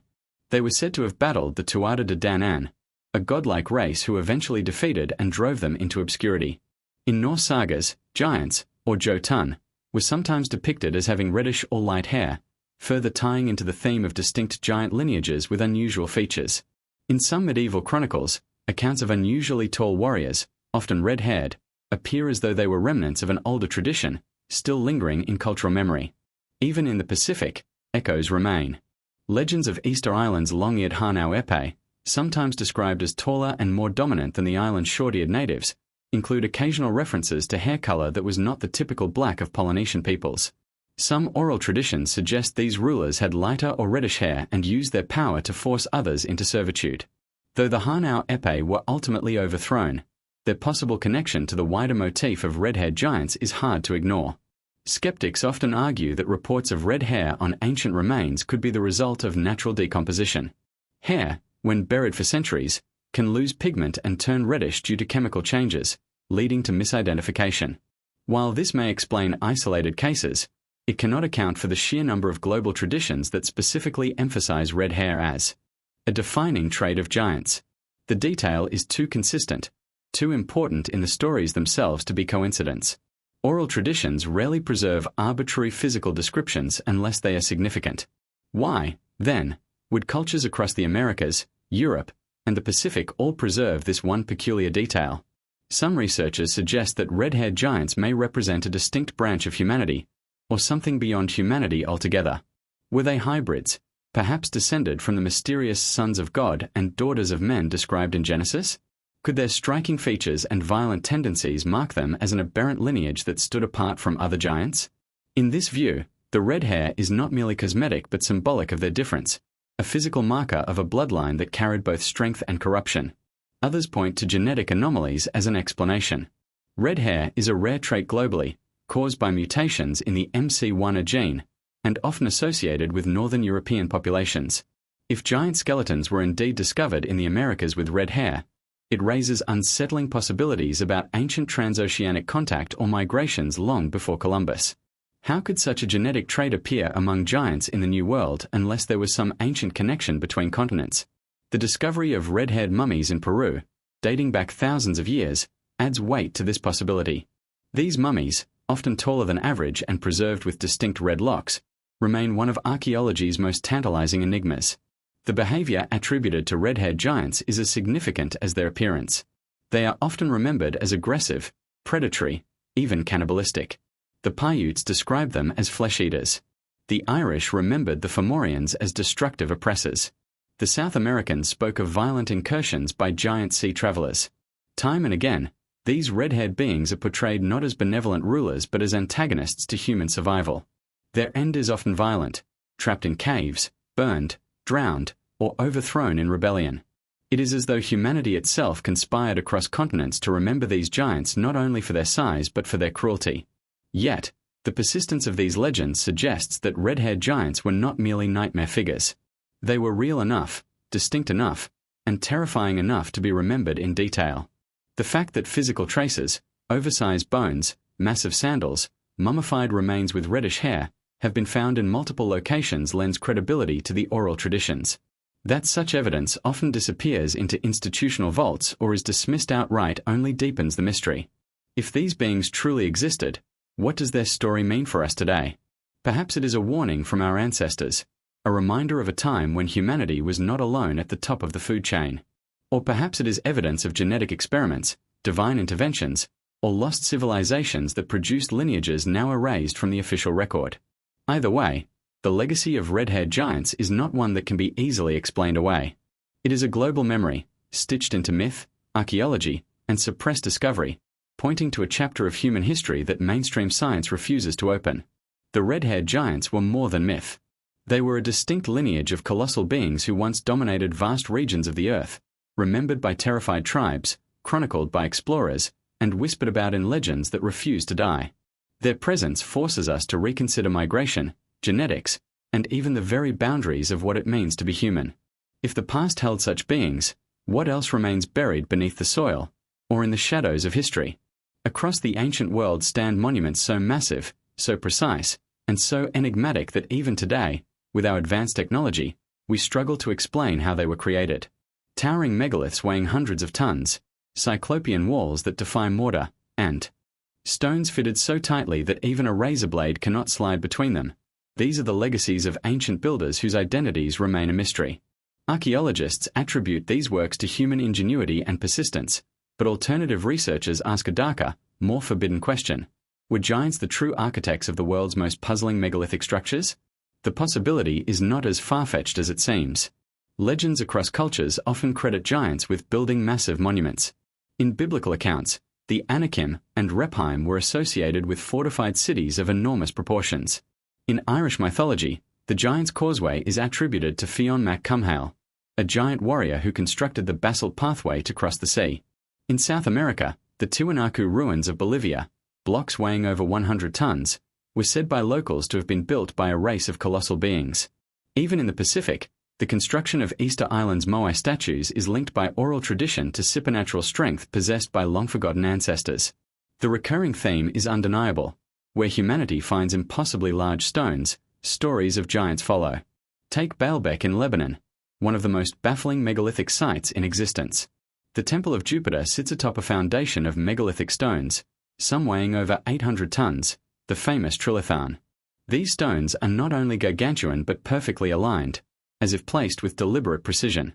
Modern cranes, even with advanced engineering, would struggle to move and position blocks of this magnitude.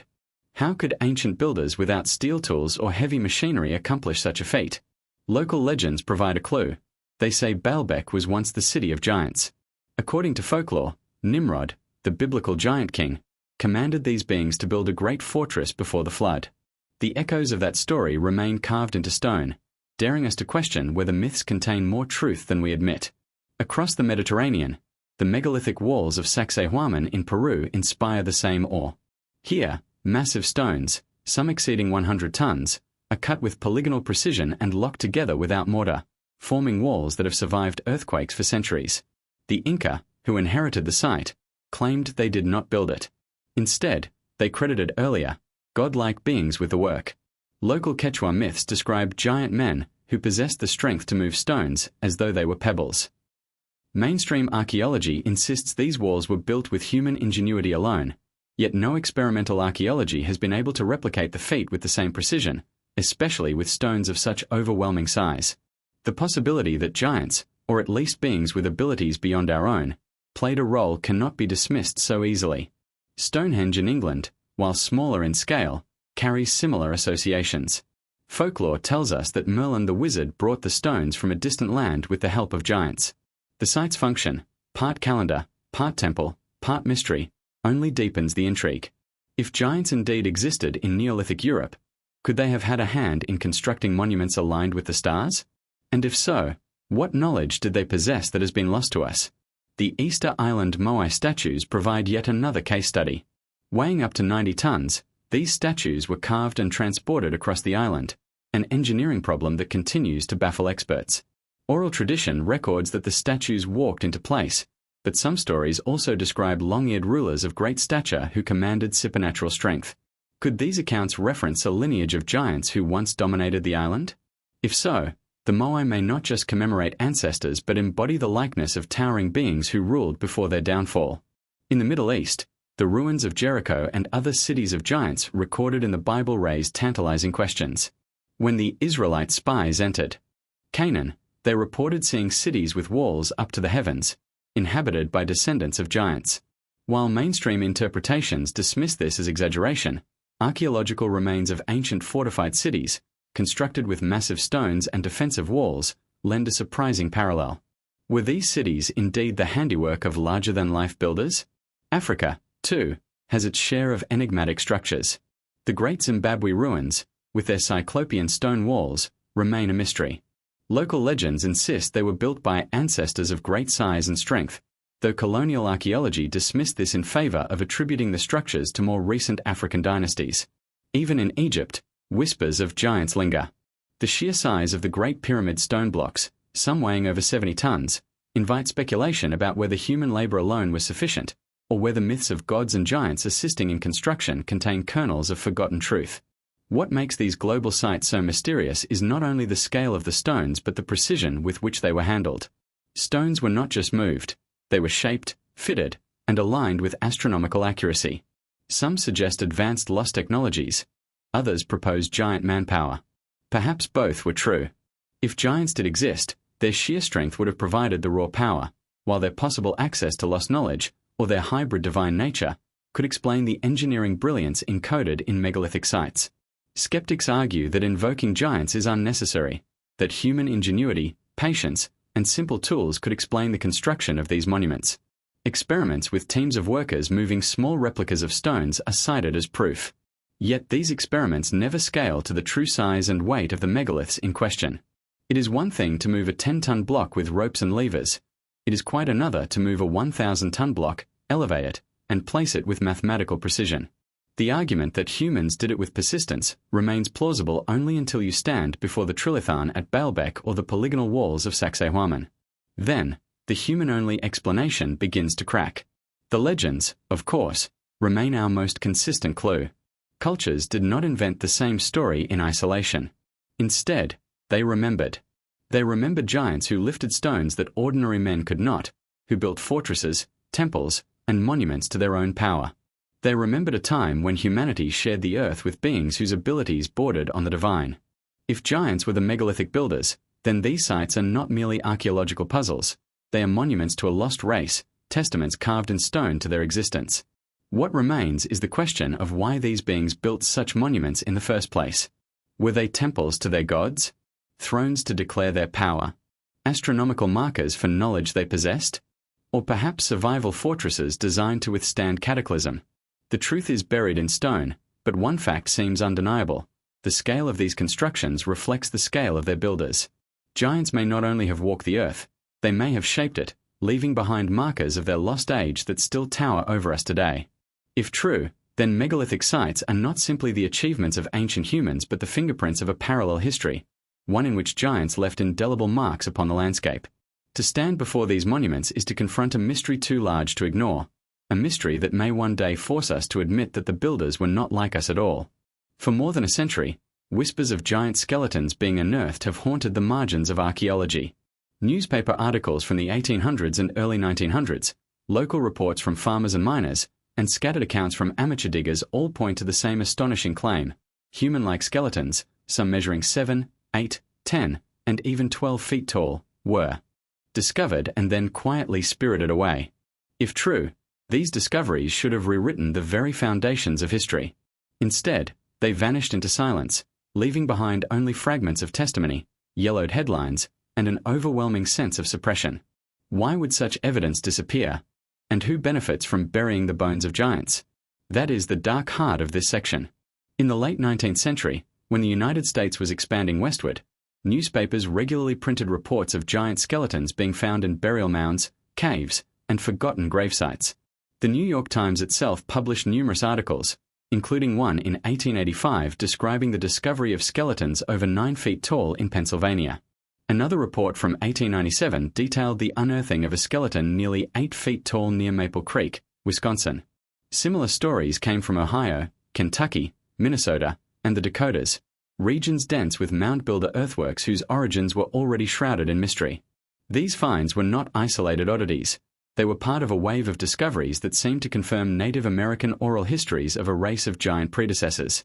Even more sensational were accounts of skeletons with unusual features: double rows of teeth, elongated skulls, or red hair clinging stubbornly to the bone. The Lovelock Cave discoveries in Nevada, mentioned earlier, included not only large bones but also giant sandals measuring over 15 inches long, suggesting beings far taller than ordinary humans. The reports were so frequent that they became almost routine in local papers, yet today, these articles are dismissed as sensational journalism. But one must ask, if it was all fantasy, why did so many reports emerge across so many states, often backed by names of witnesses, doctors, or local officials? South America, too, has its share of giant skeleton lore. Early Spanish chroniclers wrote of Peruvian skeletons so large they dwarfed ordinary men. In Ecuador, excavations revealed bones said to belong to beings over 10 feet tall. In the 1960s, in Ecuador's Loja province, Father Carlos Vaca, a Catholic priest, was said to have recovered enormous bones, which he kept in his possession for years. Photographs and testimonies exist, though the bones themselves disappeared after his death. Were these the remnants of the giants described in the oral traditions of South American tribes? In Asia, reports are rarer but no less compelling. In the 20th century, stories emerged from China's Shandong province, where archaeologists uncovered skeletal remains of individuals over 8 feet tall. While mainstream sources attributed these to unusually tall humans, alternative researchers pointed out that the skeletons were far larger than average populations of the time. In India, ancient texts like the Mahabharata speak of warriors of immense size, and there have been unverified reports of oversized skeletons found in caves in northern regions.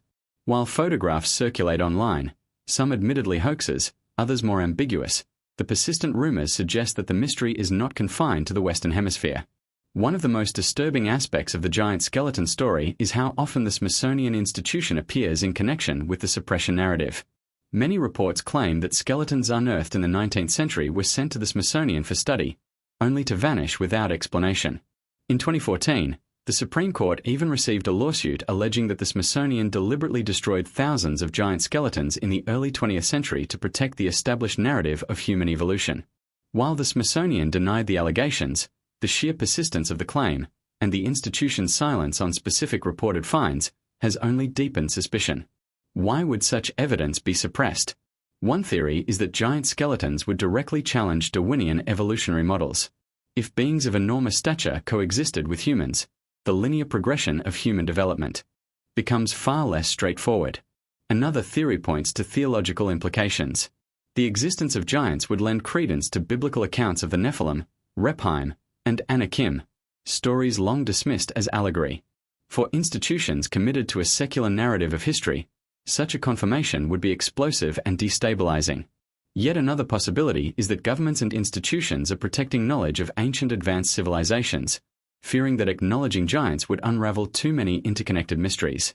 Skeptics argue that the so-called giant skeletons were the result of exaggerated measurements, hoaxes, or misidentified remains of prehistoric animals. It is true that the 19th century was rife with sensationalism, and not every report can be taken at face value. but the volume and consistency of the accounts cannot be ignored. Moreover, the recurring detail of skeletons being confiscated by authorities suggests that when real discoveries were made, they were quickly covered up. If all of it were fiction, why the repeated theme of disappearance? Why not proudly display these skeletons as curiosities in museums? The answer seems to lie not in fraud, but in suppression. Around the world, tantalizing pieces of evidence still surface. Farmers unearth massive femurs only to have them vanish into private collections. Cave explorers stumble upon oversized skulls, only for the finds to be dismissed or ignored. A handful of photographs, some authentic, some faked, circulate among researchers and truth seekers, feeding the mystery. And always, the same pattern. Evidence arises, evidence vanishes, and the official record remains unchanged. The emotional weight of this mystery is enormous. If true, the missing skeletons represent one of the greatest cover-ups in human history. They are not simply bones. They are the keys to unlocking an erased chapter of our past. They connect myths to reality, oral tradition to archaeology, and faith to science. They threaten to collapse the neat, linear story of human origins into a messy, complex, and deeply unsettling narrative, one in which humanity shared the earth with beings of impossible scale. But perhaps the most important question is this: where are the bones now? Are they hidden in museum vaults, mislabeled, or deliberately locked away? Were they destroyed to ensure they never challenged the dominant paradigm? Or are they still out there, buried beneath the soil, waiting for the right hands to uncover them once again? Each possibility is disturbing, but all point to the same conclusion. The skeletons of giants, if revealed, would change everything we know about our species. The missing evidence of giants is more than a scientific mystery. It is a cultural wound. It represents the silencing of ancient memory, the burial of proof that our ancestors were telling the truth all along. As long as skeletons continue to vanish into obscurity, the shadow of suppression looms over archaeology. But perhaps the tide is turning. With the rise of alternative research, citizen archaeology, and digital platforms that bypass traditional gatekeepers, the truth may one day emerge. And when it does, the world will have to confront the bones it has tried so hard to hide. The greatest mystery surrounding giants may not lie in their bones, which have been hidden, destroyed, or denied, but in something even smaller and more difficult to erase: DNA. While skeletons can be dismissed as hoaxes or misidentified remains, genetic traces are harder to explain away. Across the world, scientists have studied ancient remains and stumbled upon anomalies: elongated skulls with non-human DNA markers, genetic mutations that defy explanation, and living populations with rare traits that echo the legends of giant bloodlines. Could the truth of giants still survive within us, coded into the strands of DNA that carry the memory of our past? One of the most famous examples comes from Paracas, Peru. In the 1920s, archaeologist Julio Tello unearthed a vast necropolis, containing elongated skulls, some naturally shaped, others seemingly manipulated by cranial binding. What set many of the Paracas skulls apart, however, was their volume and weight. They were up to 25% larger than normal human skulls and had 60% more cranial mass. They also featured only one parietal plate rather than the two typical in human skulls. While skeptics attribute these differences to deformation practices, DNA testing has revealed anomalies. Samples from several Paracas skulls, conducted in the 2010s, indicated genetic sequences not matching Native American origins. Instead, they suggested haplogroups tied to regions like the Caucasus and the Middle East. Could this be evidence of a migrating elite lineage, giant hybrids whose bloodlines stretched across continents? Double rows of teeth, a recurring detail in giant skeleton reports, may also be a genetic clue. Dental anomalies are rare but significant, often tied to developmental mutations. If skeletons described in 19th century newspapers truly bore double rows of teeth, this could signify an inherited genetic trait, not simply a random mutation. Though no intact skeletons with this feature have survived public scrutiny, the persistence of the description across multiple reports raises the possibility that certain giant lineages carried unique genetic markers we no longer see in modern humans. Living populations also hold mysteries. In regions tied to giant legends, Patagonia, the Basque Country, and parts of Polynesia, people of unusual stature, strength, or rare genetic traits still appear. The Basque people, for example, have one of the highest concentrations of blood type O negative in the world, a trait some researchers suggest could connect to ancient non-human or hybrid lineages.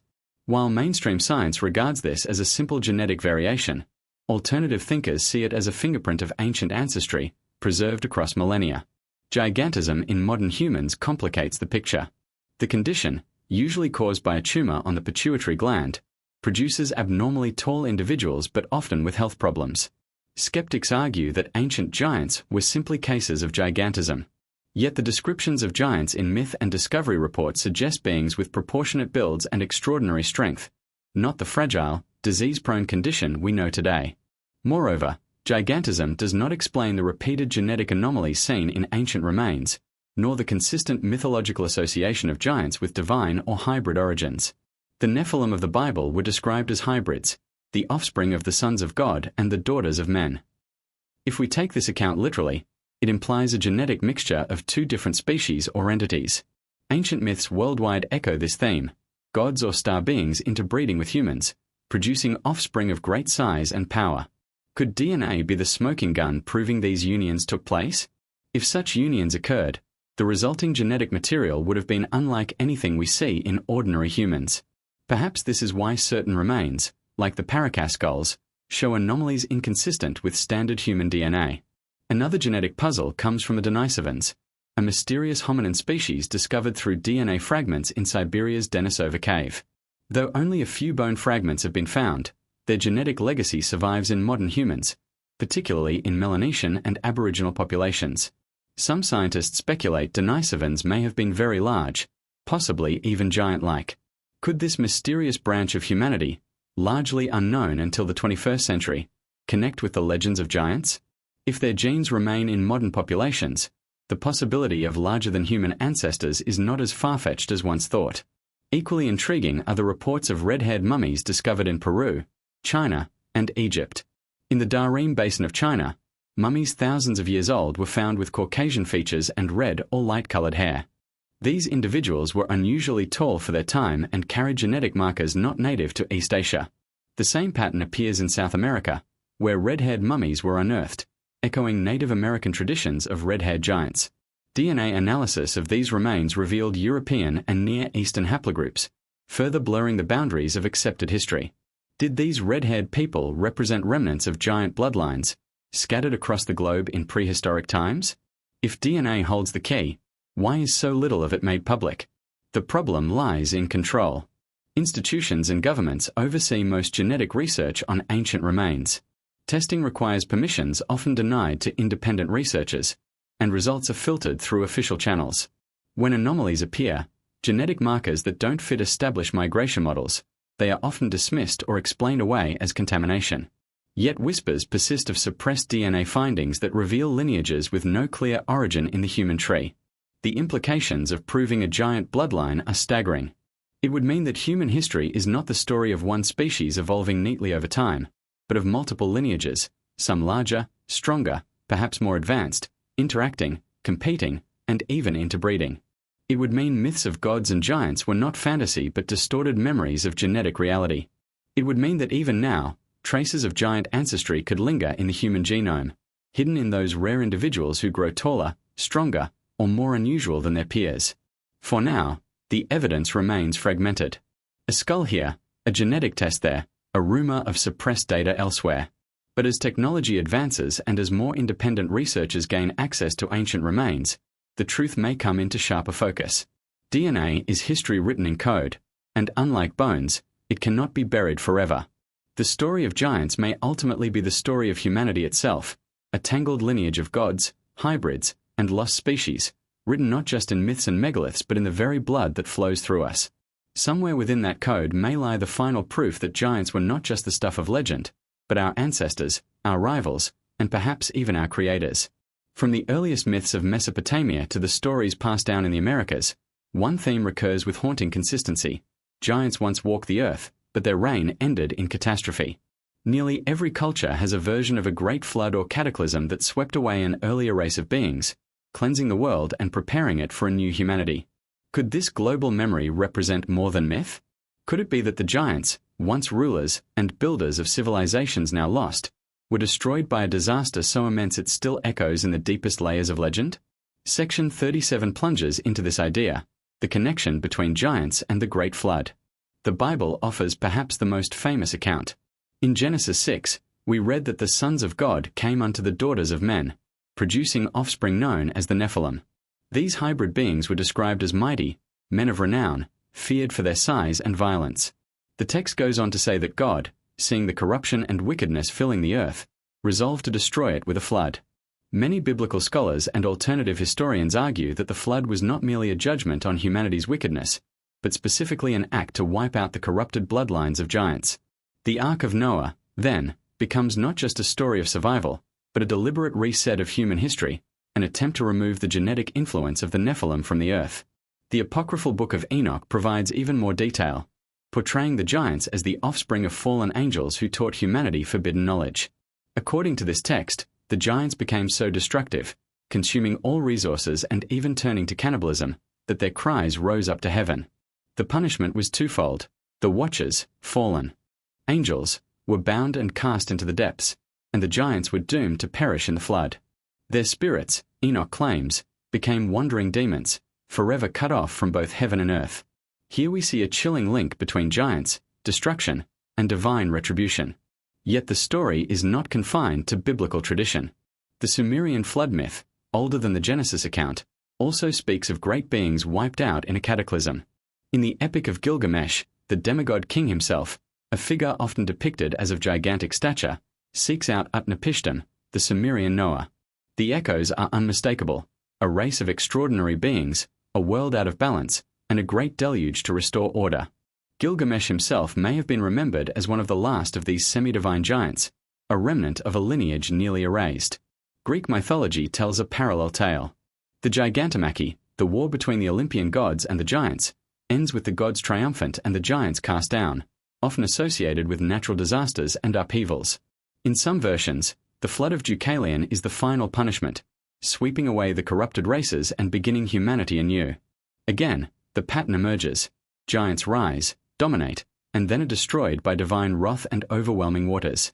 Indigenous traditions across the Americas mirror these accounts.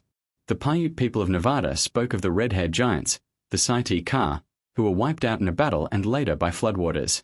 The Aztec myth of the five suns describes previous ages of the world, each ending in cataclysm, including floods that destroyed earlier races, some said to be giants. In South America, the Mapuche people told of ancient Huenes, giants who were drowned when the earth was covered in water. Even in North America, many native tribes recall giants destroyed by water and fire, their bones left behind as proof. Science, too, provides tantalizing support for a flood or series of floods at the end of the last ice age. Around 12,000 years ago, the Younger Dryas period brought sudden climate chaos, rising seas, and megafloods unleashed by melting glacier. Sea levels rose hundreds of feet, drowning coastal settlements and perhaps entire civilizations. Mainstream archaeologists acknowledge this upheaval, but rarely connect it to myths of giants. Alternative researchers, however, see the match as uncanny. Could it be that the extinction event for giants coincided with this real, global catastrophe? If giants were indeed wiped out in a flood, why do traditions claim some survived? The Bible hints at giants reappearing after the flood, with figures like Og of Bashan and the Anakim confronting the Israelites. This suggests either that some giants escaped destruction, perhaps retreating to high ground or hidden strongholds, or that the bloodline persisted through human survivors who carried Nephilim genes. The idea of survival is echoed in other cultures. Some legends speak of giants fleeing underground or into remote mountains, surviving in secrecy long after the deluge. These stories may explain why giant bones occasionally surface even in historical times, remnants of a bloodline thought extinct. Skeptics dismiss these flood myths as simple allegory, cautionary tales of human hubris. But the sheer consistency of the story across continents suggests otherwise. How could cultures separated by oceans all remember a race of giants destroyed by flood? Unless they were all describing the same real event, passed down through oral tradition until it became myth. The flood becomes less a metaphor and more a memory, encoded in humanity's collective subconscious. The suppression of giant skeletons takes on new weight in this context. If bones proving the existence of giants exist, they are not just relics. They are direct evidence that the flood myths were history, not fable. They would confirm that civilizations rose and fell long before our recorded history, that gods, giants, and men once shared the earth, and that their destruction was not natural but orchestrated. Whether by divine hand, natural disaster, or both, The giants' extinction was deliberate, a cosmic reset meant to clear the slate. Yet the possibility remains that not all were destroyed. What if small pockets of giants survived the flood and became the source of later encounters, the inspiration for medieval tales of giants in remote lands, or even the wild men legends in Asia and Europe? Could cryptids like Bigfoot or the Yeti represent the last whispers of this lineage? While speculative, the continuity of stories linking giants with floods and survival suggests we may not have seen the last of their kind. The flood as the end of the giants forces us to ask a larger question. Was it a punishment, or was it protection? If giants were indeed violent, destructive, and predatory, then their eradication saved humanity from extinction. But if they were advanced, builders of megaliths and keepers of knowledge, then the flood may have stolen from us a partnership that could have elevated civilization far earlier. In either case, the flood was not just a natural event, it was the dividing line between the world of the gods and giants and the world of modern humanity. When we look at the myths of giants and the flood, we are not just reading old stories. We are peering into the trauma of ancient humanity, who witnessed the destruction of beings they saw as larger than life, literally and figuratively. Their bones may be missing, their cities drowned beneath the seas, but their memory lives on in every flood myth, every whispered story of red-haired giants, every oral tradition of a world before ours. The deluge was the end of the giants, but not the end of their story. That story continues to haunt us, daring us to uncover the truth still hidden beneath layers of water, earth, and silence. Throughout this journey, we have explored myths, skeletons, oral traditions, suppressed discoveries, megalithic enigmas, DNA anomalies, and cataclysmic floods. Piece by piece, a forbidden puzzle has taken shape, a forgotten chapter of history in which giants may not only have existed, but thrived, ruled, and left their imprint on our world before being swept aside by time, disaster, and deliberate erasure. Now, as we close this investigation, we arrive at the most important question of all. What does this mean for human history, and why does it matter so much that evidence of giants has been buried, denied, or destroyed? The mainstream narrative of human origins is clean and linear. We are told that Homo sapiens gradually evolved from earlier hominids, developing culture, tools, and eventually civilizations over tens of thousands of years. Within this framework, there is little room for disruption, little space for radical anomalies. Giants, if proven real, would shatter this framework. They would introduce an entirely new dimension to our understanding of the human story, one that is neither neat nor linear, but tangled, diverse, and filled with mystery science cannot yet explain. Imagine for a moment that the skeletons described in 19th century newspapers, unearthed from American mounds, were displayed openly in museums. Imagine if the red-haired mummies of Peru, the giant femurs of Europe, or the anomalous skulls of Paracas were accepted as genuine evidence of an alternate lineage. Overnight, textbooks would be rewritten. Evolutionary models would have to account for a parallel branch of humanity, or even a hybrid species that shared the earth with us. Biblical and mythological accounts, long relegated to the realm of fantasy, would suddenly demand re-examination as historical testimony. The flood stories, the Nephilim, the battles of gods and giants, all would shift from metaphor to memory. This is precisely why such evidence is dangerous to the status quo. Our world is built upon consensus reality, the collective agreement of what is true, what is false, and what is acceptable knowledge. Giants challenge this consensus. They suggest that ancient people were not primitive but witnesses to a world more complex than ours. They hint at civilizations erased not only by time but by deliberate design. They force us to confront the possibility that history has been manipulated, controlled, and sanitized to maintain a particular worldview. The suppression of giants, then, is not simply about bones. It is about power. Whoever controls history controls identity. If giants were real, they connect humanity to something vast, unsettling, and humbling. The idea that we are not the pinnacle of creation, but merely survivors of a world that once included beings far greater in stature and strength. Acknowledging this would disrupt the foundations of science, religion, and even politics. It would challenge the authority of institutions that claim to hold the truth. And it would empower ordinary people to ask dangerous questions about what else has been hidden. But perhaps the deeper implication is spiritual. Giants remind us that myths are not just stories, they are encoded memories. They show that oral traditions, sacred texts, and cultural legends may preserve truth science has yet to rediscover. For millennia, indigenous peoples, shamans, and elders have insisted that their ancestors battled giants, lived among them, and saw their downfall. To dismiss these voices as fantasy is not just arrogance. It is a refusal to honor the wisdom of humanity's collective past. The giant's erasure is part of a larger silencing of ancient knowledge, one that robs us of the chance to fully understand who we are. What if, instead of rejecting these stories, we embrace them as pieces of a grander narrative? Suddenly, the unexplained megaliths of Baalbek, Stonehenge, and Puma Punku make sense, not as primitive feats, but as the works of beings with strength and abilities beyond ours. Suddenly, the flood myths gain coherence, not as moral tales, but as collective memories of a global cataclysm that destroyed a world of giants. Suddenly, even cryptids like Bigfoot or the Yeti seem less absurd, becoming potential remnants of a lineage thought extinct. We stand at a crossroads. On one side lies the comfort of the official narrative, neat timelines, clean explanations, and a sense of control.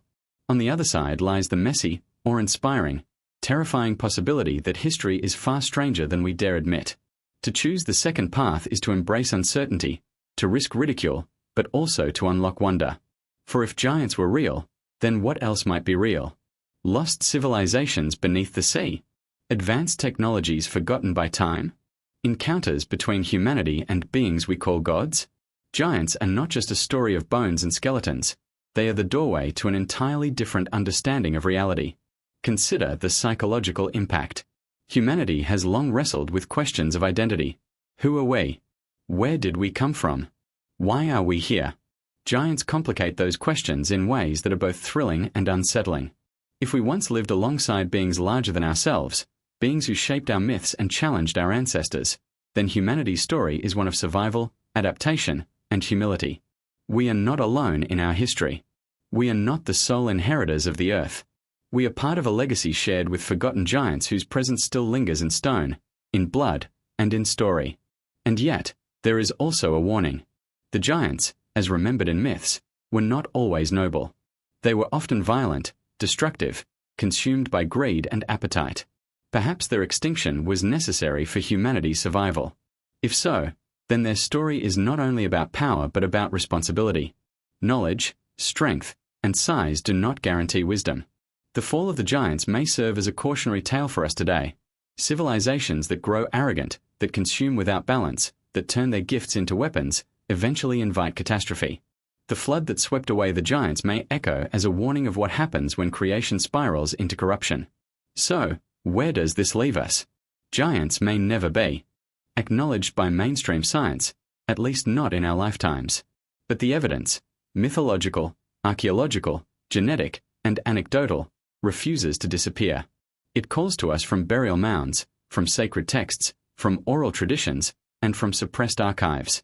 It insists that the past is not what we think it is, and that the truth, once uncovered, will demand a new story of humanity.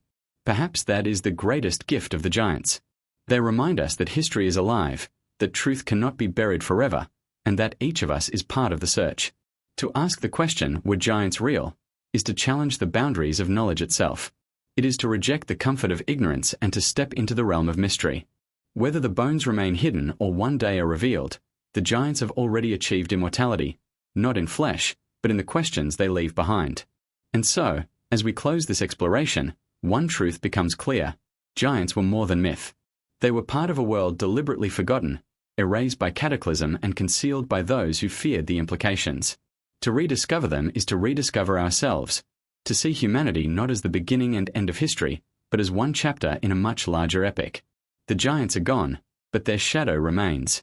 It falls across our myths, our monuments, our blood, and our memories. To acknowledge them is to unlock the forbidden history of our planet, and to admit that the story of humanity is far greater and far stranger than we ever imagined.